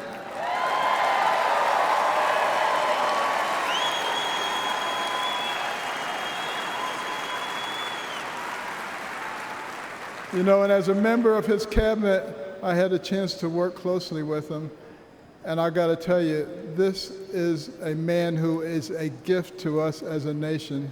He is very gifted, he is very smart, he is very compassionate, he cares about people.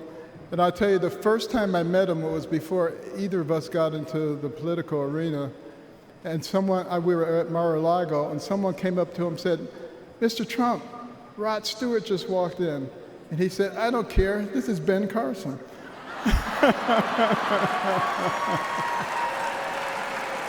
But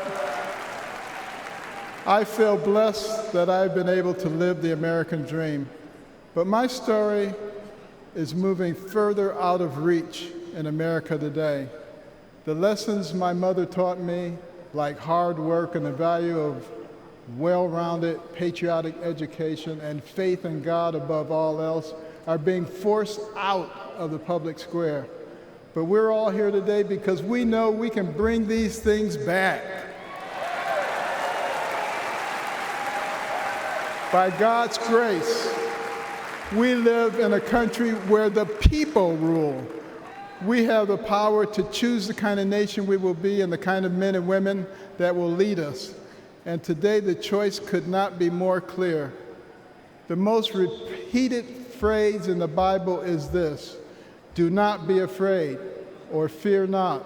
It appears 365 times in Scripture, a reminder to live each day with faith, hope, and joy as joyful warriors for Christ.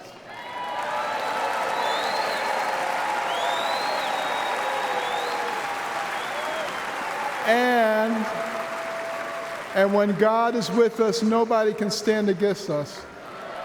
With this assurance from the Almighty, even the face of evil itself cannot shake our resolve. We will keep fighting, we will keep praying, and by the grace of God, we will save our country and re-elect President Trump together with Vice President Vance this November. And I want you to remember this.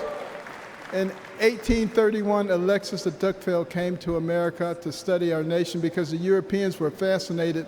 They wanted to know, how could a nation barely 50 years old already compete with them on virtually every level? So he looked at our government, and he was duly impressed by our checks and balances and separation of powers. And then he looked at our business environment. He was duly impressed by how we encourage entrepreneurship and innovation. And he looked at our educational system, and he was blown away by the fact that he could find a mountain man in the middle of the woods who could read, who could tell him about the Declaration of Independence. But the thing that impressed him the most was when he went to our churches, and he heard those inspirational sermons from the pulpits that inspired a ragtag bunch of militiamen to defeat the most powerful army in the world and gave the American people a moral base.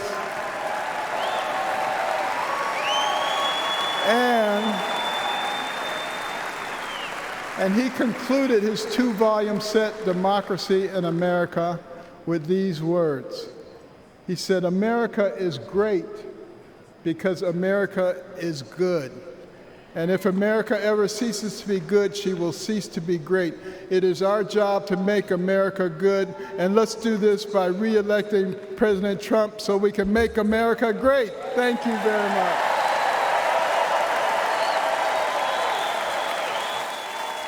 Ladies and gentlemen, please welcome United States Senator of Florida, Marco Rubio.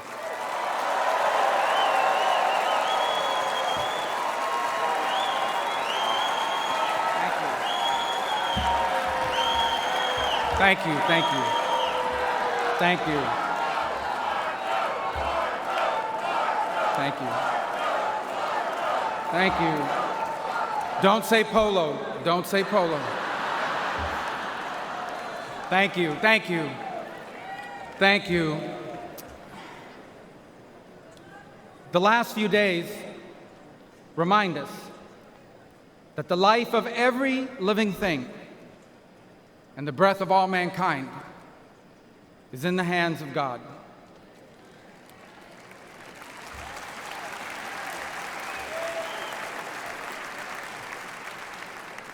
We were brought to the precipice of the abyss, and by the hand of God, reminded of what truly matters in our lives and in our country. This thing we do called politics, it matters. It's not unimportant. But it is our people who must always matter the most in everything we do.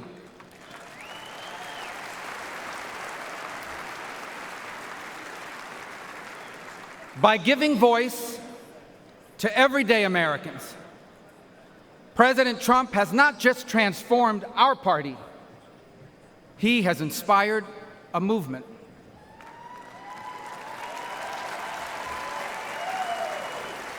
A movement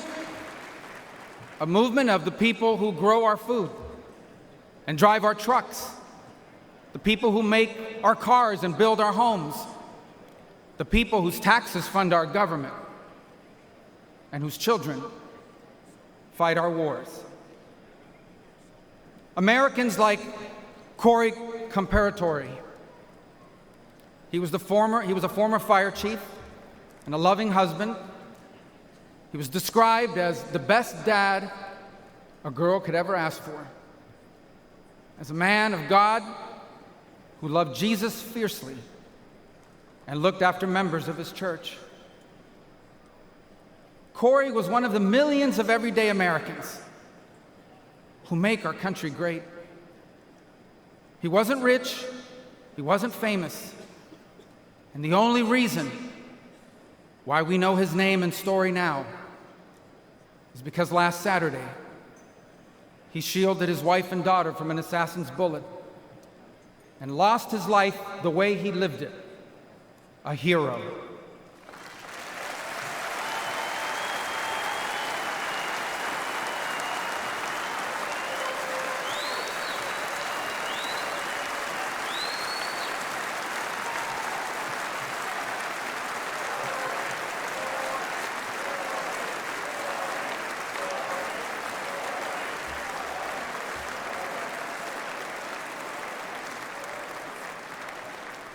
For those still wondering who are in the press and many watching at home, these are the Americans who wear the red hats and wait for hours under a blazing sun to hear Trump speak.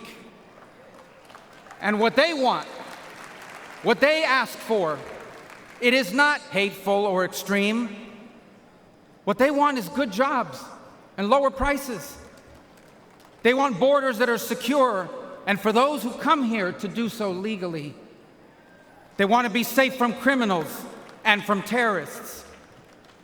And they want for our leaders to care more about our problems here at home than about the problems of other countries far away.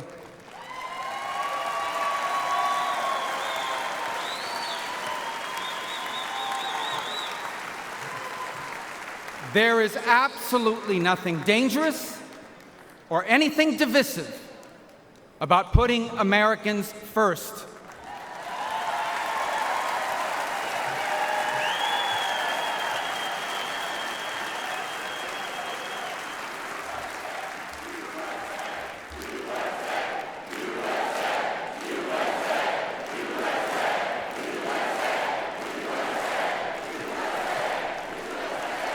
Those who are offended, anyone who is offended about putting America first has forgotten what American is and what American means.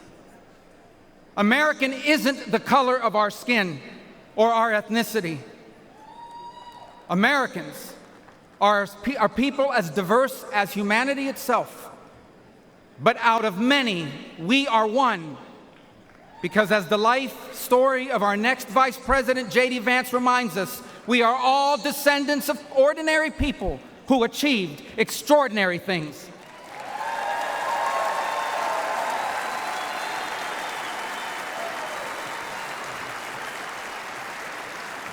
Who do we come from? We come from pioneers who ventured west to chase their dreams, and slaves who overcame bondage to claim their right to the promise of America. We come from exiles who fled tyranny in search of freedom, and of immigrants who left behind all they had and knew because they could not be or achieve God's purpose for their life in the nation of their birth. That is an American.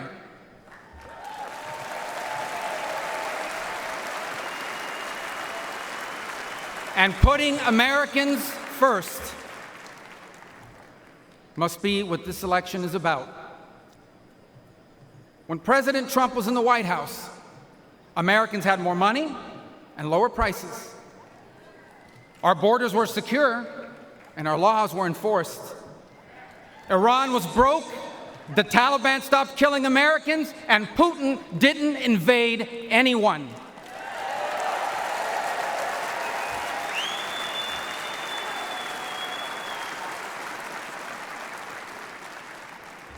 Now, under Biden, high prices devour paychecks. Criminals and drugs are allowed to flood into our country and terrorize our people. And Iran has money to support terrorists.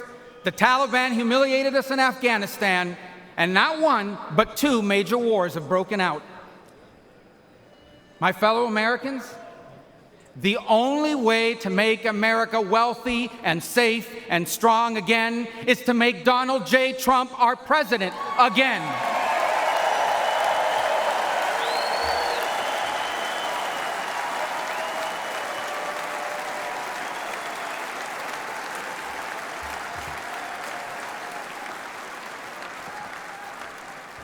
Our country has been injured by the bad decisions of weak leaders.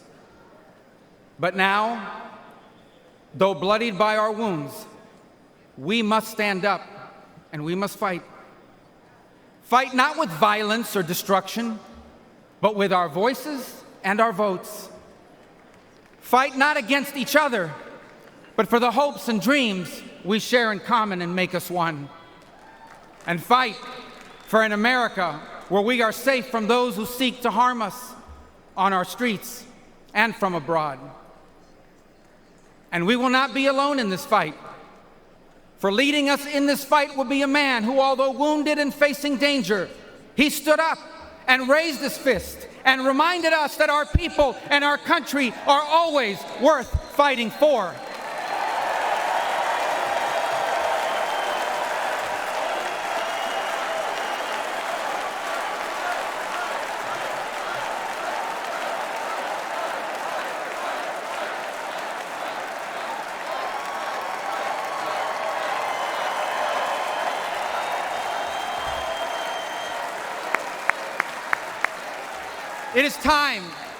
It is time to put our country and our people first again.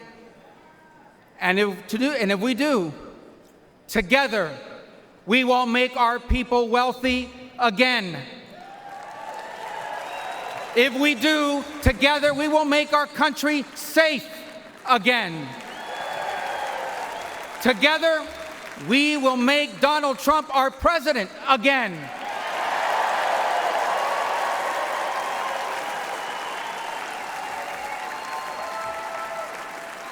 And together, we will not just make America great again. We will make America greater than it has ever been. Thank you. God bless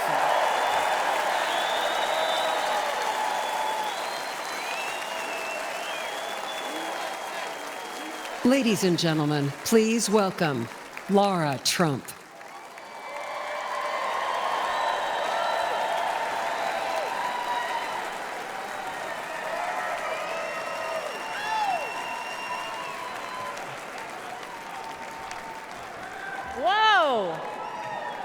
I don't feel like I actually have to ask this question, but is anybody in this room ready to send Donald Trump back to 1600 Pennsylvania Avenue?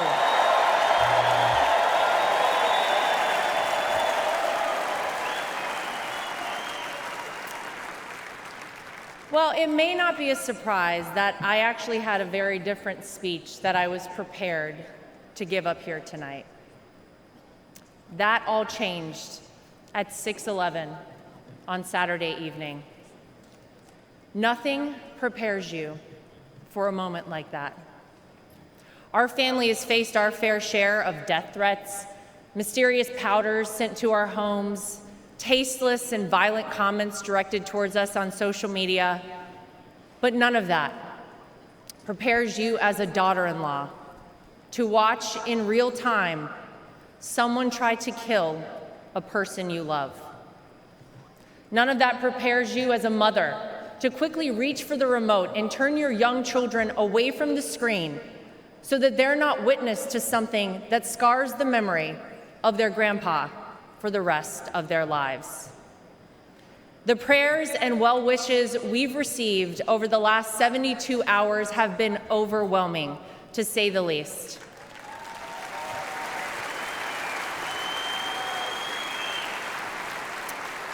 And my heart goes out to the family who lost a husband and a father because of this senseless act. All of you here tonight and watching at home mean the world to all of us in the Trump family.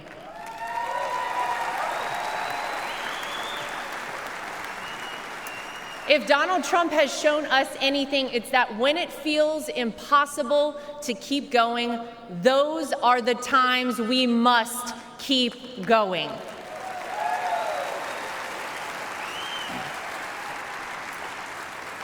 I don't know how many people here watching at home have ever been to a Trump rally, but if you've never been, let me tell you about them. Oh, some of you have been. Oh.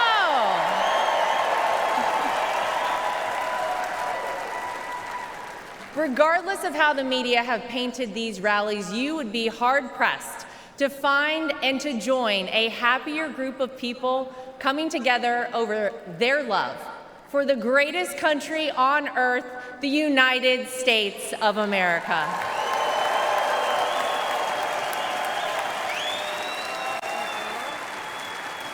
I dare anyone trying to leave a Trump rally without leaving with some new friends. You always make friends at a Trump rally, right? Veterans, teachers, blue-collar workers, white-collar workers, active duty military, police officers, firefighters, small business owners, Latino supporters, Christian supporters, Jewish supporters, black supporters, white supporters, Asian supporters, gay supporters, Republicans, independents, and yes, even Democrats.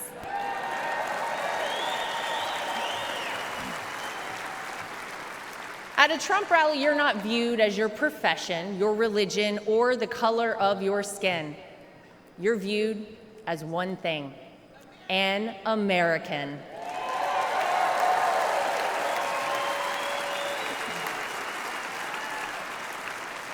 Last Saturday was a jarring reminder that we, as Americans, must always remember: there is more that unites us than divides us. We all want this country to be great, even if we don't always agree on the best way of doing that. And with every bone in my body, I can tell you that all Donald Trump wants to do and has ever wanted to do is make this country great again for all of us.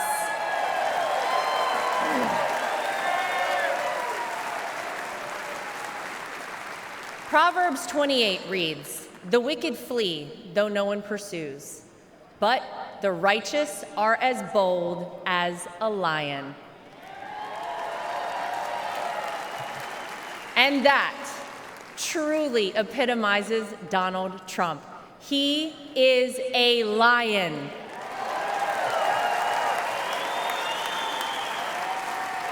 He is bold, he is strong, he is fearless, and he is exactly what this country needs right now.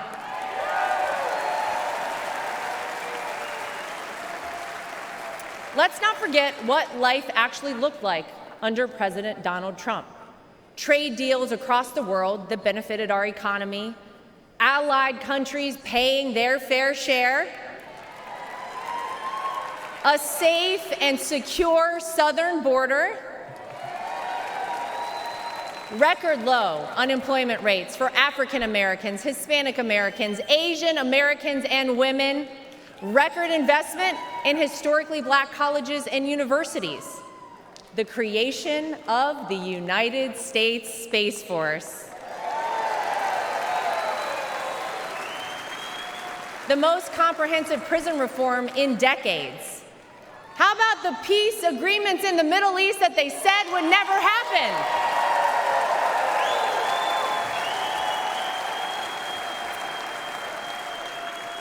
The largest tax cuts in American history, our energy independence, massive amounts of red tape cut, and no new wars when Donald J. Trump was president.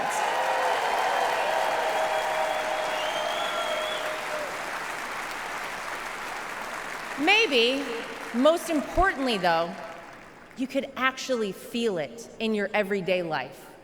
Now, you didn't have to love everything that he tweeted, but you cannot deny you were better off when Donald Trump was in office. Americans were finally able to start saving money. Home prices were affordable, and gas hit a low of $1.87 a gallon.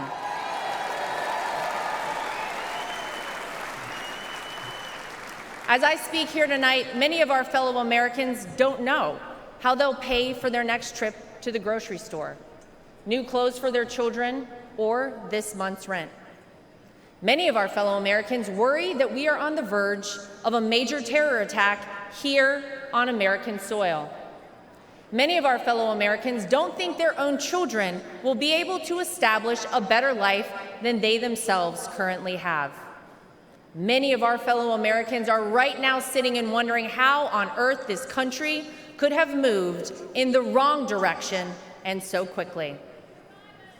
The Democrats and the media know that they cannot convince you, the American people, that your life is better off now, because it's not. So what will they do? They'll try to sell you on some outrageous narrative about the terrible things that Donald Trump will do if he becomes president. But you don't have to imagine what it would be like. All you have to do is remember what it was like.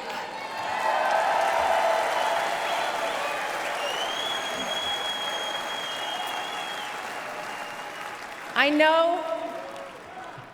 Oh, yeah.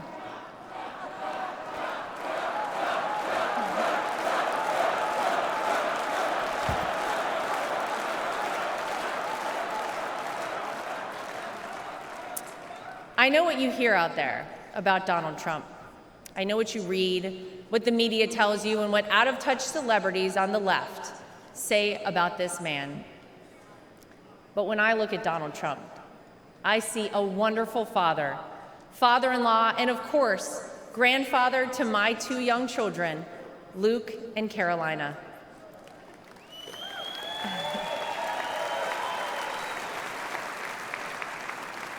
I know that I'm lucky enough to get to call him my father-in-law and see him a little differently than all of you. But it's through that lens that I sometimes wish more people could see him. This is a man who has sacrificed for his family, and a man who has truly sacrificed for his country.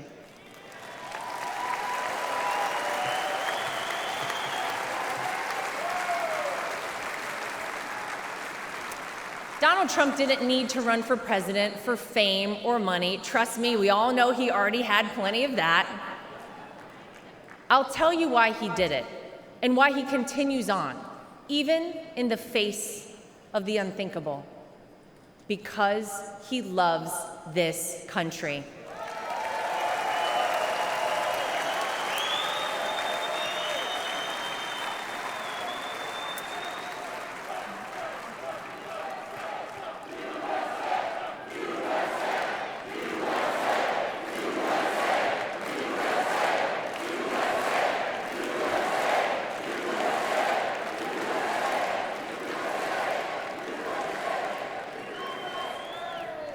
He did it for his grandchildren, for your children and grandchildren, and for the generations to come. I have seen this man dragged through hell and back, in and out of courtrooms, indictments, impeachments, mugshots, and even an assassination attempt. And yet, he has never backed down.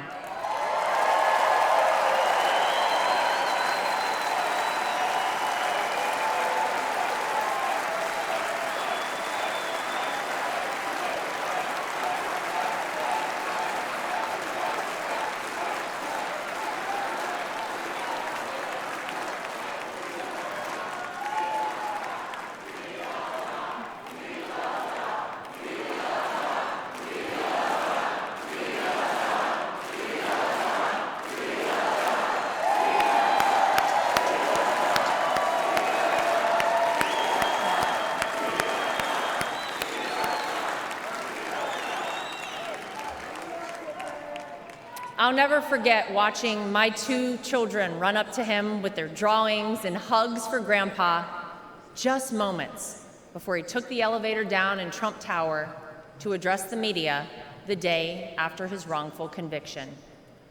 Despite everything else he had going on, he had no other focus in the entire world, just a man relishing time with his grandchildren. It's a side of Donald Trump that not enough people get to see. Maybe you got to see a side of Donald Trump on Saturday that you were not sure existed until you saw it with your own eyes.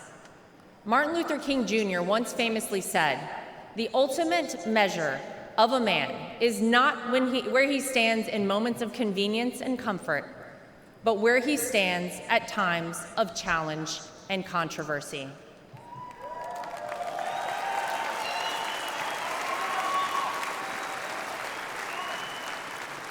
There's no doubt that Saturday was one of the most frightening moments of my father-in-law's life. Millimeters separated him from life and certain death. And yet, it was in the midst of it all, as he was jostled off stage by Secret Service, that he knew how defining that moment would be for our country, and he hoisted his fist in the air.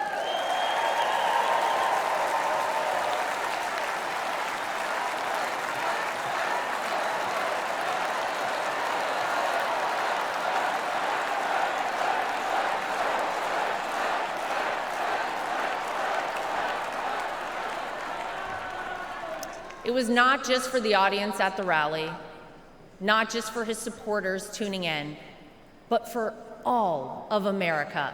And as a signal to the world that no matter what, America will always prevail.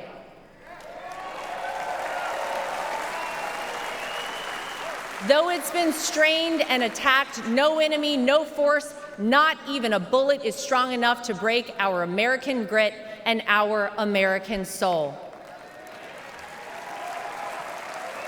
We are the country whose founders gave their fortunes, freedom, and lives to pursue the dream of a free society. We are the country of Thomas Edison, Susan B. Anthony, Henry Ford, and Harriet Tubman. We are the country who fought and won 2 world wars.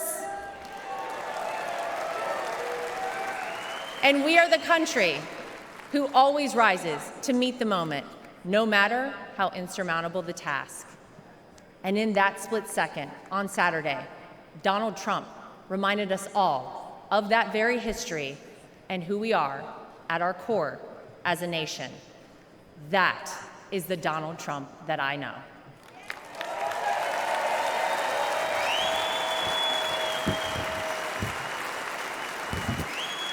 He is an American who conquered the business world, an American who made himself a household name, an American who was beloved by politicians and fellow celebrities for decades until he ran for office with an R next to his name.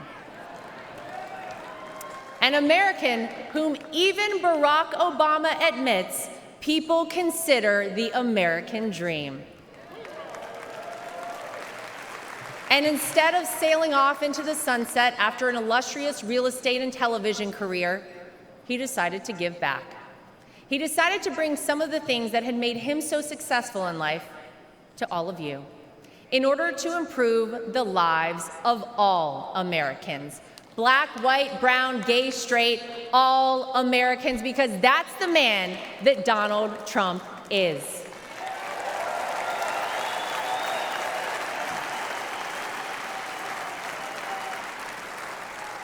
I can tell you that my personal experience with Donald Trump has shown me his heart. There wasn't a second that he made this small-town girl who was way out of her element in New York City feel anything but welcomed and part of the family. And if not for the support and encouragement of my father-in-law, I wouldn't be where I am today. It's been said by many that Donald Trump sees things in people that they don't even recognize in themselves. In 2016, when he asked me to help him win my home state of North Carolina, I'll be honest, I was terrified. I had no idea how I would make it happen, but he knew I would, and I did. When I was given an opportunity to join a television network as a commentator, it was the push and support of my father-in-law that gave me the confidence to take that job. Always the first one to call or text me after a TV hit and tell me, "Great job, keep going." Not bad, right? Or even a few months ago, when he called and asked me to be the co-chair of our party,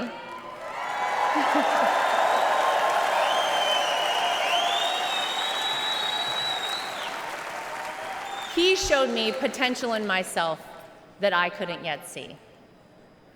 So tonight, to my father-in-law, I want to say thank you.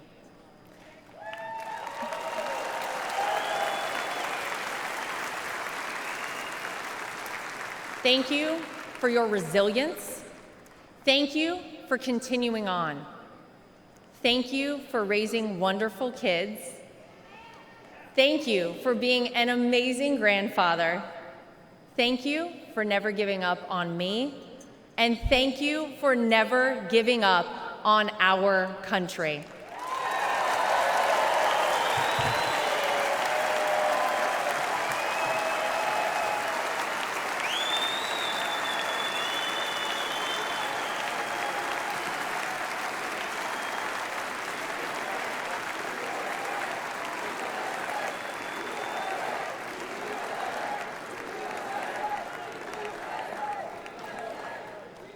Tonight, I come to you, not as the co-chair of the RNC, not as the daughter-in-law of the candidate. Tonight, I come to you as a mom and as a citizen of this country.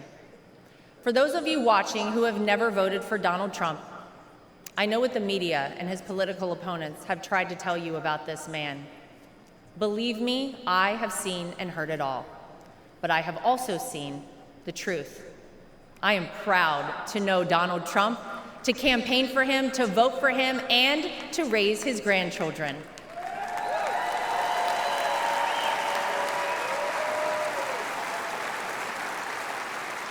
He will do what is necessary to protect you, protect your family, and protect this country. Because Donald Trump wants us all to be successful, to be safe, to be happy, to be strong, and to be great again.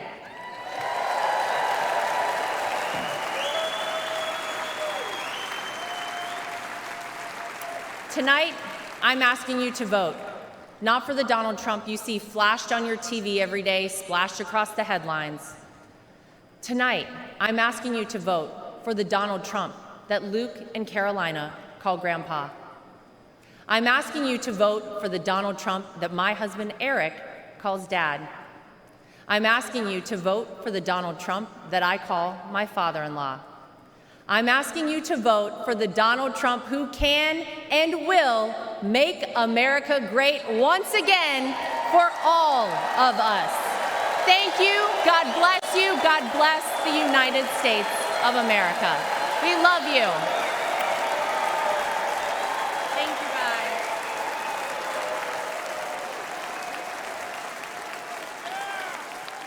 Ladies and gentlemen, please welcome back the chairman of the Republican National Committee, Michael Whatley of North Carolina.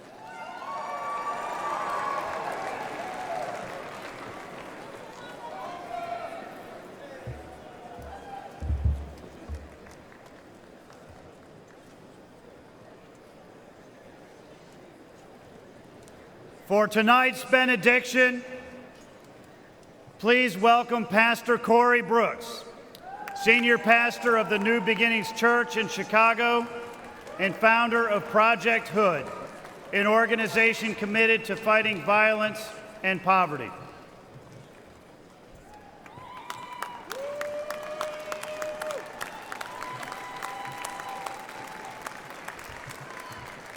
All right. If you wanted to end on a boring note tonight, with no emotion on a benediction or a powerless benediction, then you probably shouldn't have invited a black pastor from the south side of Chicago. Before I pray, let me say three things real quick. Number one, let me thank President Trump and the Republican National Convention for giving me a platform to lift up the name of Jesus and to pray for our great nation. Number two, I'd be remiss if I did not give the great state of Illinois and Chicago on the south side a shout out.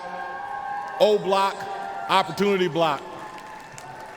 And number three, I want you to make the biggest noise in just a second. I want you to raise your signs, blow your whistles, and give God the loudest shout of praise on the count of three. And somebody may say, why? Because this week we could be having a week of mourning. But because God did not let any of those things be, this is a week of celebration and a week of life, a week of democracy and liberty.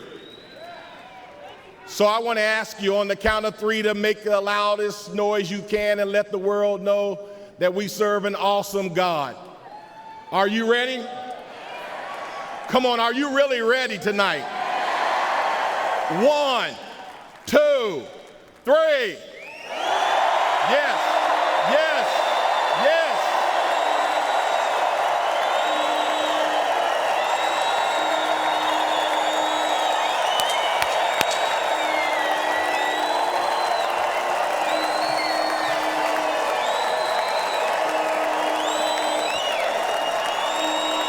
Are you ready to call on God tonight?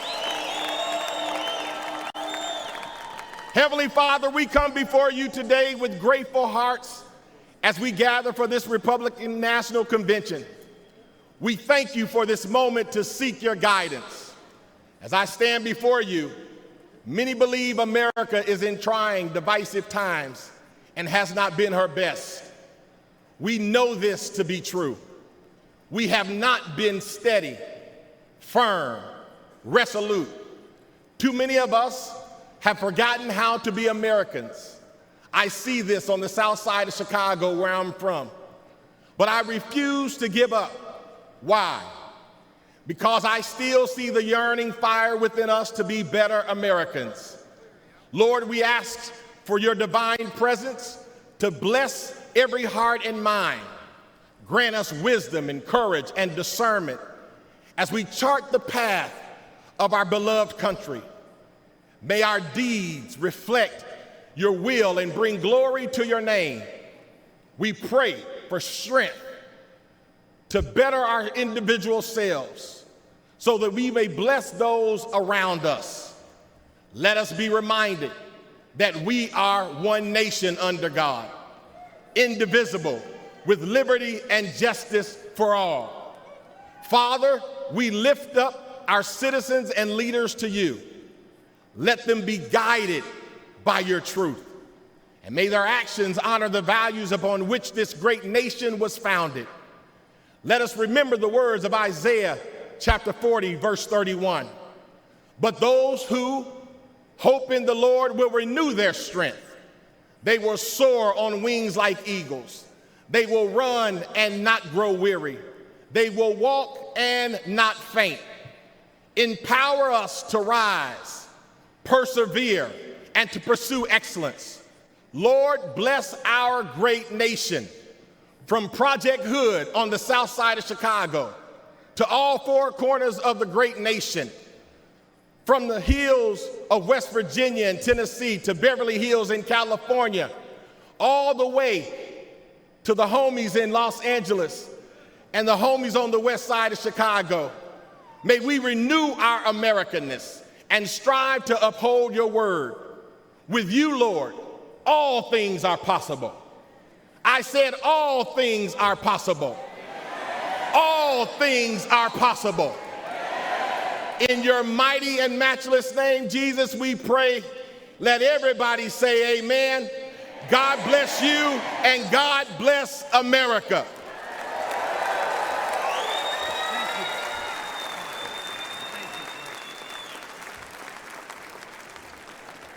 Delegates and alternates, ladies and gentlemen, Senator Vance, President Trump, what a night. We have heard from the best of the Republican Party, members of the House, members of the Senate, governors, and candidates. But more importantly, we have heard from real Americans who understand that America needs to do better and will do better when Donald J. Trump is our 47th President of the United States. I would like to ask every single one of you to please raise your voice in thanks to all of those real Americans who spoke tonight about their families and their world and their vision for a better America.